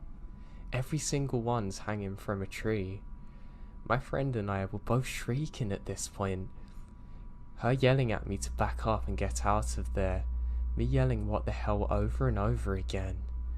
We safely got back to the main road and followed that until the GPS gave us a different route, which took us home without incident. Although I didn't see the person living in that rundown house, it was one of the most terrifying things that ever happened to me. It didn't even feel real when it was happening. It felt like I'd been dropped into the middle of a horror movie about a serial killer with some doll fetish or something. Sometimes I wonder what would have happened if the person who lived there actually saw me pulling up. But I try not to let my imagination get the best of me. I hate to think of whoever's responsible for that house, if they still lived there. I'm a park ranger, and even when I'm off duty, I absolutely love to go camping. Now, this is something that had never changed and has been something I've really done for a long time. I used to go with one of my best friends, but we kind of become distant after he moved for college and I did, so often I'd end up going tenting alone and camping. Now, there was one particular trip that I went on that seemed perfectly normal. Now, I had to drive a good 3 or 4 hours to actually get to here, so it is a relatively long trip, I guess. At the time, my car didn't have a working radio, so it was relatively annoying. I mean, I could get it to work sometimes, but I'd literally have to hit the side until it come to life. Now, I didn't set off too late. I actually set off relatively early in the morning, and the drive up there was beautiful. I'd love to say I had music playing, but like I said, I didn't have any of that, so I just had the windows down, using the air to help keep me wake up. It's a technique I've deployed before when I felt extra tired. I drank all my coffee too, so I didn't have much else I could do. Now, when I start doing this, I realised that an absolutely massive bug has come into my truck, and I actually almost crashed into some trees just because it made me jump. This thing come a couple of inches from my face, and I promise you it was the last thing I expected. Luckily I managed to swipe it out of the window and end up doing up all the windows again. Now, on my drive the sun's just starting to rise and it's really beautiful. It's actually a little bit blinding really, and I have to put on my sunglasses and put down the thing on top that kind of covers the light. I don't know what it's called, but you know what I mean, where you can sort of store papers and stuff. I was actually quite hesitant to get this thing down on my truck because I was 100% convinced that a massive creature was going to come out like had come in the window earlier, but luckily nothing was there. So I continue on my drive, and I do realise that there's another truck behind me, not too far off. I haven't noticed it before, but something about it just seems a little weird. Originally I think it's actually one of my friends who has a similar one, but I realise this is different. Also, all of the windows are really tinted out. In fact, I don't think it was legal how tinted these windows were, but hey, I'm not an officer, I'm just going here to enjoy my trip. Now, my new friend of mine followed me for a good hour, and I do think it's pretty odd. I would every so often see another car or truck going past, but not that often, and especially none that were following me. I decided that I was going to park off at the side of the road to use the toilet. Now, I'm a little bit embarrassed to admit that, but I was relatively desperate and the coffee had kind of got to me and I drank a lot before. So I pull over quickly. I'm so desperate that I forget about the truck behind me and I run off into the woods. It's funny because I probably look like a madman, but hey, I was desperate. I'd gone quite far because I really didn't want anyone to see me, and I knew if anyone recognised me as being a ranger I'd probably get in a lot of trouble for it. It's extremely unlikely, but it's just something that ran through my mind. So I ran off and alleviate myself. Just as I finished, there's a massive spider just next to my foot. I jump back and kind of kick some leaves in its direction and it scurries off. Thank God that thing didn't go up me when I was using the toilet, I think to myself and kind of laugh. I then hurry back to my truck because I'm getting a little bit cold because the trees are actually blocking out some of the sunlight. I quickly adjust my rear view mirror to make sure I can see good when I'm driving and I notice the truck has stopped again. It stopped just out of sight, but this is weird because it's been with me for at least an hour. Maybe they assumed it was a rest stop? I don't know. Pretty unrealistic. I decide I should start driving forward and just keep an eye on it. I'm glad to say that it eventually goes out of sight and I continue on and I quickly forget about the truck. Now, there's a good chance that maybe they just decided that they were going to stop in the same place as me and presumed that was what you're allowed to do here, but I'm not so sure to be honest. Something about it just seemed really off and odd. But anyway, I was happy that there was no weird bugs or insects around me at this point and I continue on my way. And that's the most important thing for me now. I continue driving and I still have a couple of hours left now. It's not too much further, but I was starting to get a bit bored, not having the radio on. I think maybe that was making me a little bit overcautious and overthinking everything, because when there's nothing there to distract you, I guess your mind can kind of run wild and get away from you. I continue and I eventually make it to the area that I love to go camping. Luckily enough for me, when I pull up I don't see another car in sight, which is absolutely gorgeous for me. I'm someone who likes being around people, but I suppose where I have to do it relatively often for my job, I appreciate having uninterrupted time within nature. Now, the area where I park my car is far away from a big flooded area. Well, it's not really flooded, it's from rainfall, but I do not want to fall in this because I know if I get wet out here, I'm going to have a nightmare trying to dry off my clothes and I don't really have enough to not be in trouble if that happens. Quickly grab everything from out my truck and I make my way through the gate. I then continue and make my way over to the main path. There's some areas that I've camped in before around here, but I want to get away from people, so I decide to continue on. I had some really nice boots with me that I'd bought. They weren't ones I used while I was on the job, they're just ones that I found really comfortable. They're very lightweight too. I'm actually trying my best not to get them dirty, which is something I'm quite embarrassed to admit, because I know if some of my ranger friends had heard me admit that, they would probably give me endless grief for it, but I really like my shoes and wanted to keep them tidy. I have some camouflage pattern on too, which is something I always liked to wear when I went out into the woods. It sounds stupid, but I like the idea of being able to hide from animals and things if I really need it, but of course you're always going to get ones that can just smell you, but hey, it made me feel a little bit better. Now no, I didn't have a camouflage matching tent too, which would be really funny if I did, but I kind of wish I did, but I'll get to that later. Now I eventually make it to my camping spot, and I quickly get a fire going. I decide that I'm going to cook some food, and I want to collect as much firewood as I can so I don't have to do it in the following morning.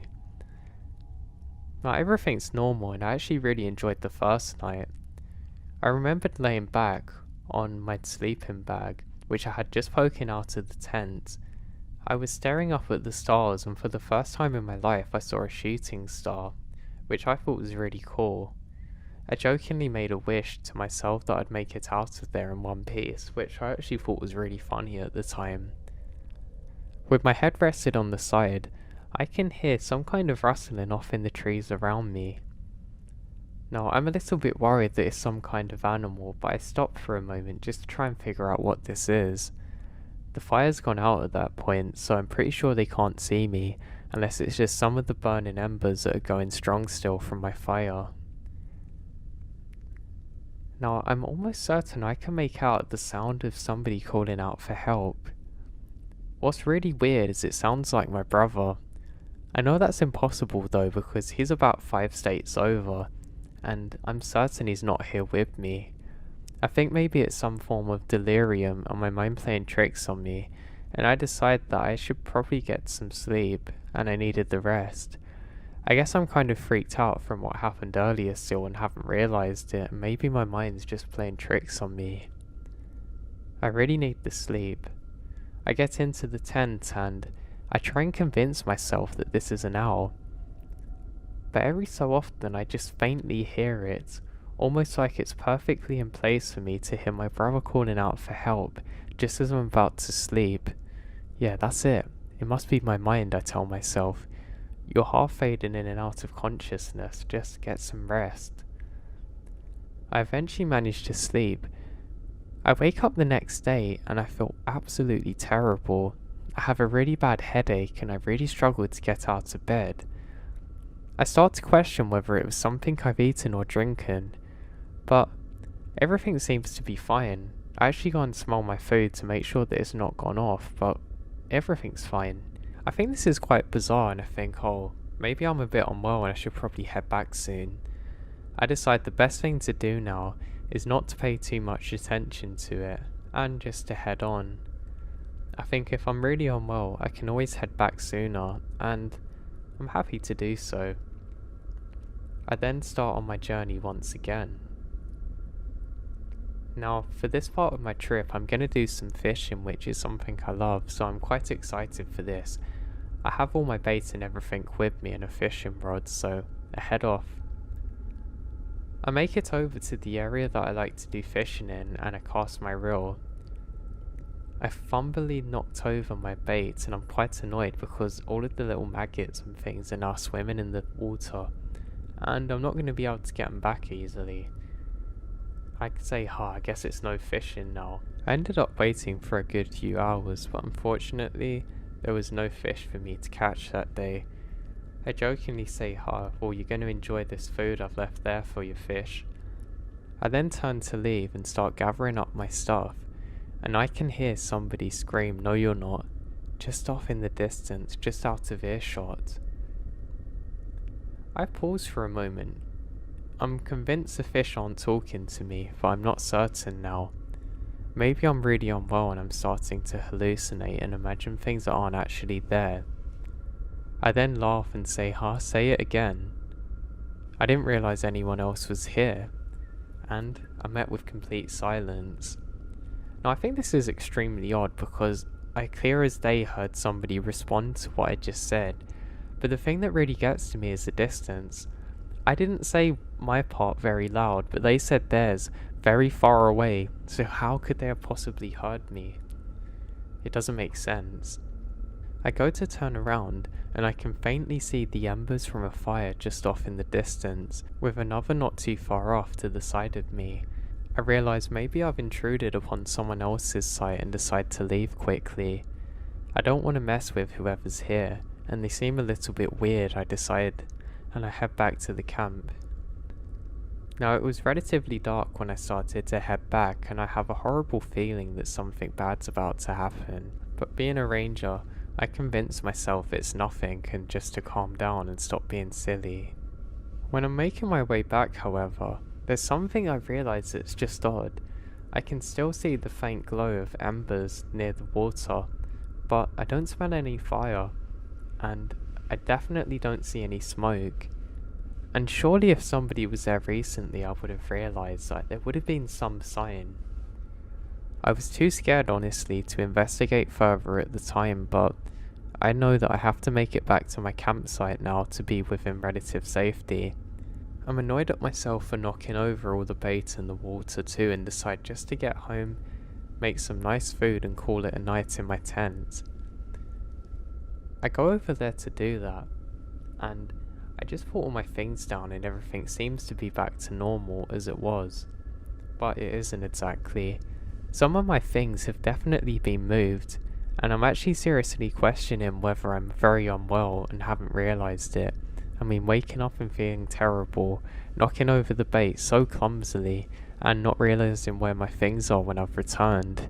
I put all of this down to food poisoning, or something I've drank that I definitely shouldn't have, and that I need to cut the trip early. I say yeah, just make the trip early, and I decide just to tuck into some of my favourite food earlier than I was supposed to, because I know I'm going to be going back the next morning. Now I make it back into my tent, and I stayed up for what must have been 2 or 3 hours, trying to listen to make sure that there was nobody around me at the time. I can't hear anyone, and that's when I remembered it again. Why did I hear my brother calling out my name? I must be really unwell now, and I slowly start drifting in and out of consciousness, but somehow I'm just about able to keep myself awake when I hear it. Screams for help once again, this time closer.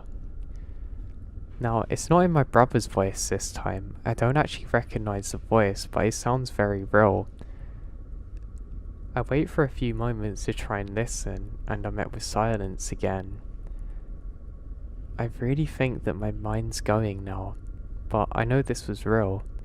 I decide to slowly unzip my tent, grabbing my knife. I took my head out of the tent cautiously, and I'm met once again with nothing. I'm now extremely annoyed because there's either someone in danger that I'm not helping, or I'm imagining all of it. And I decide that I have to investigate. I quickly put on my warmer clothes and head out. What's worse is, I don't really have much charge on my flashlight. I have to use it very sparingly and only in flashes, but the problem is my eyes aren't really adjusting to the darkness and I can't rely on my light source, so I have to keep this in mind. I decide I'm going to use a technique that we've been taught in Ranger School. I'm going to circle around the perimeter of my tent and make my way back again. I do have quite a good idea of my bearings, and I guess it's from being a ranger that really helped me out with that. So I head out in one direction and make my start. Now initially everything seems normal. I make it about 100 yards away from where my tent is, and I turn back and realise that I may have not put out the fire as well as I thought I had. I realise that I can still see a red glow coming from just off to the side of my tent. Just as I turn back to make sure I put it out correctly, it goes off suddenly. I think this is really bizarre, but I don't think much of it and continue my search. There's either somebody out here on drugs, or somebody who's really needing help and is in danger and might be injured. Maybe they've been out here for weeks, who knows, and I might be their only way to safety. I decide that I have to figure out what this is, and I continue the search. The thing is, I don't find anything, until suddenly, help, right next to me. I'm convinced it's a person now because it's at head height, and I turn around and I can see it's something just behind the tree. I think this is pretty weird because why can't I see this person? The tree is very small, but I can hear this. I can hear help once again. I then get closer to the tree and I realise that there's a speaker taped to the side of it. I think this is really weird. In my frustration of something scaring me so much, I ended up punching it and breaking it. I didn't hear the cry for help again. I think this is really odd, thinking maybe some stupid hunters put it out here, thinking it's going to attract some kind of weird God knows what, and I shouldn't have stumbled upon it.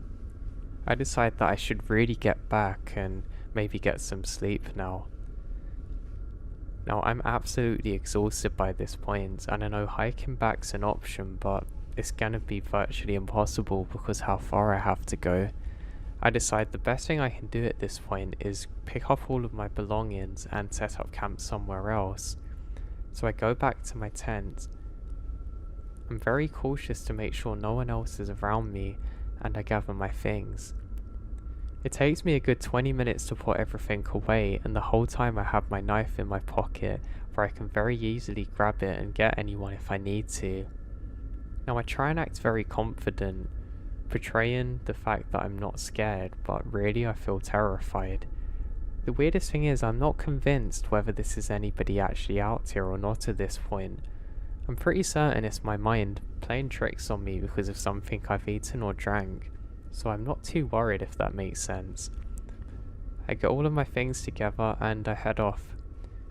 I only go for about 20 minutes or so because I'm not really sure what direction I'm heading in. Once finding a really good spot, I set my tent up and settle in for the night, and I must have passed out. I wake up in a dream where everything's a very warm colour and it seems to be daylight. It's almost like just as the sun has started to come up and everything's very beautiful and you feel very warm. I realise it must be daylight now and I force myself to wake up. I go to touch part of my tent and it's extremely warm. I think this is odd, but luckily I can get out another way and I quickly do that. And I'm blinded. Literally, it's like staring at the sun for a second and I turn around. And suddenly I smell smoke. Now my brain suddenly kicks to life. Something's off here. I quickly worm my way out of the tent and I realise now that it's not daylight. It's nightfall. It's still the same night. And my tent is on fire. And some of my belongings around me. I look and everything I own virtually is on fire and my tent is starting to collapse. I think this is a dream and I wipe my eyes frantically, but it isn't. I reach down for my knife quickly. I scream out, "Hey, who is this and what are you doing to me?" Still not entirely sure if it was an accident or not, but then I realise there's no fire here. I left my original campsite. I realise now that something has set fire to my tent while I was sleeping, and if I hadn't have woke up when I did, I wouldn't be here now. I would be literally starting to set on fire, slowly trapped in my tent. I want to say I was brave, and I wait to find whoever this sick person or whatever this thing was to get them with the knife, but I wasn't. I ran for my life. I turn around quickly and continue in the direction that I would have went if I continued hiking for a good spot. I didn't care where I was going, I just had to get out of here. I can't hear anything else behind me, luckily.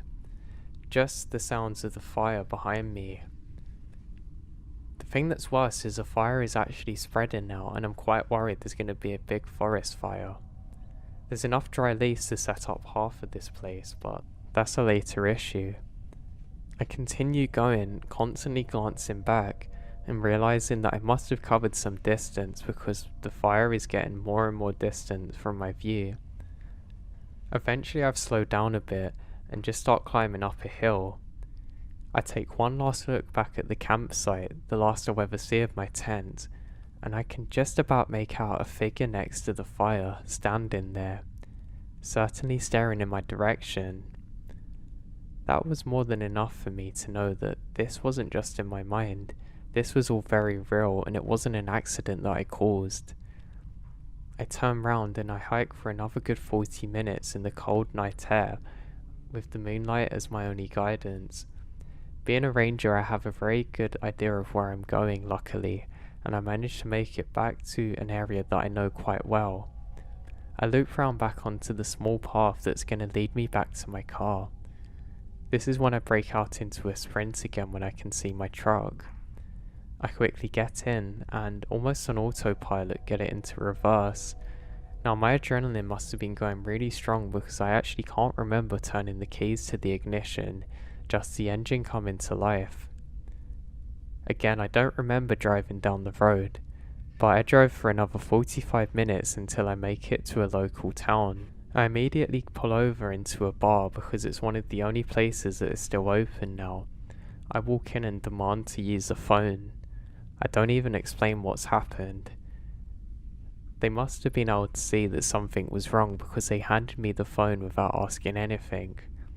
I quickly called the fire department and alerted them that there might be a forest fire, and then I called the police and explained what's happened, and I also called into the ranger station that I worked at just to explain that I wouldn't be coming into the work for the next few days because something that happened. Now at first they thought I was drunk because there's a music in the background, but something about my tone told them otherwise.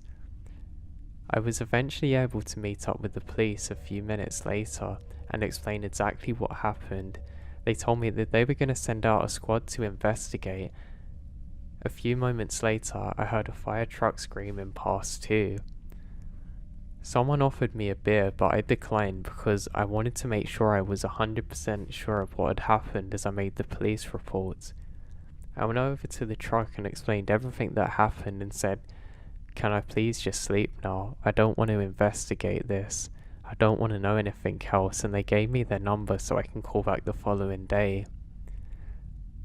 Nicely, they even offered to drive me over to a local motel where they paid for me to spend the night, which I greatly appreciated. I made it into bed and completely passed out and woke up 12 hours later. This time I wasn't in danger and the light I could see around me was real, and I felt completely safe this time, and thank God for that.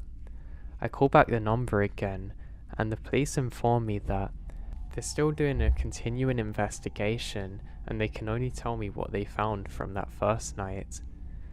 They said they had a good search and thankfully there was no big fire. It had already gone out by the time they got there, but there was still a good 50 or so square meters of scorched earth. They looked as hard as they possibly could for any signs of life or people out there that could have caused this, but all they found was a burnt out tape recorder just next to a tree that was burnt down. I then explained that I had actually heard voices on the tape recorder and they said thank you for the information but of course this was completely burnt now and virtually useless for their case. I'm still waiting for updates, but I'll let your imagination figure out what happened.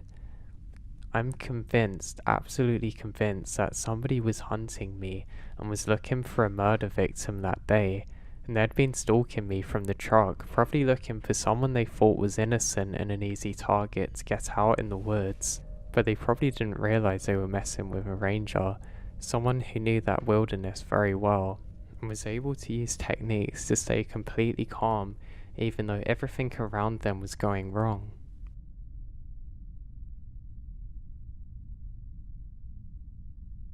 Now, I've been sitting on this story for many years now, and it might not be as creepy as some of them on here, but it's really creepy to me. Now, my aunt owned a large piece of land, literally over 100 acres in northwest Connecticut for many years now. Her property is located in a state park that is mostly uninhabited and only frequented by backpackers. Her land is well off any main roads, and you have to drive through quite a lot of forest to reach her home. She bought the land and remodeled the old house that was already built on it, so it was more livable. And going up to visit her has always been my favourite thing to do. I've been going very early since I was actually a baby and spent countless hours exploring the woods, creeks and land around the house. We'll call it the farm, although it's not really a true one as there's not any agriculture or livestock there. My auntie does have some rescued miniature horses, alpacas, donkeys and other animals like ducks. Well, back in the day really. Now the animals are on par with some of the best protected in the area, and they're very happy and have a great life there. They're actually quite chubby really. Now the rest of the farm is untouched woodlands. In the early 2000s, she decided to install a 12-feet fencing around the property, although it only encloses about 80 acres of land she owns.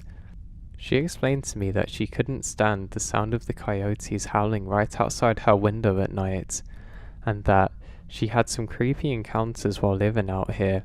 She did not go into details of these since I was a young child.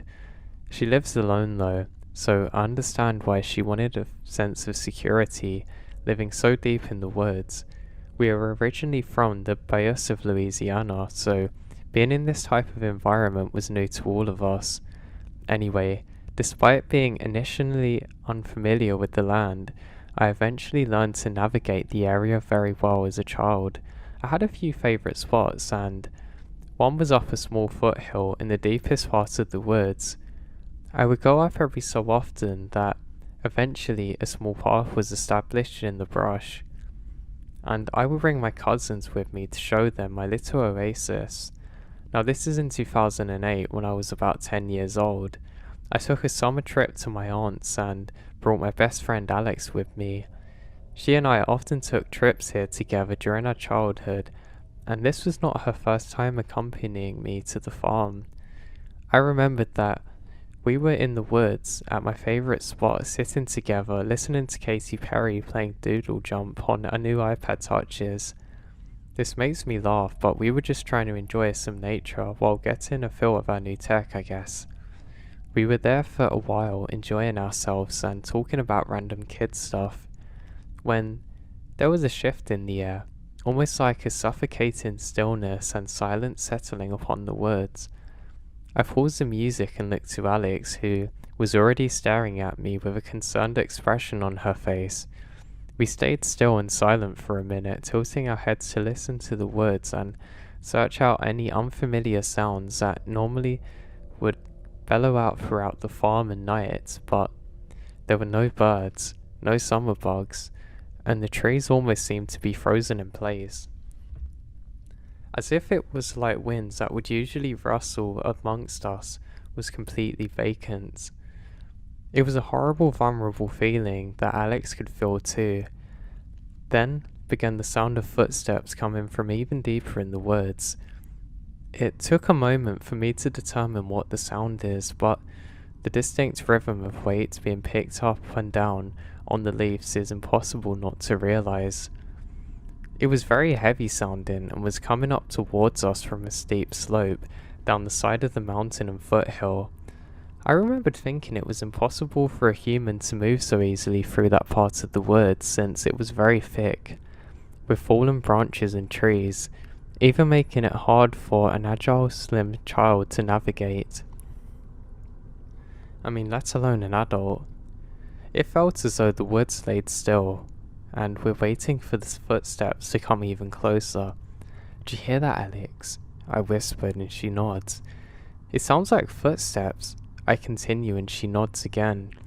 Looking like she was about to burst into tears, I took her hand and began running down the makeshift path with her, trying not to fall apart or let her lag behind me. We did not stop until we reached the house. I don't think we told anyone that day because we were just too shaken up to even comprehend what might have been out there. The next day, I said to Alex if she would go back to the spot with me. She was very hesitant, but eventually agreed and said we could go back to look for other signs of humans.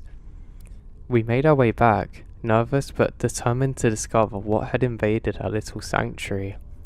We reached the spot. I looked down towards the direction that we heard the footsteps. I think that I even slid down a bit to investigate the plausible indentations in the brush and leaves. Now initially I can't really see anything there. I didn't go too far because I was about to lose my nerve, and I hadn't noticed much anyway, so I decided to climb back up to where Alex was waiting for me very nervously. We decided that it must have been some kind of animal or deer, despite every logical explanation indicating otherwise. I knew what deer sounded like, and that wasn't a deer, but I wanted to forget and just have fun again. We took out our iPods and began the same ritual of relaxing and playing games while chatting about nonsense. It seemed like everything went back to normal really, or relatively. So we quickly forgot about the terrifying experience and let our native childlike wonder take over. After a little while, the stillness returned. It happened so quickly that we almost forgot about what happened before. However, this time, the footsteps started almost instantly, seeming like it was a moment we forgot about them before. Now, this was really weird because maybe if it was an isolated event, we couldn't have questioned it too much, but now we're absolutely certain that this was real. Now, the best way I can explain the sound and the location is similar to a spot that we went to the day before, but somewhat more to the right of where the forest was, and it's very dark, and the incline to reach us is less steep.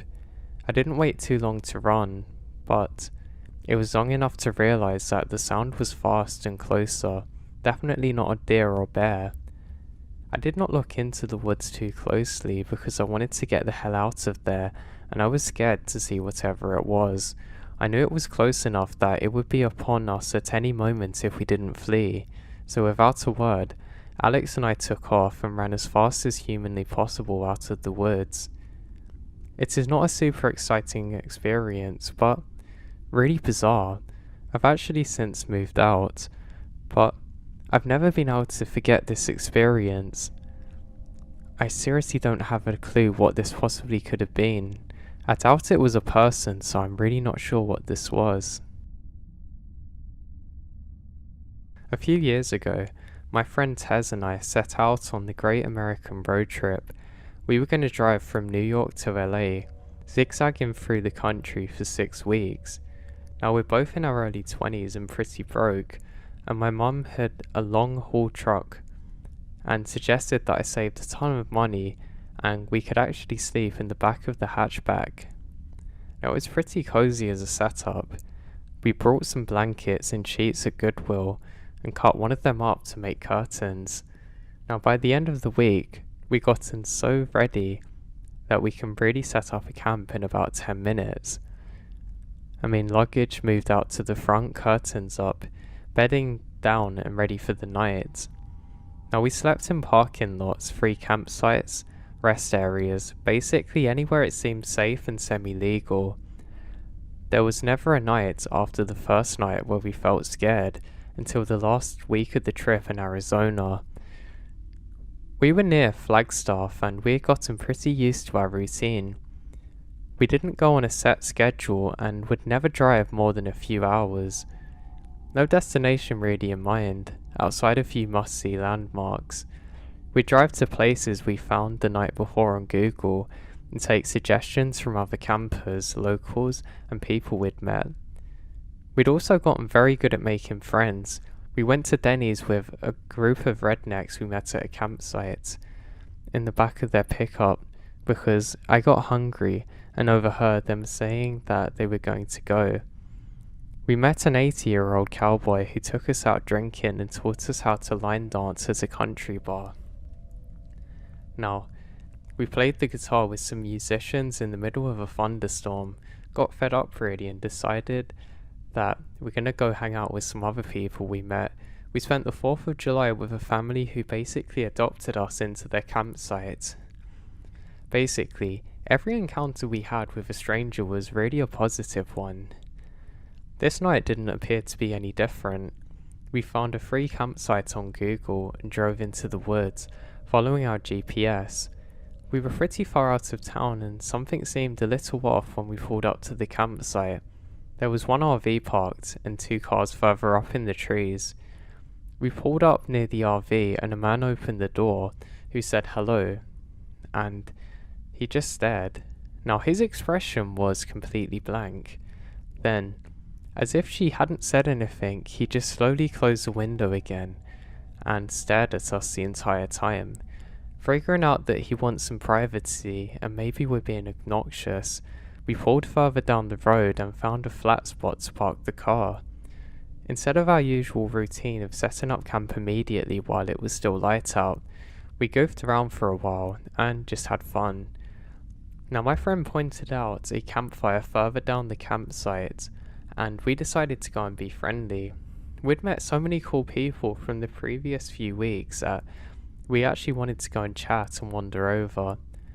Now near the campfire were 2 men, the owners of the car we'd seen earlier. They seemed friendly and sat down to chat. They were drinking and smoking and we sat down and had a beer with them.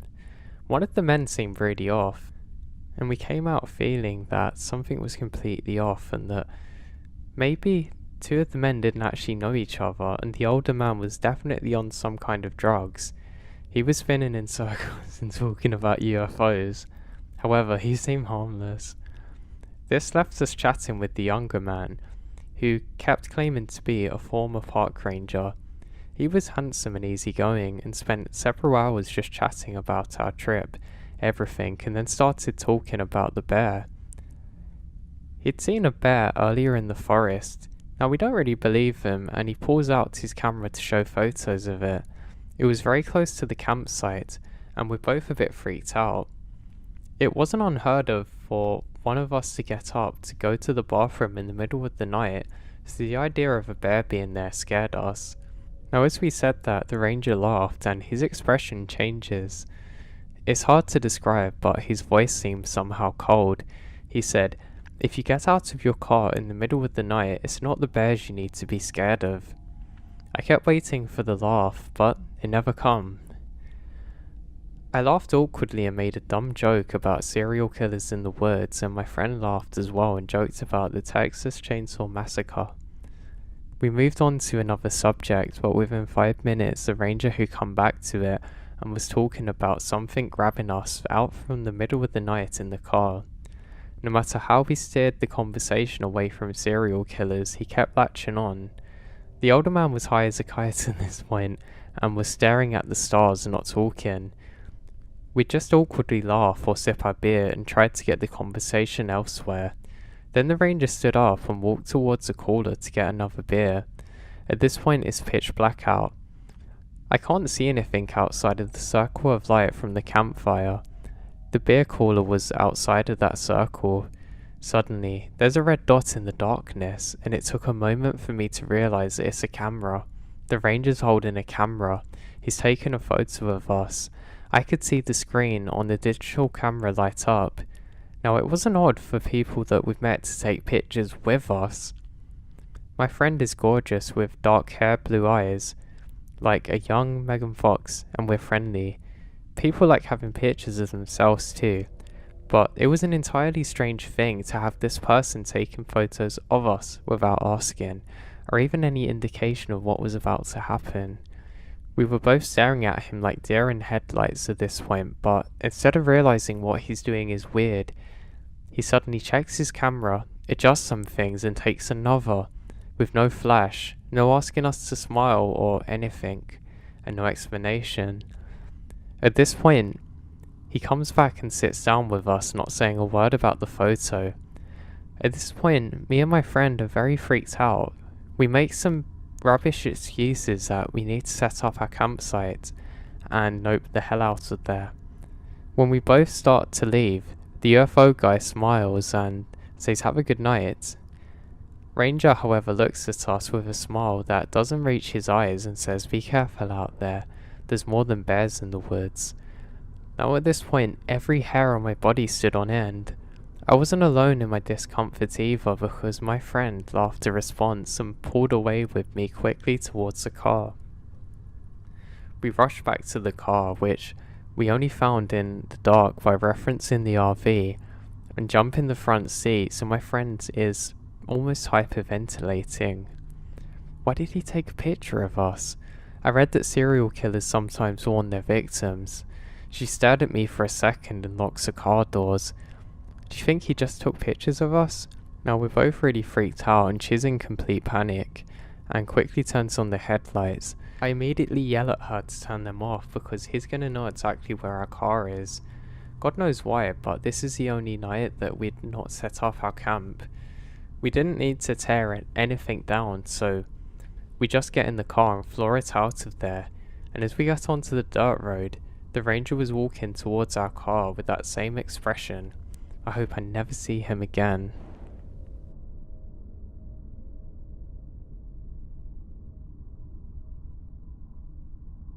I had a really weird experience in the Conakry National Park outside of Colombia last winter that brought me to this sub. Now I live in Colombia SC and frequented CMP, so I'm familiar with the area. I often jump the fence and walk the boardwalk at night. It's very peaceful to walk the swamp and hear all the wildlife. Now, they never have a ranger or guard here after hours, so I always go alone. The last time I did this was in October 21. I was taking my usual stroll with the flashlight in hand. I should mention again that between the insects and frogs, the sound is loud, but then it completely stopped when I was about a mile in. I heard what I thought was my wife call me from the trail ahead, but she wasn't there. I was alone and she was out of town. I then heard water slosh into my right and saw nothing with my flashlight. I chalked it up as being tired and kept it moving. The wildlife started up shortly thereafter, and everything was fine. Maybe 15 minutes later, I noticed that it got eerily quiet again, and I heard the swamp water slosh in to my left. This time, however, it was more deliberate, like somebody walking almost. I was in a thick proportion, and I couldn't see more than 20 feet in front of me, and then I heard my wife's voice again. Again, she wasn't with me and was out of town. Certainly moving through a swamp at 1 a.m. was not an option for her. I saw what looked to be a human silhouette for a split second, but it was aft, very pale and skinny, and taller than me at 6 feet. I noped out of there and ran almost the entire 2 miles back to the truck, and didn't slow down again until I could hear wildlife once more. Like I said, this boardwalk is just in the swamps.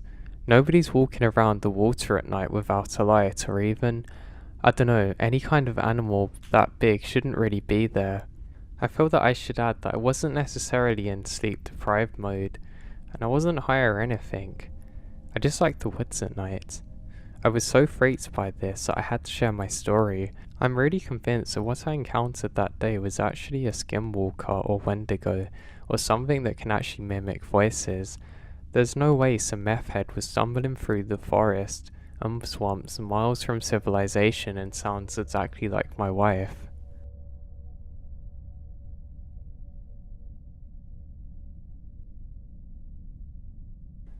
My girlfriend at the time and I went camping 5 hours away from her birthday/our anniversary. We made the trip the day after a big storm passed through. We left town early and got there in the early afternoon. The guy at the entrance of the campgrounds mentioned there was no one else there, and we're like, oh, this is going to be sick. First we drove down these long pathways to get to our designated spot. As you got closer to it, the long road narrowed, so basically you had to back out to get out.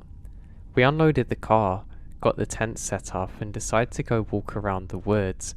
It was dead silent, but it was still bright out, so we all took in the nature and walked a few miles away. We reached this point in the woods where there were some weird looking white cabins. They're very uniform, all built exactly the same way, like I guess they were a part of a camping grounds, but they seemed way out of the way and there was no signs of life there. I felt eerie really to look at it, like we shouldn't be there. So we turned around and walked back.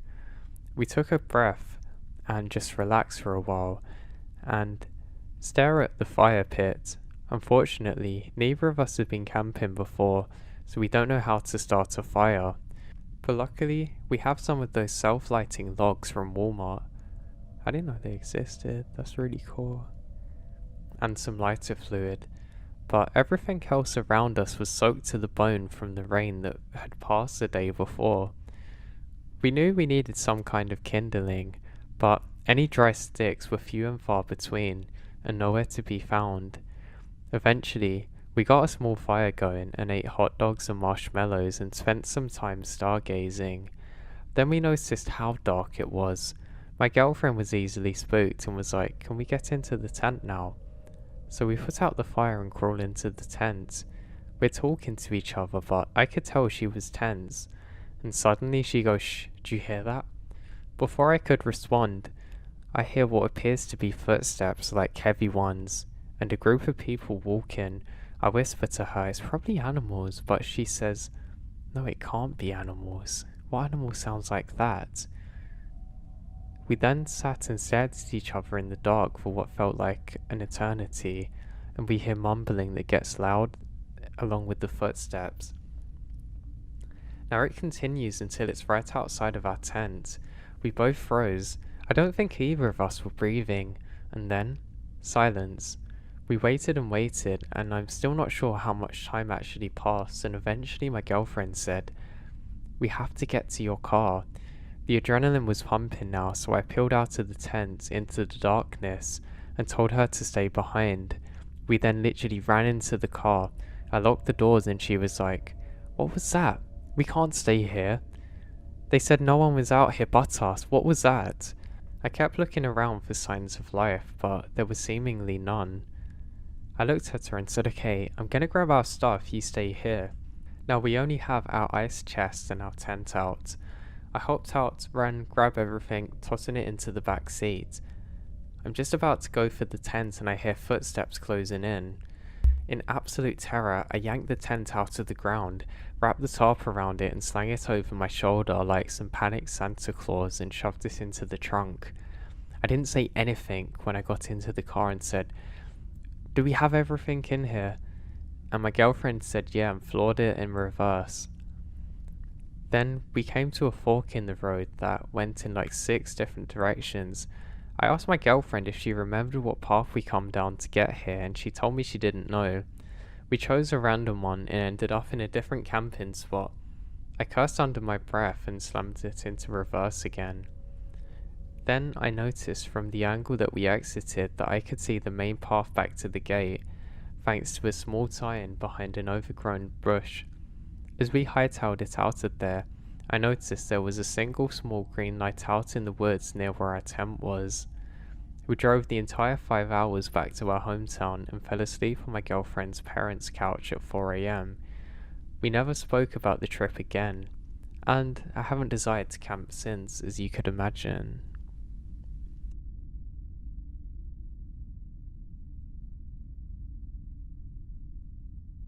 Last summer, a good friend and I embarked on a backpacking trip through the White Mountain National Forest in New Hampshire. As fairly experienced day hikers, we felt comfortable in the Whites with our inaugural overnight trip. While planning, my buddy Ellis figured we could hike to a backcountry campsite to make our first wilderness night a little more fun. I wasn't going to disagree. Beautiful views, historic trails, and protected night in the Dry River wilderness. I was stoked, to say the least. Before any hiking trip I do, a little internet search on the trails or shelters I'll be coming across.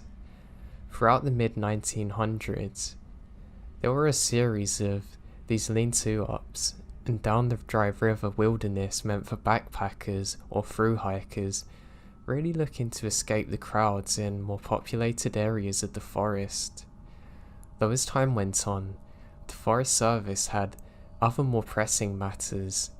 Many of these shelters were dismantled, except Dry River Shelter 3, the last remaining shelter in the wilderness. On the morning of our hike, I met Ellis at the trail at the head and we set off. The sky was overcast, bringing with it a dense fog through the trees. The weather left us with nearly no visibility, so there went our stunning views. At least the trail consisted of prime, technical New England rock, scrambling alongside the river. Ellis and I made it up the presidential ridge, stopping by the lakes of clouds. The hut was filled with day hikers, backpackers, and through hikers all socializing together. We were even more rewarded with some sun and a brief glimpse of the Dry River Valley on the summit of Mount Monroe before the fog rolled back in. With dwindling views and a stiff wind, Ellis and I hustled below treeline, down to the river Shelter 3, our home for the night. Once we dropped off the ridge into the valley, we entered the wilderness zone where the rangers patrolled sparingly. Time to really be alone in the wild. As we trek into the wilderness, all signs of civilization disappeared and the trail was densely overgrown. Although it had been raining all week, there were no footprints in the mud either. At least we'd have some relaxing isolation, I guess. After about an hour or so of descending, Ellis spotted the lean-to just as our legs were asking for relief. I look up, And there's this gorgeous old timber structure with a well-used fire pit alongside a cold mountain river. Pristine camping. As we settled in and explored the site, I found a small, bound notebook nestled into the corner of the structure. On the cover someone wrote, "Dry River Shelter number 3. Out of curiosity, I opened it, but found nothing more than a lone man's name scribbled onto the first page and a date. Just your standard log camping log. Oddly though, the man signed the book the previous day. We saw no footprints or signs of human life or animal disturbances on the trail here at the shelter. Rain can wash away tracks, but not all signs of animal life. Something felt off to me. I showed it to Ellis, who found it curious but nothing more than the sign of a single man. He convinced me that he's probably a hiking veteran and a professional at LNT. I bought into Ellis's thoughts on the situation and my mind eases now. At the sunset, we started a roaring fire alongside the riverbank. Ellis commented on how quiet the location was, having not seen another soul beyond the chirp of birds since leaving Crawford Path. The silence is eerie, but we figured that it's just civilization that's desensitized us to the wild that we're actually in now. The sun was setting, and we grew tired with darkness. Ellis took the lean-to, and I spent the night in my tent. Sleep came quickly after hiking 8 miles with 20 pounds on my back, but it doesn't last long. A brutally sharp snapping noise awoke in me. The only thing I could compare it to would be a 2x4 smashing into a tree. I think, oh god, a bear's come to search our food, and that's 50 yards away. But nothing out of the ordinary for New Hampshire. Sleep took over once again, and I remembered waking up to the sun rising over the peaks. How can you sleep with a bear there? I stumbled out of my tent to see Ellis also waking up slowly. As we made our morning oats and coffee, I wander around the site again to see if I can find the marks a bear's left. Instead, I noticed something odd. The small notebook is open. I swear I put it back where I found it. Closed and in the back corner of the shelter, not open on the floor. Hey, Ellis. Were you checking out this camp log last night? Nah, I passed out, man. It's not like there's anything to read anyway, he responded. You sure? I commented as I bent over to pick it up. The lone hiker's name was not so lonely now. At least 20 more names have filled the pages. The lone traveller, whose name was originally on the first page, could now be found several pages deep into the notebook. I tossed it to Ellis, whose face instantly dropped when he sees all of the names on it. Great. Now I know it's not just dehydration or delusion from the previous day. Dude, we must have seen that thing last night. There's no freaking way we missed all these names. How could we? This is when I began to tell Ellis about the snapping noise during the night. I received nothing other than instant denial. These sounds were not the results of some hooligans or backward crazies following us. Ellis was convinced. It wasn't a bear either. Ellis led us out of the site and we instantly made our way back. A year has passed since then, and I'm still not quite sure what happened on our night at the Dry River Shelter 3. The memory of seeing a single name written on the front page is so clear in my mind now, I could not have mistaken it in. Could I have made the noises? Obviously not. I was asleep and they're further away. Ellis was asleep too. I would have seen him. I don't like to think it was paranormal, but it really begs the question. All logical explanations have went out the window. And of course a bear didn't write in there. It just terrifies me thinking of it now.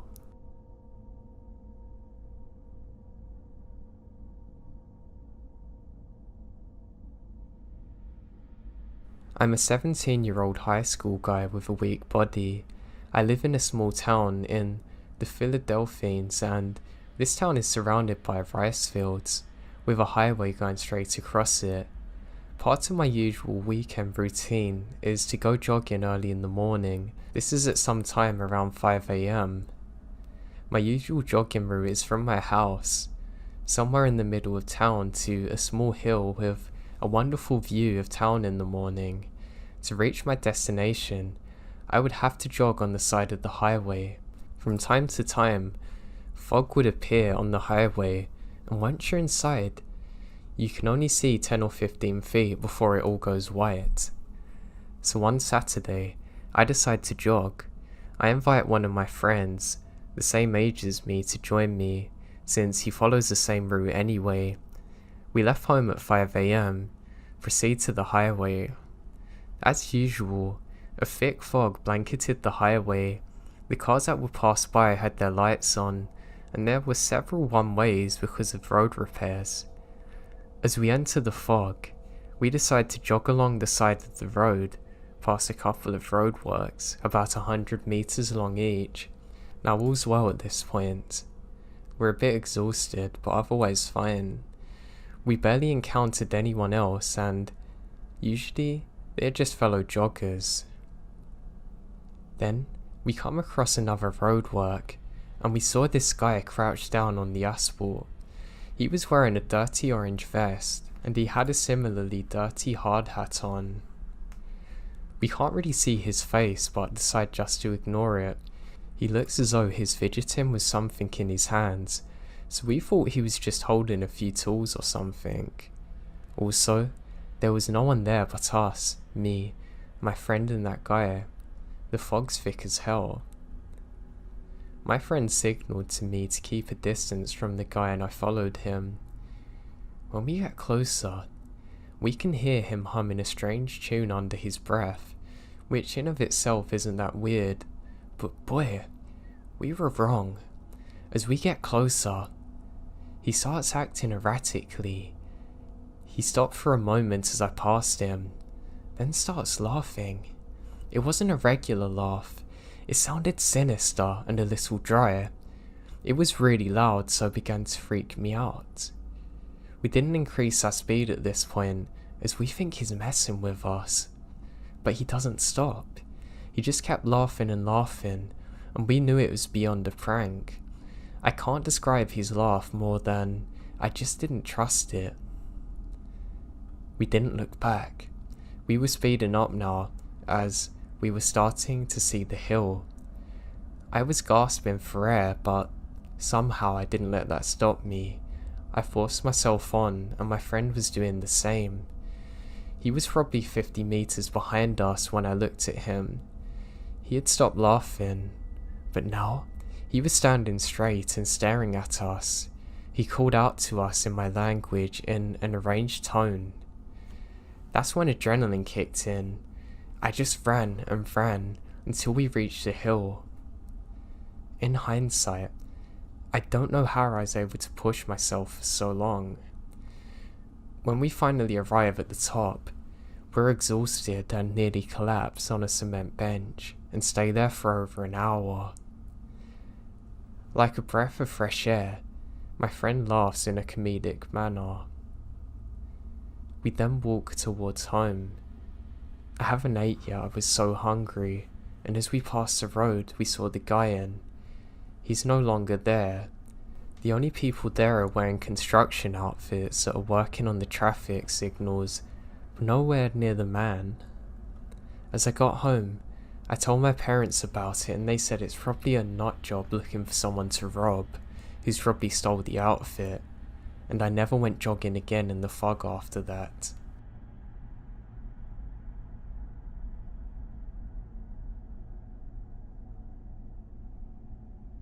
This happened a few years ago when I was mountain walking. We started as a large group, but after some time of everyone choosing their own pace, I ended up walking alone. I was walking downhill through a thick forest area when I slipped on an unsteppable part of the trail, falling fully. It hurt quite a lot. Before I could get up, I see a deer walking out of the trees to my left, standing in front of me. This is not natural, because deers usually avoid human contact. Something was really off about this deer. I didn't know what. Its eyes appeared lifeless, filled with uneasiness. Then it opened its mouth to show multiple rows of what appeared to be razor-sharp teeth, and let out an ear-shattering scream. It sounded like nothing I ever heard before. It shouldn't exist. I watch quite a lot of horror movies, and yet none have come close to the scream of this. It was so demonic. After that scream, it closed its jaws and walked away to the side of the woods. Now, I've never told this story to anyone else before, but I'm sure what I saw was a Wendigo. It just horrifies me knowing that I saw this thing. For a second when it happened, I thought maybe I've hit my head, but I had no head injuries whatsoever, and I knew exactly how I landed. It almost put me off running in the woods entirely.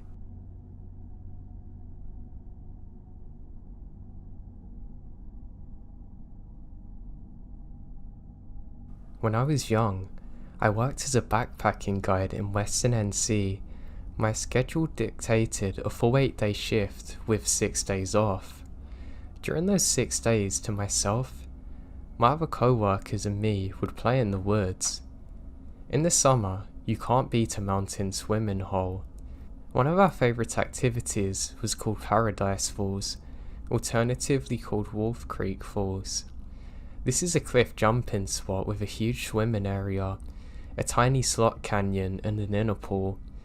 Most will venture just to do the small jump, even though it's the smallest and arguably least accessible. Even though the jump is almost 9 foot at most, you must do 10 minutes rock scaling to get there. We are all adventuring in and out from inside this tiny canyon, and you can't see the main pool. Well, we got to the jump and coaxed the first person off, a fellow guide who had never been to the spot before. She jumped successfully and swam into the main pool and beach area. Then she screamed. Because she was now out of sight, myself and another guide jumped in together and swam the short distance to her, with the others in tow. Of course we figured she was injured somehow. She was treading water and just staring wide-eyed at the riverbank. When I looked to the shore, there stood a man. He's massive, easily 6'7", and appears to have no hair on him, wearing beat-up overalls. Perhaps the most disturbing is that he had folds of skin all over his body. Imagine the Michelin Man, but this is on his face, arms and chest, everywhere with these weird layers. He's also armed with a shotgun, staring intently at us. He just stood there and watched as we grab anything important and speed out of there. He walked slowly back into the forest and we never saw him again.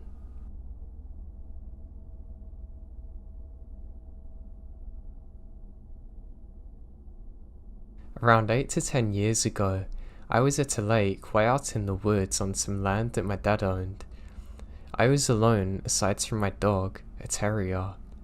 I had only been fishing on the little pier in the southeast corner for about 10 minutes when I get an almost overwhelming feeling of being in danger, and then notice something or someone watching me from the tree line on the opposite side of the lake.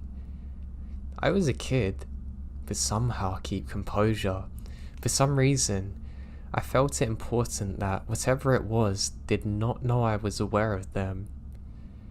Anyway, it started moving slowly from tree to tree, near taking its eye off me, but never truly facing away from me.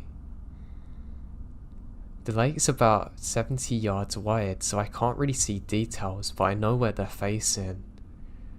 After realizing that it was following me, I pull my pole down and walk down the pier and up the bank towards the trail back of our cabin, which is about 1/4 of a mile away.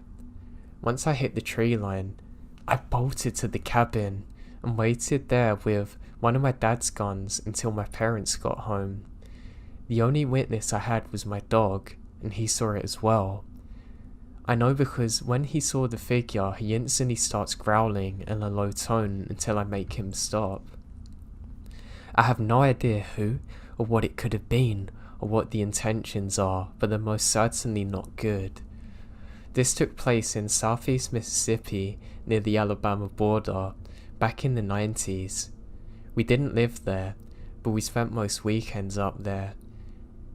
I know it couldn't have been a normal person because our nearest neighbour was a very old couple who literally lived miles away. Aside from the lake area that our cabin's on, the surroundings very thick forest. The figure was extremely tall as well. I have a very good memory, especially for details. Also, shortly before I noticed it, I got a very strong feeling that I was being watched. I never felt safe there again, and I was so glad my dad sold it.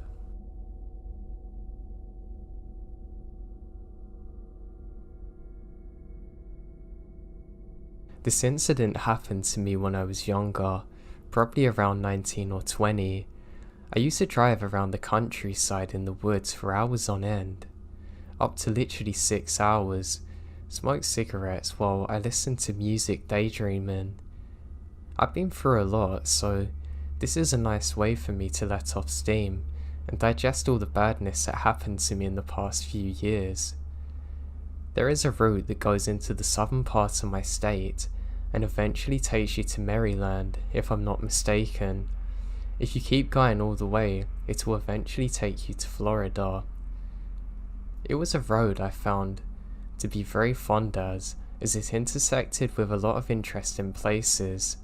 It could take you to cities and beaches alike, all the while somehow remaining isolated and rural.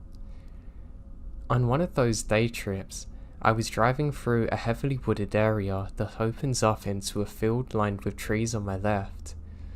I was pretty zoned out at this point, but something on the side of the road immediately caught my attention. In fact, it even seemed that time slowed, or I could see this apparition more vividly than any other thing I've ever seen in my life. What I saw was an older, balding man dressed in a full Catholic priest garb. His mouth is open, appearing to be in grief, screaming at the sky. He was standing in front of a dead deer, a buck. From what I recall, it was around 3 points, maybe 4. Behind the deer was a 1970s Crown Vic style police car with its lights on. It had no markings on it whatsoever to signify what country it's from. And no one's in the vehicle. I don't even think it had an engine running sound. It appeared as though the vehicle had been parked there all day. The other odd thing about this vehicle is that it has no damage on the front end to show that it's responsible for hitting the deer, nor was there any blood or anything. The deer seems fine. Taking a step back, trying to think of what I saw, it had the appearance of being staged or set up somehow, as if it was a prop for a movie. Everything was just so odd. For the speed I was travelling at, the glance I cast on this spectacle was only 4 seconds, but it so abruptly singed into my mind now. I have never seen anything like it. For some reason I started crying after seeing it. Did the forces that shaped time or something just merge and I saw something from back then? I don't know, I've even been on the same spot from this trip, and there's never a trace of it, not even the body of the deer or tyre tracks from the police car that could be seen. Like a breeze, it was gone. A thing so out of place it could not have been from its surroundings. I have no answers to any of these questions. Only a lack of closure for something that's scarring my brain. I've done lots of different things in my time, and I've kind of lived lots of different lives, I guess you could say. I'm always one who's up for adventure and trying new things that are different and unique to me, and I find those very exciting.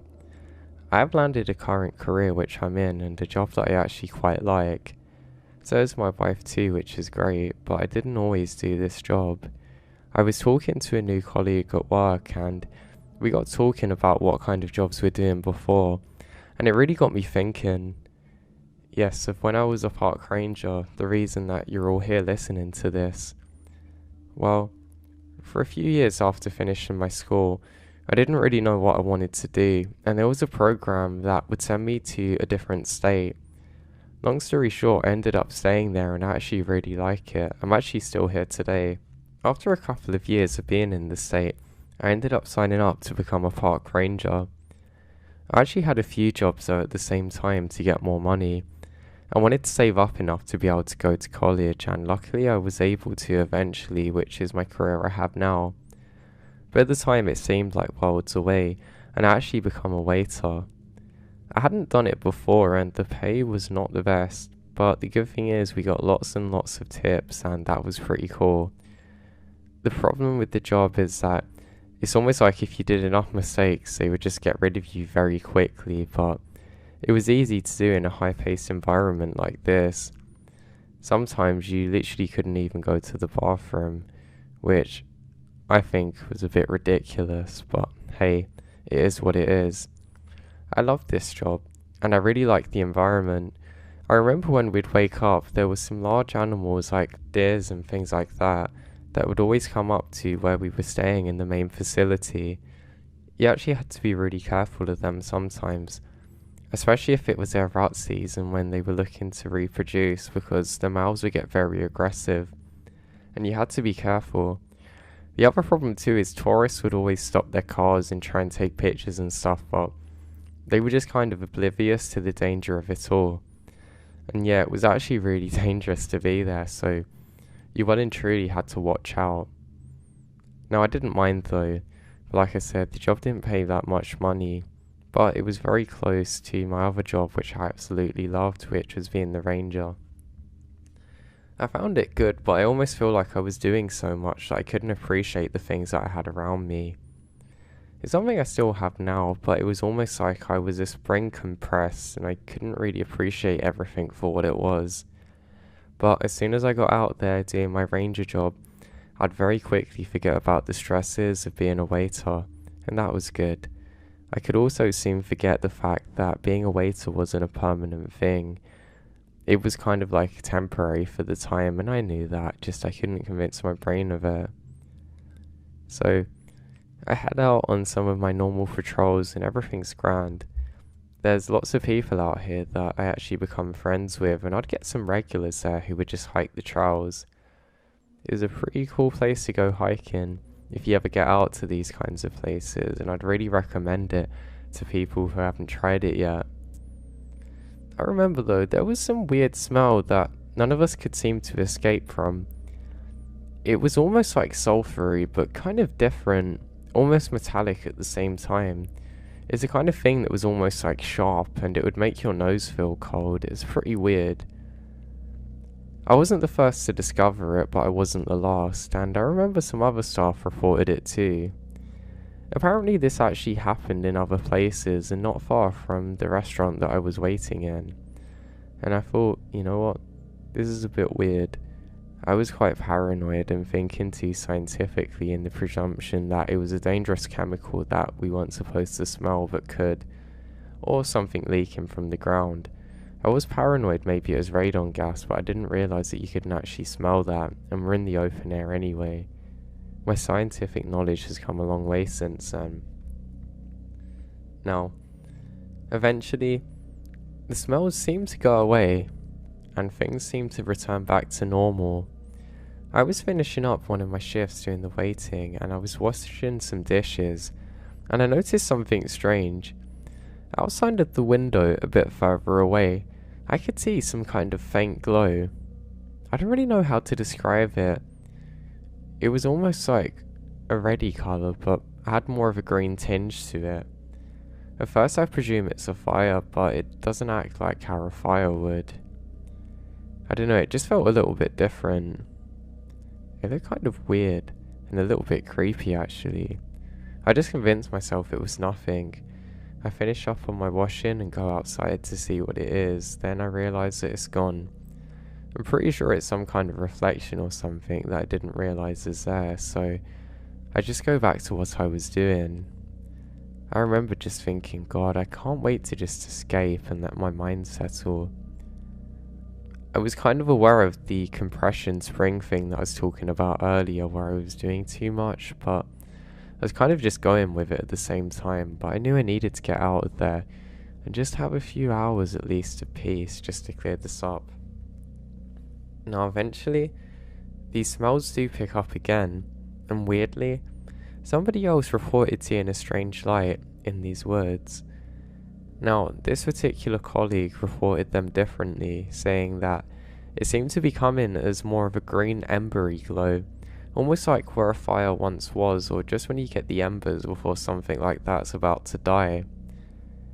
He said that he just had a weird feeling like something was off. It was like all of his adrenal glands were firing and he just didn't know why. He said the smell was accompanied by it too. So now, I'm pretty convinced that it's just something we should be careful of, but nothing too harmful. I was paranoid again it was radioactive, just because, like I said, not the best at science then. And I thought, well, why else would it be glowing? Or maybe it's some kind of chemical fire, I don't know. I thought somebody had been stupid and actually left something out there and not told us. Or maybe somebody was illegally burning trash or something. And yeah, that was what I went with and a lot of the team did. We were pretty sure people were burning some kind of plastic that they really shouldn't have been, and that would explain the weird characteristics of this light and its glow. Now the thing is, we couldn't find it. We searched for quite a long time, and my god, we get to know the area well, so if there was anything there that shouldn't have been, we would have picked it up, but we couldn't see anything. We even had some cops actually putting in a report that they thought somebody was out there, because they said they saw something strange. They described it as a couple of lights moving and then suddenly vanishing, describing it this time as a kind of purple colour with a green one, but the green remained throughout. I could probably link the colour more closely to almost like a neon kind of green, but it's hard to describe. Now, another strange characteristic of this is that one of my colleagues said that his eyes genuinely burnt when he saw this. He actually got the closest out of all of us to whatever this is. He said that he was probably about 50 feet away, and he couldn't look at it, almost like the way that you can't stare at the sun or bright reflections or things like that. But he said he felt enticed to. Almost like everything went black around him and he just had that to stare at. I even noticed some vision problems too. I remembered after seeing this that I would look at a tree and it just looked like it was artificially placed there, almost like it had a stage light coming down onto it which wasn't there, and it just looked too high definition compared to the other trees. It was kind of trippy but pretty bizarre to pick up, and some of the other colleagues had the same thing too. Weirdly, it was also the same people who smelt whatever that was. Now, in a weird way, I actually began looking towards having my night shifts because, well, I'm going to encounter something pretty cool out here. At least that's what I was telling myself. The sense and urge to have adventure was still quite strong at this point in my life, so I'm up for it. Didn't have a wife then, didn't have a kid, and not many responsibilities, and the world was absolutely my oyster at this moment in time. Now, what to do other than chase this thing? Well, nothing. So I set out.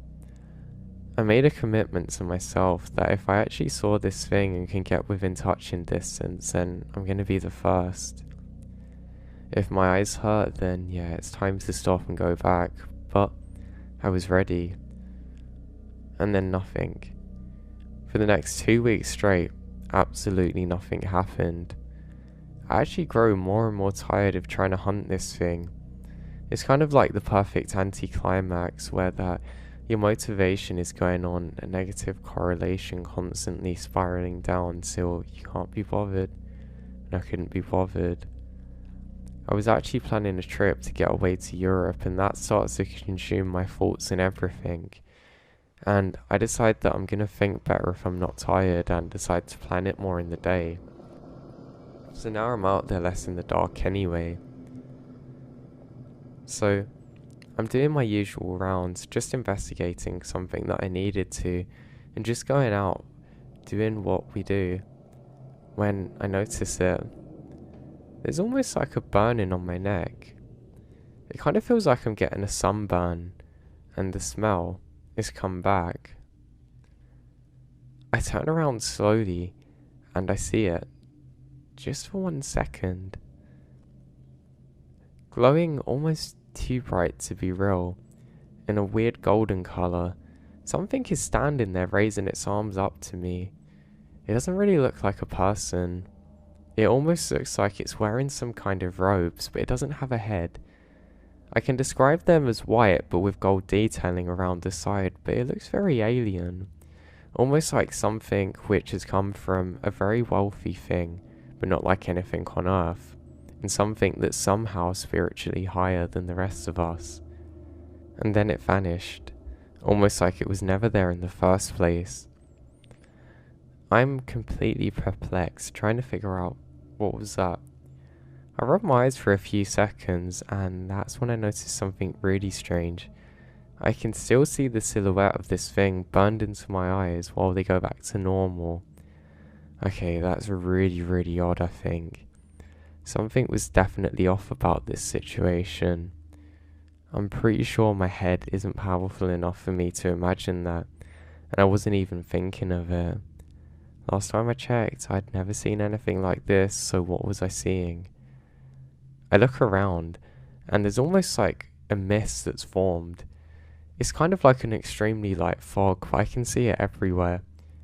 Again, it's not just my vision going weird, because I can clearly see that it's not in all areas. So what was it? I decide to head back now. I ended up finishing the rest of my tasks, and I get into our base. I start talking during my lunch break and tell one of my colleagues about what happened. He said that he's seen something similar too. But what's more strange is that he said that he had seen this in a dream, which I think is really weird. I asked him to describe it, and he's pretty much describing literally exactly what I'd seen too. Now that's pretty creepy, I think. Or is it something higher up? We start to discuss all kinds of possible things, guardian angels and God knows what else, but I'm a little shaken. And I eventually get back into my car and drive home and forget about it and start another shift at the restaurant. Now when I'm doing the dishes this time, I can't help but look out of the window, and for a second I'm sure I see a green flash of light and then nothing. Now again, I think this is pretty bizarre, but I try not to think of it too much. I convince myself that I've been going too hard, pushing to the absolute max, and this is what's happened. My body's just gotten tired. Maybe I was doing too much. Maybe 2 jobs at the same time's not the best for me. Maybe, just maybe, I can slow down for a bit and life will take its hand for me. But I can't do that. I have to keep pushing. But I have to find out what this thing is. It's really starting to bother me now. I wouldn't say I'm naturally an anxious person, but I was starting to feel a bit weird about everything. It almost felt like these strange occurrences were becoming all-consuming. Kind of like the people you get on the ghost TV shows when they say that the ghosts don't leave them, or poltergeist, or, them things. I was getting a bit worried now because I thought, well, why can't I separate from work? Why am I thinking of this while I go to sleep? Why am I seeing it in my head so much? I felt like time was against me and I just needed to get to the bottom of it. So I continue onwards once more.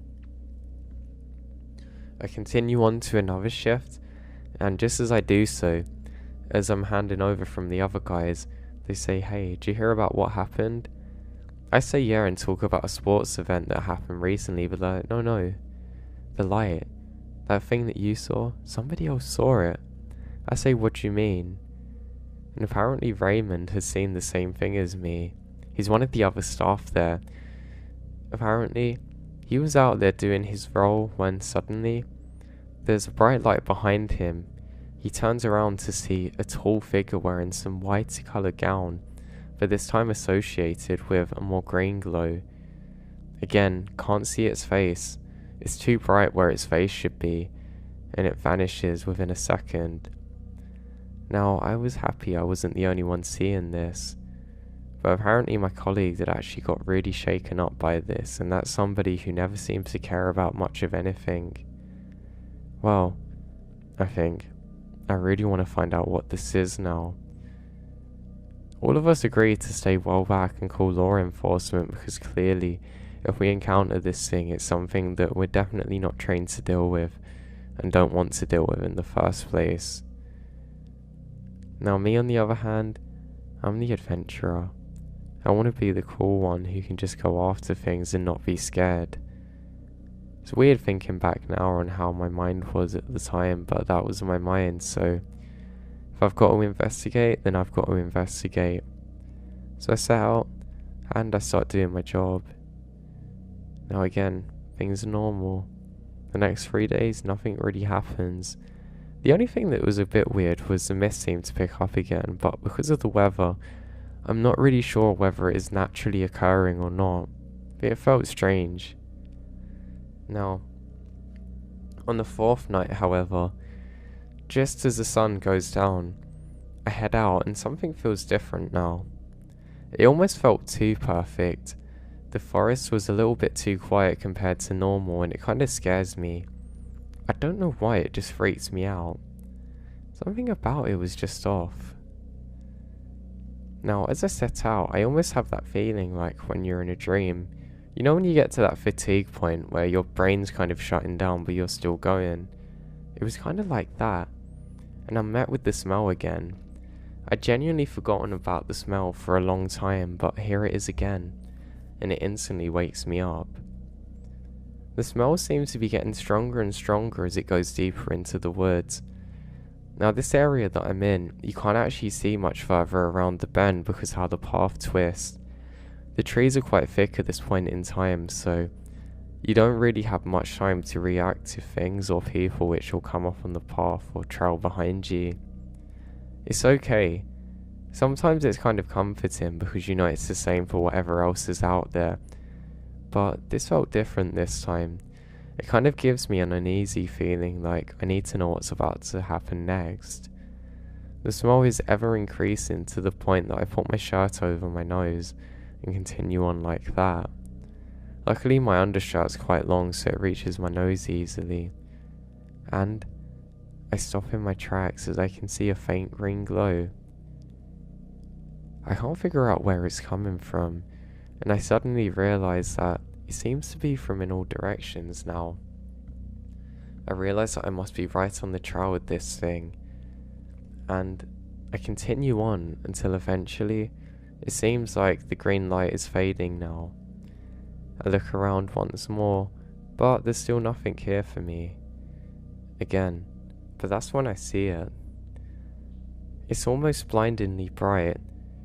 I can see a much brighter glow this time. It seems to be coming from a specific location now and getting brighter every second, and I pivot myself and I'm able to see it now. I'm met with something that's about 7 feet tall, almost appearing to have some kind of green robe on this time, mixed with white and gold, far too bright, and clothes which are flowing as though that they're stuck in the wind but there's no wind. The closer up towards whatever this thing's face is, the brighter it gets and the more my eyes hurt. It does this to the point that I can't make eye contact with whatever this is, if it does have eyes that is. I get this horribly overpowering feeling that whatever this is far too superior to me and can literally do whatever it wants to me, and I can only be here, left to face it. Now I don't know exactly how long that I was stood there for, but it gets to the point that I physically can't look at it, and I actually drop onto the ground trying to cover my eyes. It's so bright that I can actually see my bones through my fingers, and just some red around where my skin is, and suddenly there's darkness. I think I went blind for probably about 5 or so seconds because of how bright this thing was, until I'm able to actually see again. I then quickly get up and look around, and everything's how it should be. Just the smell, that awful smell, is still there. I pick up quite a good pace and I start running out of there fleeing. Luckily I was only about 20 minutes away from the station, and I get there in about 5 minutes or so. I was flat out exhausted when I get back to the station. Nobody else is there and it's only me at this time. I very quickly write down everything that's happened, and I try my absolute best not to panic too much. Now, the more that I calm down, the more I can actually see what I'd seen in my head. For probably a millisecond I was finally able to see this thing clearly, and it seems to have horns with gold tips at the end and glowing eyes. I don't know what I'd seen, but it really terrified me. I ended up calling my best friend and describing what happened, and he said it might have been some kind of spirit that I encountered. I was very scared, and I actually radioed in to all colleagues in the surrounding areas to look out. Now what was really weird is I get a call to say that I've got to see my friend now. He doesn't say what's happened, but he says that I have to come quick, so yeah, that's exactly what I done. Now when I'm eventually able to make it over to him, that's when he tells me what he saw. He describes it as a tall figure, also with horns, kind of staring at him, and it was an incredibly bright thing and green coloured and glowing, and we both realised that what we saw was the exact same thing. Now in this moment I know that we have to keep going and doing our job, but we saw something really weird. We let everybody else aware of it, and we're hyper aware for what it could possibly be. Over the following weeks, there's fewer and fewer sightings of the glowing embers until eventually there's nothing. All these years later, I still have no idea what I saw to this day. I really hope that I don't ever have to see whatever that thing is again, because I don't think I'll be strong enough to stand to it this time.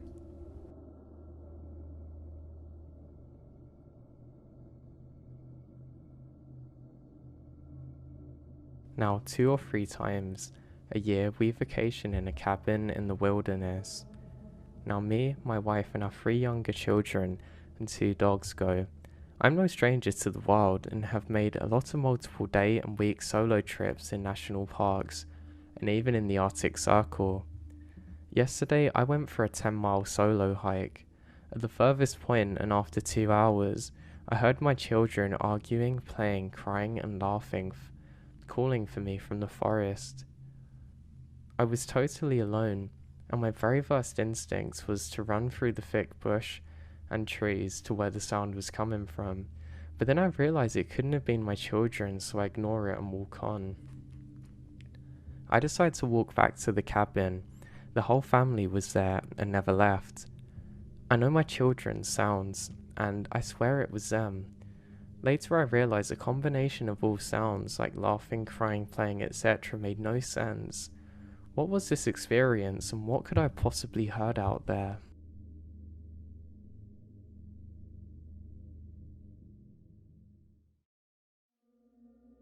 This past spring, my husband and I went to the Asada National Park in Maine. There are tons of cabins to rent surrounding the historical town. Anyway, we rented a small cabin and had our dogs with us. We had been there for maybe 2 days without an issue. I found a private side road for a few hundred feet stroll from a cabin that led to somewhere newer with nicer houses. Now, I even saw a woman putting her elementary age children in her Subaru. I felt perfectly fine on that quarter-mile track. I chose to walk my dog down that road because the cabin was along a highway and it's ended back up against the thick woods. The first 2 days I walked my dog and down that road, I didn't have any issues. The third day, however, I was walking in the morning and got a weird feeling. I felt like I needed to turn back, so I did. My dog at that moment started to whine in a way that I've never heard her before or since. She looked into the woods while yiping, so I decided to book it to the cabin. Now there's 2 dirt paths that led to this road. I only took the one near the cabin and not the other one near the barn to the property we're staying at. I got to the cabin and let my hubby know what happened. He got this look on his face, and then he told me the night before we walked our dogs towards the barn and taken the nearby footpath. On one side of the trees was what appeared to be animal skulls, empty bottles, candles, and other things arranged in a circle on a stump. He gets a terrible feeling and retreats. Now my hubby's in the military and's actually been to war, so doesn't get scared easily, and that scared him. Now it was further freaking us out because I realised that when we got the bad feeling near the barn, my dog was on edge too, and so was I. I was very happy that we're on our way out shortly thereafter.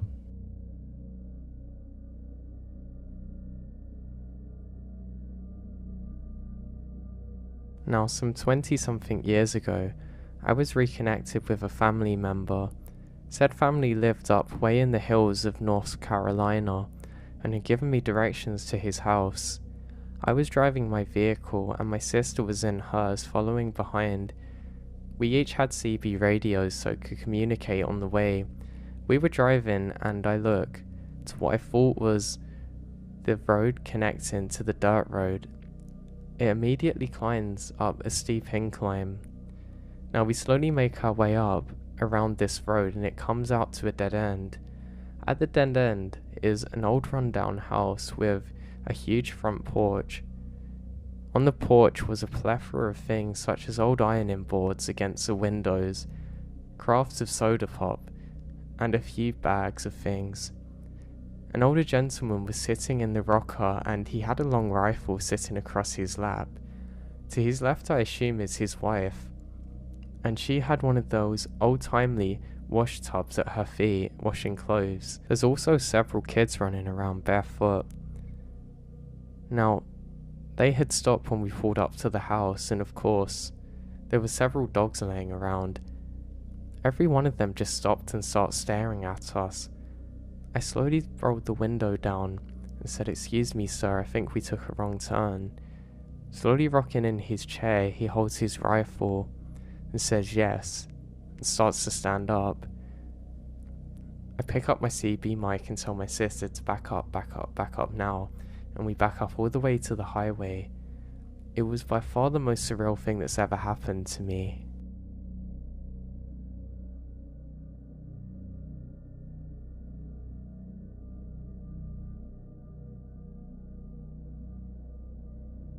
So out of all the creepy things I've encountered wandering around the woods, now I live in a pretty wooded area and would just walk around all the time at day and night. This is one thing that's a bit unique. Now, there was this nature reserve that I used to walk around with an old friend. It was between his house and where my dad lived, but for a long time we didn't know how to get there other than through the woods behind my friend's house, and then through this lonely fishing club place, down a trail onto a road, down a road, onto another trail into a nature reserve. One night, on one of our many secret late night walks, he and I and my sister were out there at like 2 AM. This is after a big storm and we're pretty creeped out and high strung as we hadn't been out there the night before and had recently had a pretty unsettling experience. We lost the trail multiple times, and that only fuels the anxiety.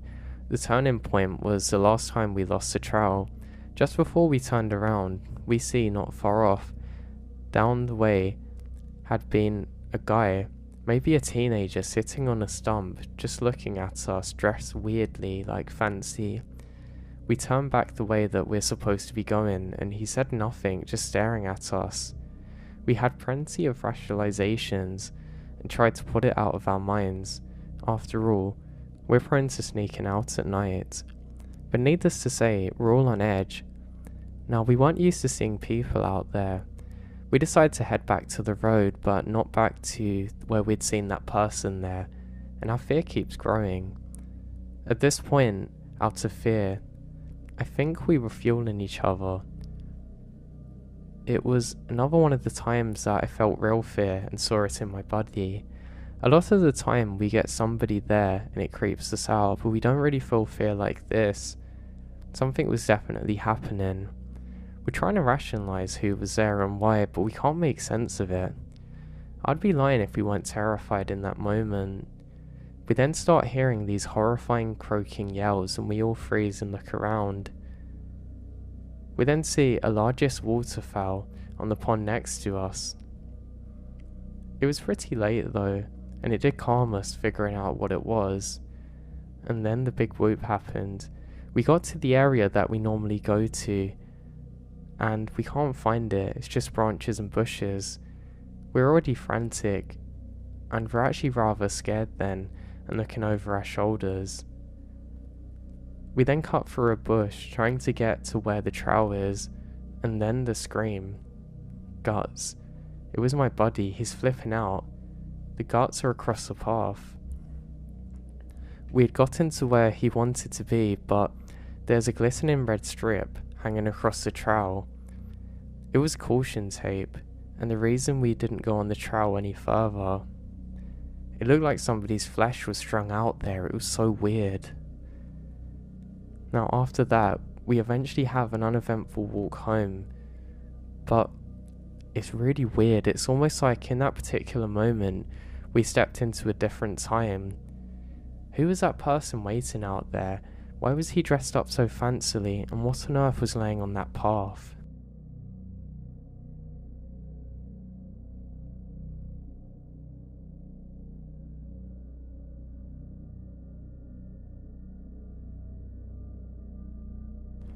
I work for a university as a field biologist and have recently been contracted out by the National Forest Service.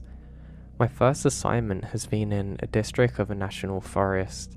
Now my first assignment has come and I basically have GPS coordinates where that I have to drive or hike to a designated spot and do what they need me to. This could be setting up on the trail, setting up trail cameras, or monitoring equipment, trail surveys, and so on. No big deal. I thought it odd that they specifically requested I place the cameras only 3 feet off the ground, and some of the infrared cameras in trees at specific heights. Some of the locations are on designated trails, but some are way off in places that humans never go. Sometimes there isn't a hotel or lodging close enough, and the Forest Service has outfitted me with some pretty dank camping gear on the occasions I might have to camp. I'm an experienced hiker and camper, and have spent many nights alone out in the field due to my career choice. I'm a 5'6" female, about 130 pounds, but not really afraid of anything. Again, the Forest Service has outfitted me well, and I actually wear an emergency beacon that will send my location to every law enforcement in the local area in no time. So I've been assigned to the district for a few months now. I'm really enjoying my work. VW is a very remote and unspoiled place, and that's why I do what I do. I get to see things that most people don't, and I've had so many positive and almost spiritual moments here. Up until a few nights ago, I was working up near Spruce Knob, which is the highest point of VW, and a complex system of trails, wilderness areas and camping, etc. It has always been snowing and somewhat icy with storms, and I was camping up there to complete my work while the conditions are rough, but I was almost enjoying it. My first night in the woods was very peaceful. I made dinner, set up camp and drank some whiskey, and then I snuggled down in my sleeping bag and slept like a rock. It was very cold, but I wear turtle fur face mask thing and I don't really feel the cold. I woke up at dawn and went about building my fire and starting some coffee, and I suddenly noticed all this churned up snow around my campsite. Not tracks like churned up snow, like something was kicking it around. think this is weird and whatever. I had a 15-mile hike to set some cameras and didn't have time to wonder about it. I set off my hike, did what I do, and start to camp back. I never wear earbuds or anything because hearing is one of the most important senses in the wilderness. I really want to be able to hear animals or people before they see me. Now, it was already getting past dark when I made it back to the camp. I was too tired to do anything except strip down to my base layer and go sleeping and pass out. Around 2 a.m. though, I wake up because I hear people talking. I was about 30 miles up a gravel road when I locked with Forest Service gates, and about 10 miles from where my truck is, I can hear voices and I completely lose it.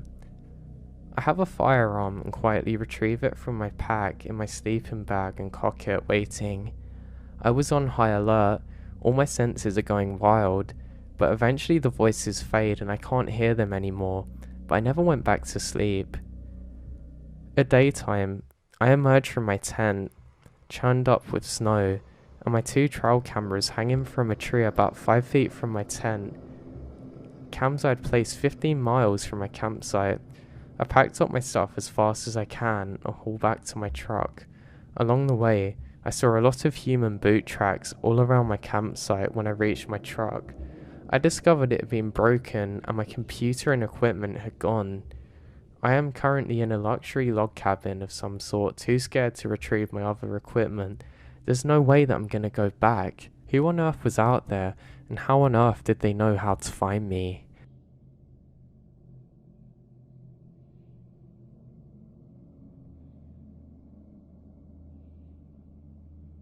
For about 2 years, I worked as an instructor at a therapeutic wilderness program in Western NC.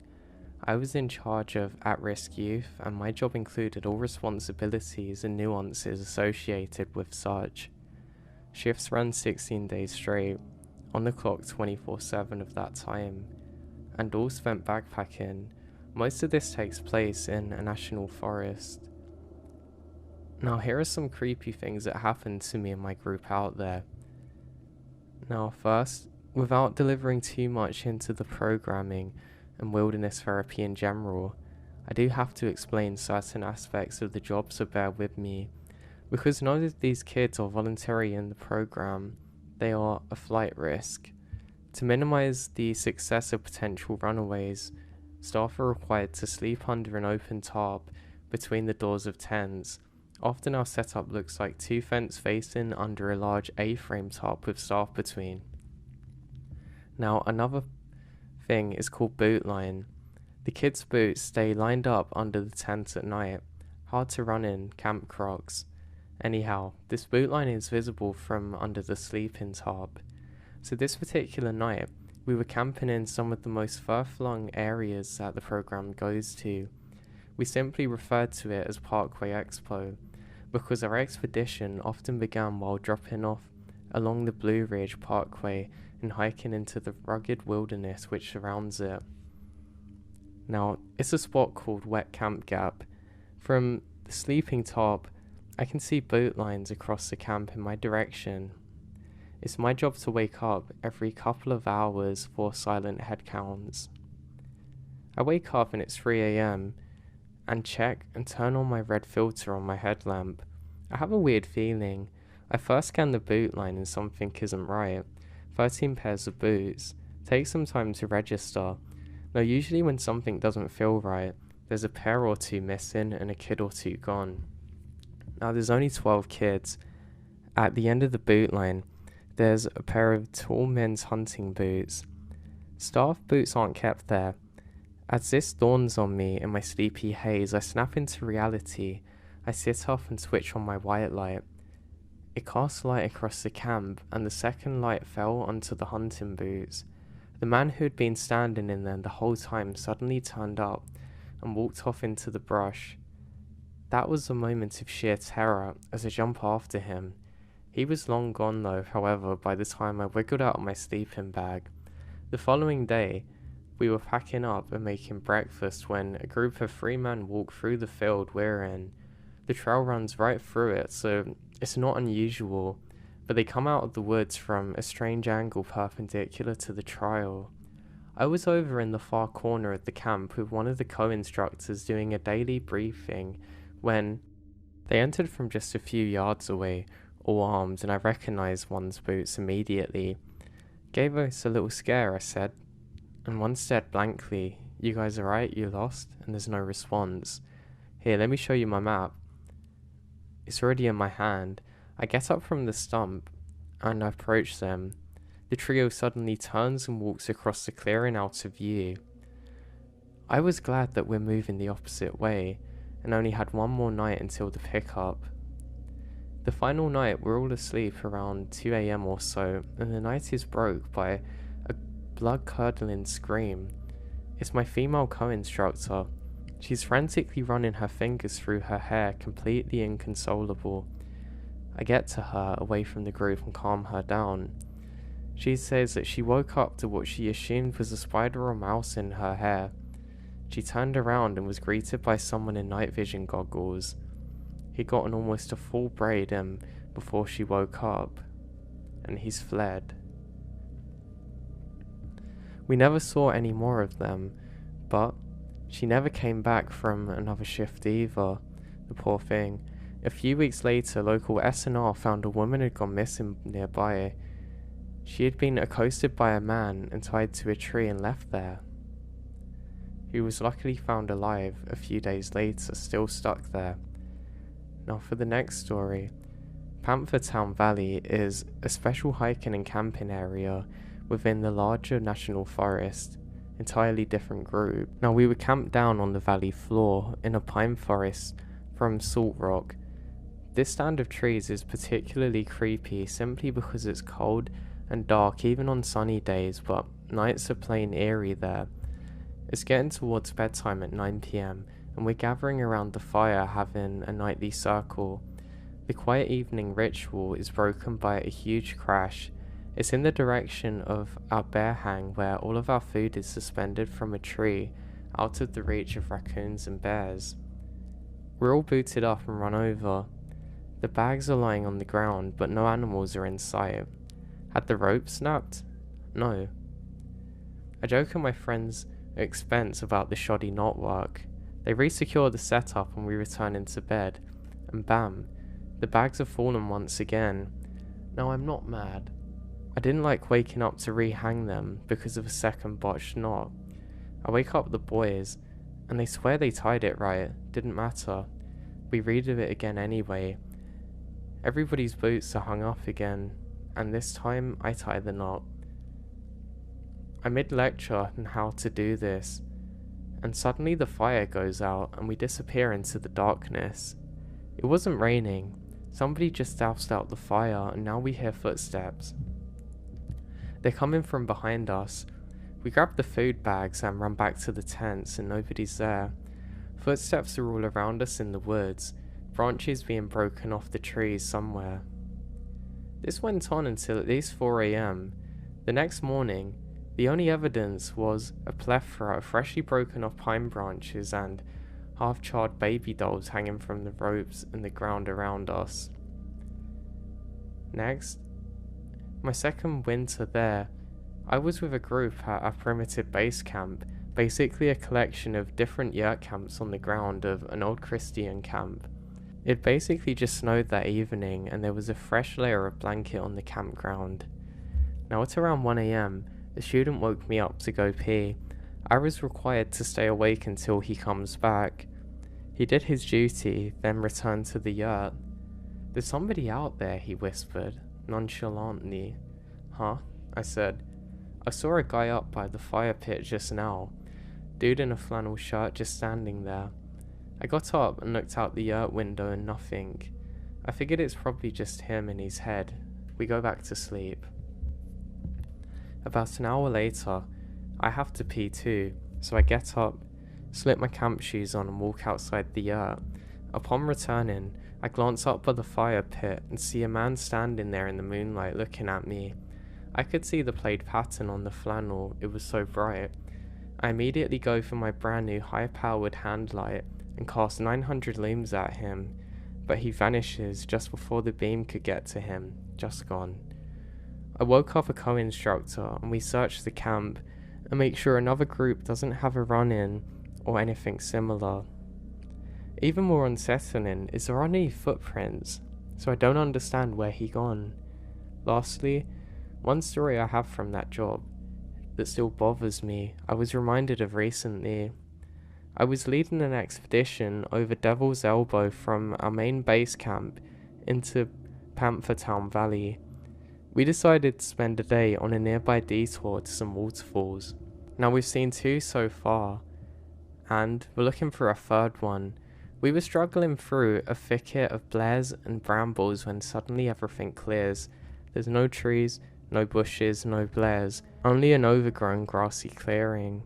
Deep in the middle of the woods, we find a rusted old Ferris wheel. It wasn't huge, probably 30 feet high, and maybe built for children, but there was nothing around it. We all stood there in silence, unsure of exactly how to process it.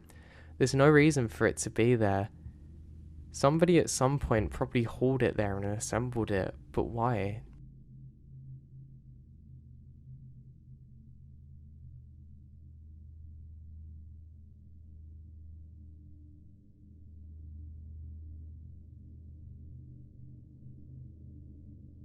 Now, I still wake up in cold sweats over this.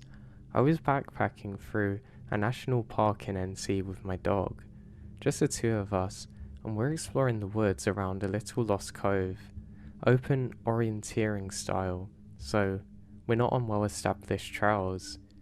We'd been hiking throughout the day following a creek, and towards the evening, I noticed that my dog is acting abnormally. She was very much caught in the scent of something and wouldn't ease up.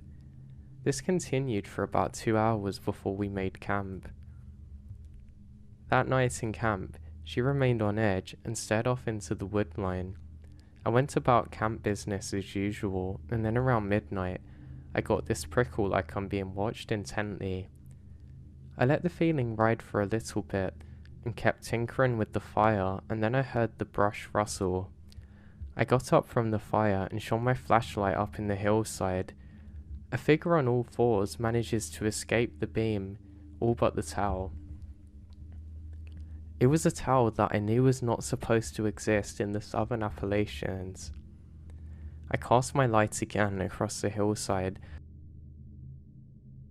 This time I do catch its eyes, 2 glowing yellow orbs, just watching and waiting.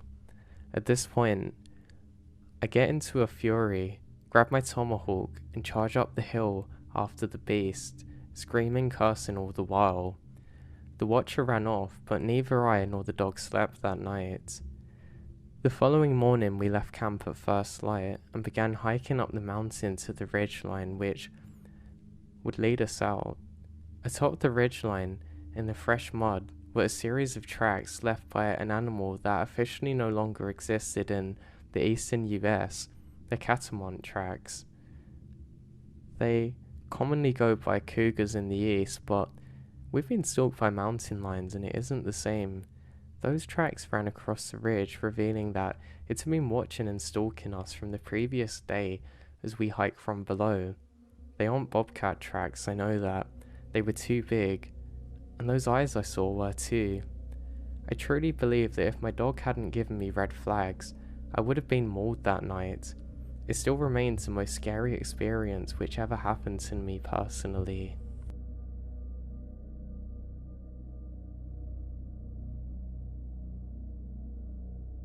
This happened about 20 years ago when I was a junior in high school in southern Louisiana. At this time, a few friends and I would go out canoeing on the weekends. One of our friends lived right next to a local river, and we would park a car at a landing several miles downstream from his property, and then would drive back to his house and canoe back down to the landing. It would usually take us a few hours because we would take our time, take breaks to swim or stop or eat on the riverbank or beaches along the way. On this particular day, there were 4 of us. All of us are males who were 16 or 17 years old. Before we got to the river this day, Our friend whose property was on the river remarked about a weird place that he and another friend had seen on the river on a prior trip. He described it as a cult compound that was set back from the river a few yards in the woods. He said he would be able to remember the little ramshackle door that was built on the river once he saw it. In our teenage minds, we thought that it would be the perfect adventure for the day, and we should try and explore the cult compound if we can. Now, only in the mind of a 16-year-old boy would it seem like a great idea to walk around uninvited in a creepy wood structure in the middle of nowhere. But we set out on high spirits. It's a beautiful day, and we were having a good time. After a while, our friend see a dirt road that led away from the riverbank into the woods. He said he thinks this road would lead to the weird place. So we bank the canoes and start down the dirt road. Not too long on the road though, we begin to get attacked by swarms of horseflies. Now to this day, it was the most horseflies that I've ever encountered. We decided to cancel our little trip down this road and ran back as fast as possible to the canoes. Surprisingly, the horseflies didn't follow us back to the canoes, and we continued down to the river on our merry way. Now, I wonder what would have happened if we continued down that road, but also regretted not taking it as a hint to stop our search for the cult compound. A little after though, our friend see the handmade dock that he mentioned earlier, so we decide to dock there and continue the adventure. We climbed up the bank of the river and walked into the wood line. After a few steps I could see it. In a clearing was a 2-story shack built from an assortment of lumber, traps and billboards. It was about the time that I noticed the moat dug around it and realized, oh, a crazy person lives here. We should probably leave. But before the words could leave my mouth, we saw him walking towards us. He looks like Charles Manson. That's with his unkempt hair and woolly beard. He was wearing khaki shorts and a beer t-shirt, and had something shiny and metallic in his hands, which I think is a knife. He said to us, "Turn around." And I thought this would be a wonderful idea, so we turned around to walk back to the canoes. Then he said, "Not that way." Then bam, fires a shot into some bushes next to him. I realized at this point that it's a pistol he had and not a knife. He then led us to his clearing and sat us down in the dirt. I looked above us and noticed that we're sitting under a log that was suspended by ropes and pulleys. I don't know if he could have pulled something to make it drop on us or what, but he starts to rant to us about all the people that he shot before who have tried to steal from him. He said that he's had his dogs attack people before, and then proceeds to tell dogs that we couldn't see or hear to shut up barking. I'm thinking to myself that we're all gonna die. It was weird because I wasn't panicked and remembered thinking that I was kind of lucky because most people actually don't get to know when they're gonna die, but I did. I know it's weird, and I have no idea why I was thinking that way or how exactly it comforted me, but it did. I then remembered getting a little sad thinking that my parents may never find my body or figure out what happened to me. He kept ranting, and I remembered thinking that I would stay calm and confident, but it started to feel really weird. I knew that I'd try and fight him for the gun if I had to. I would rather have gone out fighting than being tied up and face God knows what kind of horror. He tells us that he needs our information so he can call the police. I was really relieved at that point and wanted to say, yeah, call the police right now.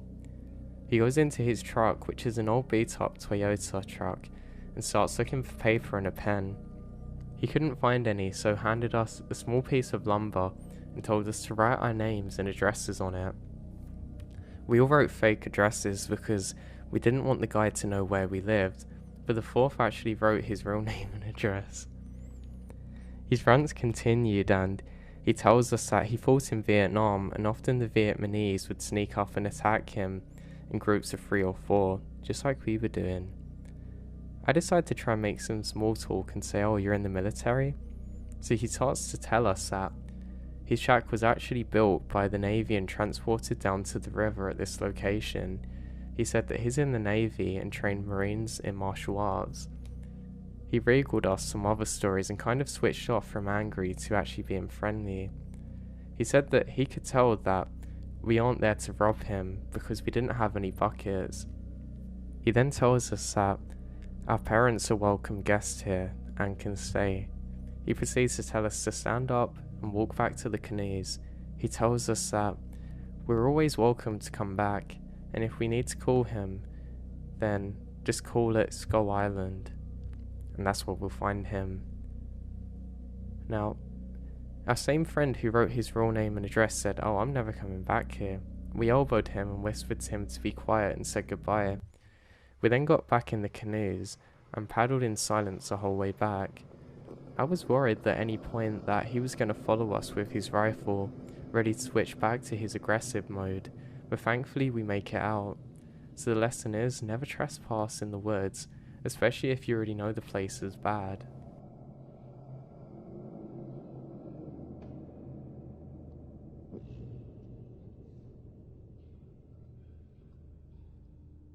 I've been thinking about this for years and I'm still baffled.